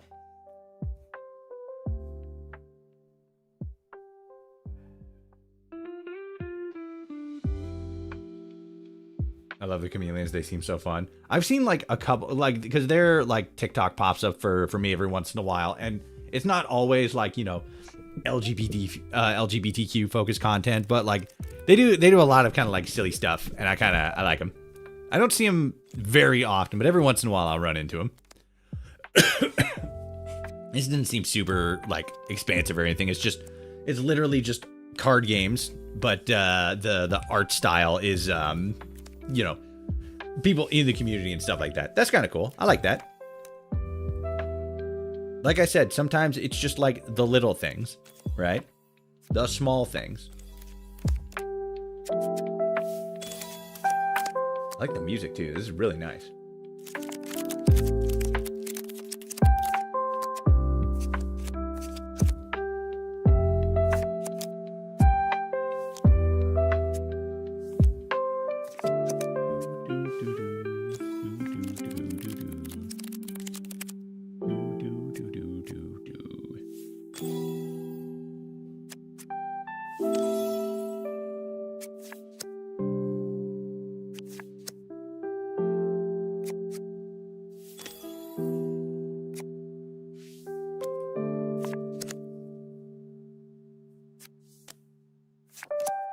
I only know like a couple of like card games specifically, like, you know, the ones that like the more traditional ones. Like I remember for like the longest time, I was like really good at, I was like absolute dog shit at regular solitaire, but I was like really good at clock solitaire. I don't know what it was about clock solitaire, but just like, I just like fucking used to be like way into that shit.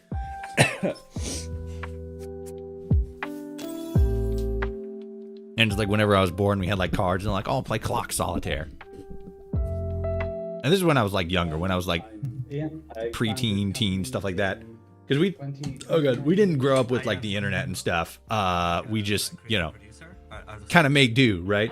We didn't have the internet. We didn't have internet until I was like halfway through high school. And comics artist, I suppose. So Solitaire is the most played game ever. We wanted to bring Solitaire, and that's fair. I was gonna say Tetris, but then like, no, yeah, relaxing it is. Probably definitely Solitaire. Cards have been around longer. How brain tingling it is to a new generation of players.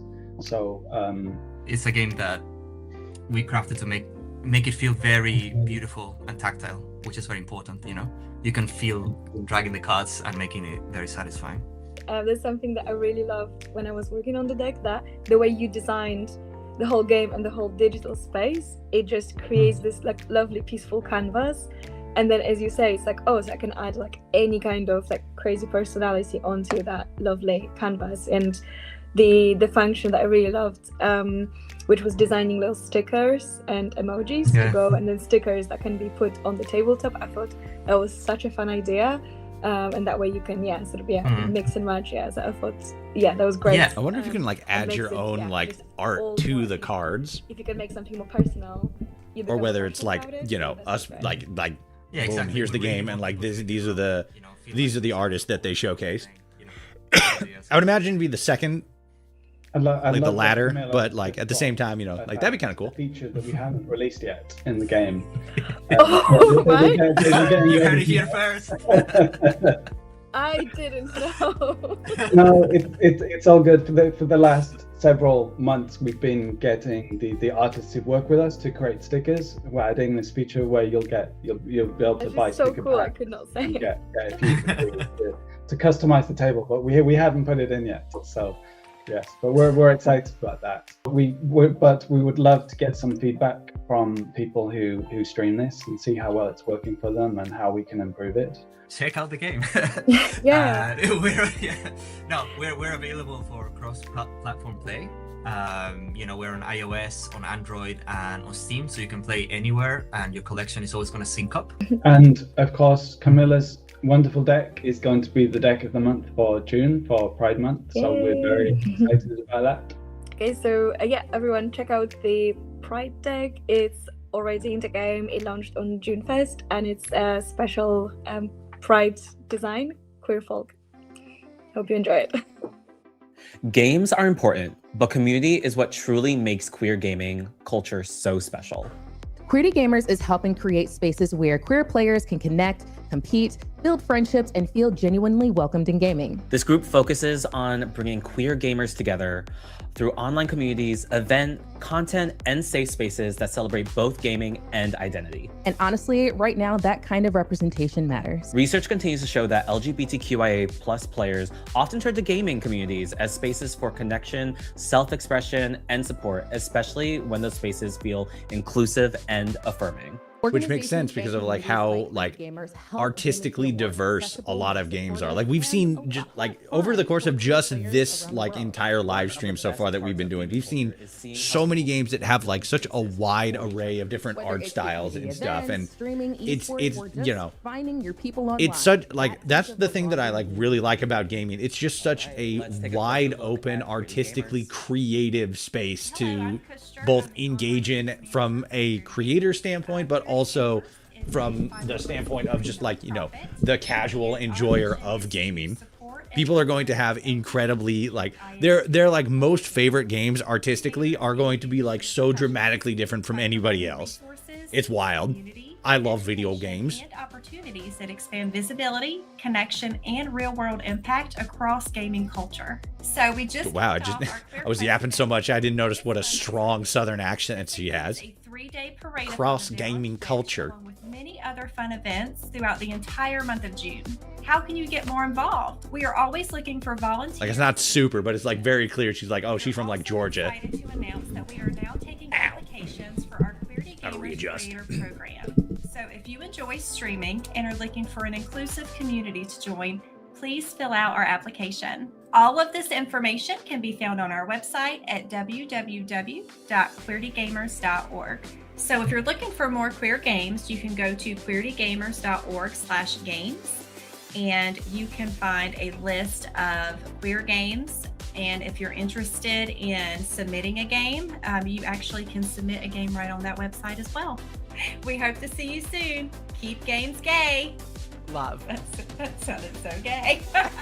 All right, it's officially time for some adorable chaos. Cute Patoots is a retro-inspired 2D platform shooter that blends colorful charm of classic games like Kirby and Mega Man with fast-paced action exploration and creature collecting. You'll jump, dash, and shoot your way through cozy stages filled with quirky characters, silly mysteries, hidden paths. Yeah, it's very like old school Kirby. While the game looks super cute on the surface, there's also a really satisfying action platformer underneath with power-ups, non-linear level design, and enemies you can actually collect along the way. The pixel art is really gorgeous, the music has perfect nostalgic retro energy, and the whole game feels like a love letter to classic platformers from the 90s. Yeah, seriously. I love it. That's cool. This cozy little place. It's totally full of dangers. Oh no! Time for Cute Patoots. Look at him go. Look at the little guy.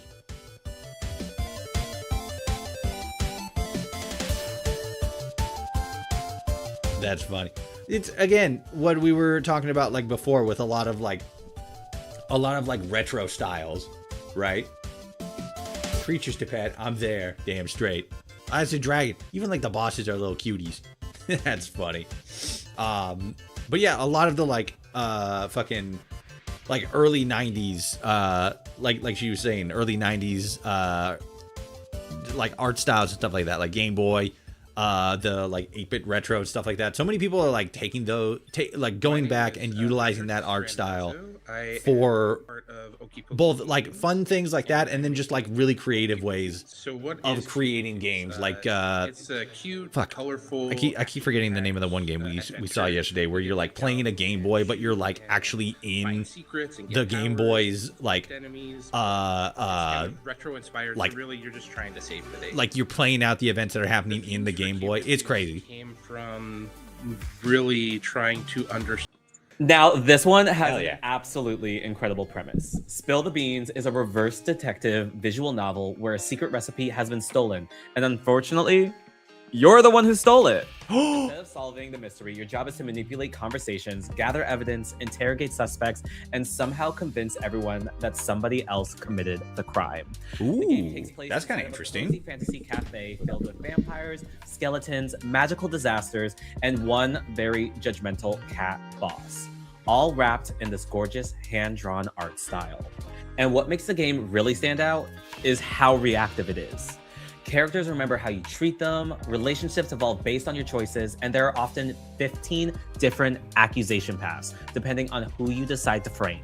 Cozy, chaotic, extremely queer, and somehow manages to make emotional manipulation look weirdly charming. Let's take a look at Spill the Beans. It already sounds very like Monster High coded. Oh no, Monster Prom, that was it. 5 potential suspects, just one small problem. You did it. Oh. We stole the Krusty Krab's secret formula.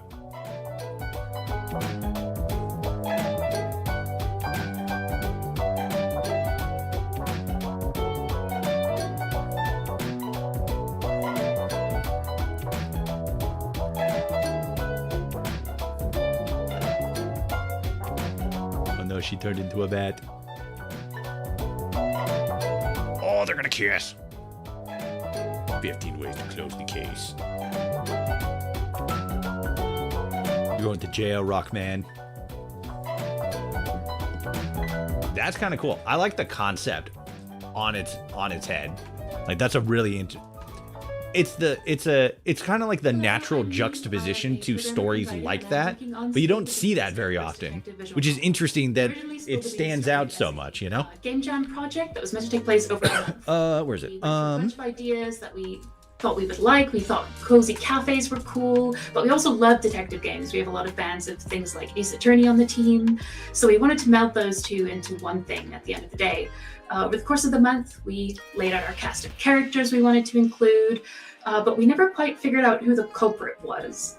We knew what the game's name was. It would be Spill the Beans, because that's a really fun name to give to a game set in a coffee shop that's about detective stuff. So the game jam went along, it ended, and we didn't quite finish the game because we hadn't figured out who the culprit was until we sat down and we thought, maybe the most interesting thing we can do is say that the player is the culprit. And suddenly that twisted the whole idea on its head. Suddenly, you know, all these people you were interrogating, we knew why you couldn't find out why they'd done it is because you had done it. And now we had this new dynamic to play with, to make the player a manipulator, and how that could maybe take a new twist and a new kind of emotional stakes to give to this cozy setting that we had fallen in love with. I think for me, the crux of it's always characters. You know, when you go to a cafe, it's really cool and peaceful, and you know, you have your nice drink, but there are all these people around you, and you don't know what their lives and their internality is actually going to be, because you know, you never actually talk to them. You're sitting by yourself and you're relaxing. And so with Spill the Beans, you know, you have that coziness at the cafe, but you also have people, and you're talking to people, and you're finding out that internality they have, and the things that make them tick and are human. And I think there's something inherently cozy about getting to know someone else, that you are put in this kind of high stakes situation where they are more likely to share more slightly personal things, and there's an intimacy to that I think is inherently kind of cozy and very close to the chest and very intimate. I think the thing I hope people most reflect on is what it means to manipulate someone. Because in my opinion, in writing this is kind of what I'm taking away, is to manipulate someone is to know them. It is to know all their weaknesses, all their flaws, all the ways that you can change them, but also to not have them know you in any way, to have them not see through the facade and not see who you are, and the inherent loneliness of that, of knowing someone but not being known yourself. And that maybe because they didn't really explain like who our character was. I just kind of figured it's just like, well, we just play the role of the like nameless, faceless protagonist. The importance of connection, whether that's knowing someone or being known in return. Please be sure to wishlist Spill the Beans on Steam and check out our newly updated demo just for this event, where you can play Jesse's first fruit we're releasing for the public right now, where you can try to figure out something about their mysterious past with one of the other members of the cafe trapped inside with you. The Gaming Pride Parade is sponsored by Logitech G. The creators of Logitech G. What's the difference between Logitech and Logitech G? Is G like the gamer-focused one? To microphones and streaming equipment, Logitech G has become one of the biggest names in gaming by helping people play, create, and connect in ways that feel more immersive and personal. We love that Logitech G continues supporting gaming communities and creators across every corner of the industry while helping make gaming more accessible and welcoming for everyone. Visit Logitech G to check out the latest gaming gear and accessories at logitechg.com. Remember the pure feeling of play? Running to reach out and tag a friend. Placing the last block on a medieval castle. Putting your last quarter in the arcade knowing it's high score or bust. The anticipation. The rush. The genuine joy of play. It makes us feel alive. That's a feeling we can't help. Esports, let's go. Share it and keep it feeling new. Oh, it's a Logitech thing. I was like, what is this? What is this a commercial for? It's Logitech. Of course it is. And every advance felt like we were landing on an undiscovered planet. Or when the people you played with went from friends in the neighborhood. Let's go gambling. Yeah, seriously. And when wires were replaced by freedom. Creating breakthroughs in play can be just as exciting as playing, if not more so. Because everything we design, build, and innovate brings that real joy of play to everyone. First-time gamer or esports pro, we've got you. Think about it. We design controllers that enable more people. I can't really think of like Logitech specifically that I use a whole lot. I think if I remember correctly, at one point, like that was not like my primary, but I remember having like a couple of Logitech things. But like for the most part, like PC wise, I've always been more of a Corsair kind of guy. Play challenges us. Connect. Like none of them really have like any specific advantage, you know, one thing or the other. Like like Corsair over like Logitech or over like Razer or anything like that. None of them really have like specific advantages. It's all just like green team versus yellow team versus blue team kind of shit. Except Turtle Beach. Well, specifically the headphones. Turtle Beach headphones are absolute trash. I will die on that hill. Fast-paced top-down Neon Death Drop. Play as Seraph, a gay go-go dancer using fierce choreography and kinetic powers to save a futuristic neon city from hordes of rogue robots. You're dodging bullet hell attacks, chaining together stylish dance combos, manipulating the environment around you, and literally slinging enemies off the map with pure queer energy. The combat is all about That's kind of cool, pushing characters off the map and shit like that. Choreography, inspired mechanics that make every fight feel more like a performance than a battle. But underneath all the chaos and camp, there's also a really heartfelt story here about identity, community, and becoming. This is like very like dance focused, which is like another thing that we don't really see too often. Because I was talking about that as well with like the whole, you know, like because we've seen like just over the course of the showcase this weekend, like multiple games that are like this is like a musically focused thing where it's like a rhythm game or it just has like some sort of stronger musical stronger musical presence in the design of the game. And that's sort of it's the same kind of thing with this, but like this is more like dance and performance based stuff, which is like that's kind of interesting. Fuck my life. Oops, there he went. He's gone. What was another one? We see like games like Dead as Disco, for example, which are also kind of like that. But that's more of like a fighting game that also happens to include a musical element to it. But it's funny because it's also a very like what is it? It's also a very like performance-based thing because it's combat in time with music, which in and of itself like that is like dancing. That is a performance. And it just looks really cool like on like when you're playing when you're playing the game or you're like what, because you see like a lot more I think TikTok edits of it recently. And I'm the director of it's really cool to just like watch. Like visually it looks really satisfying. So I really wanted to bring this kind of energy. Porta Wolf, did you see the fucking Spill the Beans game? That looked kind of cool. Fucking that, and then the Riz dungeon. Those are like, for this showcase specifically, those are two of my takeaways so far. Both of those look pretty sweet. From high Spill the Beans looks, I think, a little bit more cooler. Emotional and nostalgic. I missed Riz Dungeon. It's so funny. It's basically like an old school dungeon crawler, and like the story is you're just like a really weak adventurer, but the only option, it's an old school dungeon crawler where you play as like a straight bard, right? You can't fight yourself, so you have to just like Riz your way, and you gotta like hit on the fucking like cute monster girl so you can the entire point of the game is you're adventuring so that you can get your stuff back from your ex who is like the dungeon boss, but you need to like, you know, get these cute monster girls to be like your friends and fight with you or like fight on your behalf because, you know, you're weak as shit.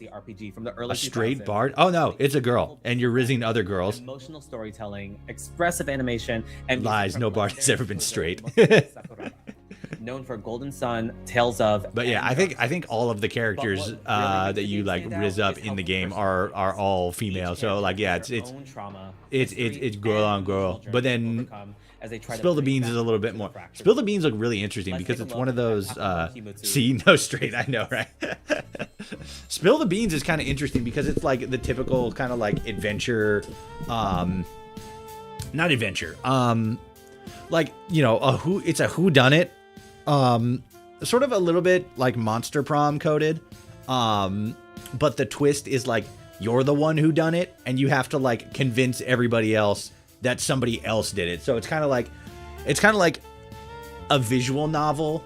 Maybe a little bit of like a dating visual novel. Again, kind of like Monster Prom combined with like Among Us, where you have to like lie and convince them that the other person, like somebody else, was the one who did it. And that's kind of an interesting concept. The art style is interesting in this game specifically.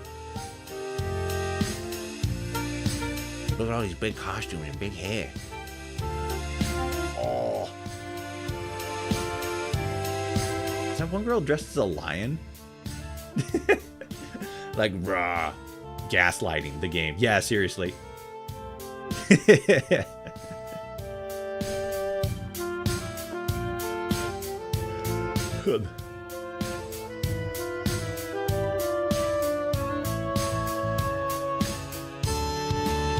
Ocean of Secrets. Taco no who I missed it. I'm Christophe Galati. I'm a French indie game developer, and He's a French. I own the studio Dineos. Traumas and dark stuff have always been near me, and in my opinion, games are what saved me, because during this time I used to kind of escape by playing a lot of JRPGs. Finally finished my social studies final. Hell yeah! Playing those adventures- Congratulations. These characters helped me survive my life, I guess. So I really always wanted to make a JRPG that will have a deep storyline that could also maybe help people. So in the game, is a really, like, drag is not only part of his storyline, it's also very present in the game world. Like in each town, there is a bar with some drag artists, drag king, drag queen, drag queer, and the character fights with his drag, basically. During the game, as you can see in the trailers that will be revealed with the interview, he kind of unlock looks during the game. So I'm gonna go now. I'm hungry and sleepy. See you. Take it easy. You have a good one. Thanks for stopping by. Presidential election in the game. Also, regarding the drag queen, as I mentioned, I did cameos of real world drag queen. So there are more like there is more than 50 real world drag queens in the game. It also led to a side quest where you have like a Pokédex, actually, where you have to find all of the drag queens in the world, and they show it in the book. Oh, like you run into like different. Yeah, okay, that makes sense. I was like, what the fuck are you talking about? And yeah, how would this game have like a Pokédex system? But that makes sense. Picking traditional JRPG all of the different varieties of individuals, stuff like that, while having modern stuff like characters speaking about their traumas and drag queen and stuff like that. The only thing I might like sometimes I'm afraid like people will only see the game as the game with the drag queens because there is a lot of characters and a lot of stuff. But I guess when the game releases, they can see the whole picture.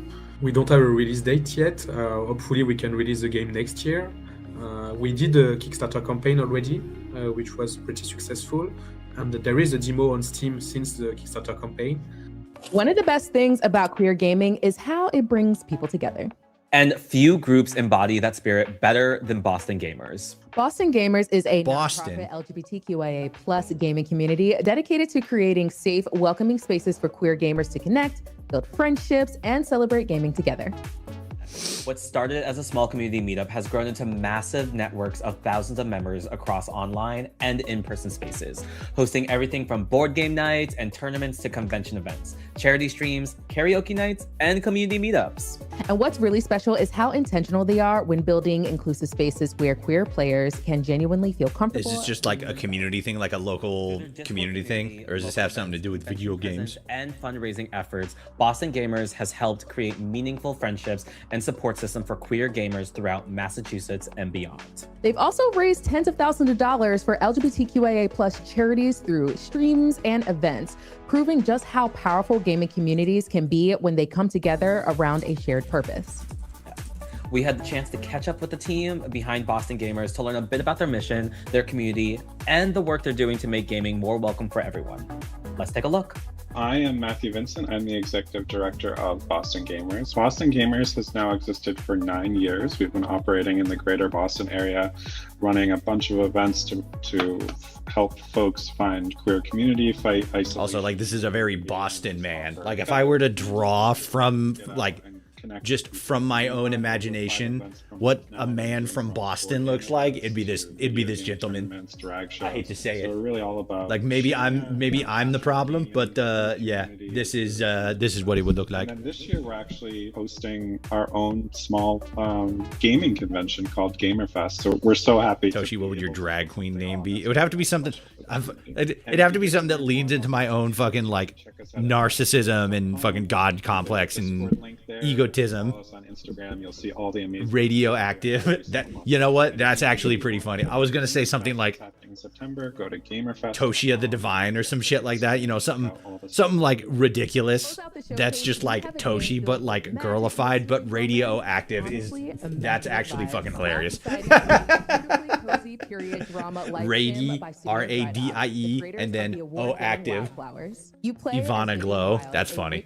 I think Radioactive is funnier, but like that's a pretty good one. Of Fairhaven at the turn of the century. What is this? Really let you live out the fantasy. You'll renovate and customize your magical boarding house, host elegant tea parties and glamorous balls. Wait, boarding house? What? Practice witchcraft, conduct seances, witchcraft, and maybe even a little spark of romance and drama along the way. Oh my One of the coolest god. things about WoW Society is how much player choice will shape the experience. You decide who to invite into your home, how events unfold, which relationships grow stronger. Oh, it's a fucking green lady with wings. Becomes. What the fuck? I guess they did say witchcraft, so not a surprise. Architecture and entire atmosphere feels inspired by classic period dramas, but layered with magical fantasy, queer storytelling, and cozy life sim mechanics. You can also collect magical familiars, connect with spirits, explore the supernatural side of Fairhaven, and influence the town through both your social circle and your witchcraft. Let's hear from the team behind WoW Society. Welcome to Wild Society. Hello. A witchy period drama sim where you run your own magical boarding house. I'm Alexandra Liu, and I'll walk you through one of our most exciting features, rituals. A witch's power is only as strong as her ingredients. You'll need to explore the island to find everything you need for your magic. To create a ritual, you'll need to discover ingredients which possess the same magical properties and craft them into the right form. When you pick up a new plant, shell, or crystal, check your crafting stations, and they'll show if you have any ingredients with undiscovered words of power. And the first time you craft it will reveal what that power is. Now you can prepare your very Green own character is ritual. always so weird. Looks Read the pointedly at incantation Toshi. to find Shut out up. which words of power are needed. I'm not weird. I'm cool and awesome. Everybody thinks I'm cool and awesome. Power. More powerful rituals will need additional ritual items, such as gemstones or potions. It may even require harnessing the stars. Just like our Why is she previous green? title, That was what I was asking too. Like what? Like everybody was like normal, and then just all of a sudden, green lady with wings, and like what the fuck? your coven, you can use rituals. See, like everybody else is just like a regular person, man. And then all of a sudden, like bam, green lady, and then bam, bridge, made of We've lots tree. more magic to share with you in the future. For now, best witches.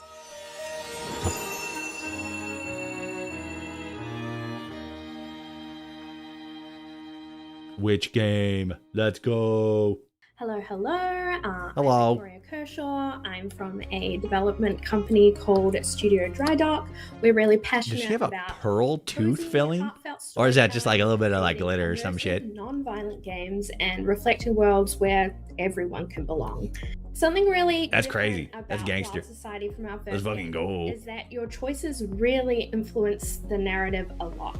You'll be choosing things like what tenants you'll be hosting at your boarding house, who to matchmake, who you'll be deciding to romance, if that's your thing, and even things like who do you endorse to be mayor. Silver Bridge. your That's fair. choices always really I was kind of looking at it and I'm like, that looks like kind of like silver, but then I'm like, no, that looks a little bit too like iridescent to be silver. get to both be Like it probably is. It's probably just like a polished or some shit. But like for a second, I'm like, oh my god, is that pearl? Holy shit! She's going like fucking next level with it. maybe you want to host an intimate tea Don't replace my tooth with anything that would make logistical sense. I want that shit to be a pearl. That's like next level shit. magical powers and convince them to join you. Oh my gosh, I am just so excited to continue introducing this game to Book Talk because I really feel like they're gonna Introducing it dive to really Book Talk, yeah, this is definitely something that Book Talk would just absolutely devour. PC player, please wishlist us on Steam. We are there right now. If you are waiting to hear about other platforms, the best place for you would be to join our mailing list, which you can find the links for that through places Another like name, Chell Tear. telling your Oh, like friends. shell. Please tell your friends. CHELL. Do you have some book reading babes. Like Fallout Shelter. Period Yeah, that's also pretty solid. historical costumes. I don't know. I feel like Radioactive like is probably the best one so far. Word of mouth. That's really funny. We are a little studio and We just want this game to reach as many. I'm gonna have to remember that for when I have enough money to commission somebody to make Girl Thank you all Toshi. so much for joining us for the Gaming Pride Parade at Summer Game Fest. This is my alternate. Today was This a is my celebration Girl of queer Sona. creativity, queer joy, and vertical developers Girl and Sona. communities continuing to shape the future of gaming. This is my anime Girl Sona. Radioactive. Cozy worlds, unforgettable characters, and so many games that deserve your support. So if you saw something here that you love today, make sure you wishlist these games, follow the developers, support queer creators, and keep up. I saw a couple that were pretty fucking cool. And the celebration. Spill the Beans and then Riz Dungeon. Don't forget, Both of those you sound can see the Gaming hilarious. Awards 2026 this Monday, June 8th at 7 p.m. PT, streaming exclusively on WoW Presents Plus. The show is hosted by voice actor Erika Ishii and RuPaul's Drag Race All-Star Dawn, and will celebrate the very best of Just Dawn. with 60 nominees, 14 awards, and an incredible lineup of guests, including Pheromone, Rock'em Sakura, The Gamer Guys, and more. Thanks again, everyone, for watching. I am your co-host, Milady Confetti, and you can find me at Milady Confetti on all social platforms. Yes, and I'm your other co-host. My name is Jax, and you can find me on Twitch and Blue Sky at HeyGetJax, or on Instagram at GetJax. We'll see you next time. Bye. Happy Pride! Let's fucking go. All right. Oh, God. Okay, so let's see here. So that's the wrap up for that. Very cool. Glad we were able to find a couple of really interesting I was kind of expecting like a couple of unique and interesting things, because there's usually like all of these like smaller showcases at least have like a few like really interesting looking games. Riz Dungeon as like the starter, that was just really funny. That's a really funny one. I'm fucking kind of interested in Spill the Beans. That's just from like the like twist aspect, like the not juxtaposition, but the whole like you play as somebody who like you committed the crime and you got to convince people that you didn't. That's kind of interesting. And like I said, I'm kind of surprised that we didn't see more stuff along those lines, or at least haven't so far, because it almost seems like too obvious, right? It almost seems like it's like the simplistic option. Like this is like the natural next step, or like the natural twist that people would like inevitably, reach, is like, oh, how do we make this game, more different in a sense. And it's like, yeah, I'm like, again, kind of surprised that we haven't seen more of that before, or at least like sooner. Really interesting. As far as the rest of today goes, let's see, where's the Summer Games Fest thing?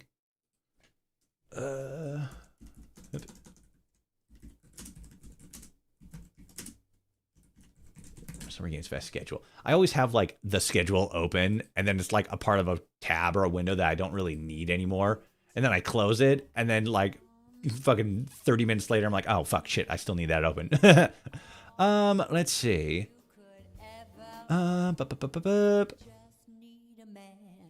So then the last thing that we have for today is the Frosty Game Showcase, which is showcasing games made by developers in Australia. I need to like look this up. Where is this? Aotearoa? Is this a new continent? Is this that new continent that they've been talking about to discover? Oh, it's Maori. It's the Maori. Okay, that makes sense.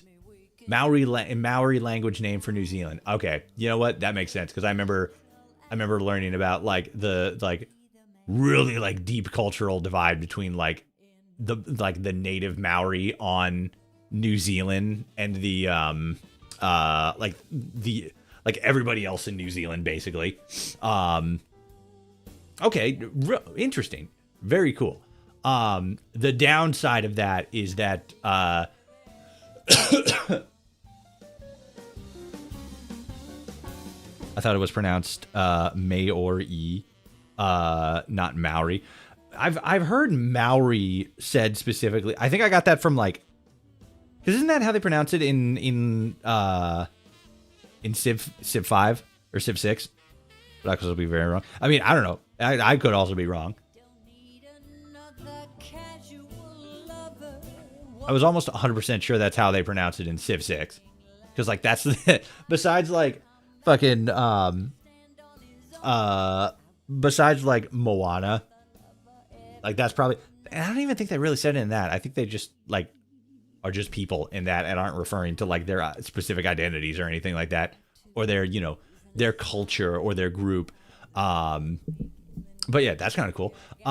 So... Yeah, so there's the Frosty Game Showcase there, which is, you know, Australia, people of the Maori culture, and then New Zealanders. The odd thing, and I don't know if it's just like a scheduling thing with the Summer Games Fest, that doesn't start until 3 my time, and it's currently 1:15, so that's not going to start for like another hour and 45 minutes, and that's a awkward layover. So I think for right now, we're going to go ahead and leave the stream here, because like, I mean, you know, I'm looking at the Steam page, and there's some pretty solid stuff on here that looks like it might be kind of interesting to check out and see trailers for and stuff. But like, that's just a long layover for like getting into the next showcase. So if you guys want to watch that, absolutely, I strongly encourage you to do that. Definitely check out all of the cool independent games that are both in development and are out right now. Another name, Isotrope. Oh, like Isotope. Yeah, that's a good one. I like that one. That's probably like the second best one after Radioactive. That's funny. But yeah, definitely be sure to tune in later for when they do the Australian showcase. I'll probably watch that in my own time. For the right now, I want to thank you all so much for showing up, watching the showcase. This is really fun. This is really cool. I love fucking. I love showcase streams, both from like watching them for like, you know, just watching game showcases, and then also just like doing them as a stream, like as a community thing, because they're always so cool and so fun, and I love them, and there's always so many cool and neat and interesting and awesome looking games to fucking add to the the ever growing wish list. But yeah, be sure to check it out. Tune in for the Australia and New Zealand showcase later, and then we will be back tomorrow for the Xbox showcase, which is going to start at where is it here? Yeah, there it is. So it's going to start at 10 a.m. Pacific Standard Time. So there's going to be three cases, or excuse me. There's going to be 3 showcases tomorrow. There's going to be the Xbox showcase tomorrow at 7 a.m. Pacific Standard Time. The PC gaming showcase, which is going to be at noon, 12 p.m. Pacific Standard Time. And then the Dutch Indian showcase, or sorry, the Dutch Indie showcase. Or the technically the Deutsch Indie showcase, Germany, Austria, and Switzerland. So not Dutch at all. No, I guess whatever. I guess technically it is. But either way, that one is at 2 p.m. I'm imagining that both the Xbox showcase and the PC game showcase are going to be 2 hours long. If they're not, that's also kind of a little awkward and weird, because you got like an hour layover between both of those. But either way, we're going to be back tomorrow. Is it an indie game from the Deutsch area, or is it a game from Dutch Indies? Because it could be either way. Oh, it says indie, so I would imagine it's like it's a showcase of like different indie games from like different developers. But we'll see. I'm again hoping that like the Xbox showcase and the PC gaming showcase are actually going to, you know, be like closer to like hour and a half, 2 hours long, because like we'll definitely be able to find stuff to do in like those layover times, but like that's like those are long windows for for like when new stuff comes, or for continuing the showcases. Like the Dutch Indies is in the Indonesian region. The Indonesian region. So on that specifically, there is actually on, is that the 8th is Monday, right? Yeah, on Monday at 10 a.m. Pacific Standard Time, 1 a.m. or 1 p.m. Eastern Standard Time, is the India showcase. So it's games from Indian developers, and that's pretty cool. It's a little awkward that it's not like coupled together, especially since it seems like it would be like a 1 hour showcase. I would imagine, I don't know, that just seems weird. It's like on its own standalone thing, like kind of separate from everything else, especially since everything else started and like took place over the course of the weekend. Like they couldn't slot the Indian game showcase in like after the fucking summer game showcase at the on June 1st. They couldn't do that. That's kind of weird. But yeah, that's what we got for today's showcase. I hope you all enjoyed. If you did, like, comment, share, subscribe, ring the bell. If you're watching on YouTube, if you're watching on Twitch, hit the follow button. It says on Twitch you're streaming later today on the schedule. Yeah, that's because I set the schedule ahead of time and just didn't change it, because you got to go through like all these fucking hoops to change the fucking schedule. Like, you know, obviously you got to fucking go to the website, and then you got to fucking go to your channel, and then you got to go down, and you got to fucking go to, well, I can't even really see it right now because I'm live. It's fucking even more annoying if you're live, because then you got to go to, which one you got to go to? Because if you're live, then you got to go to,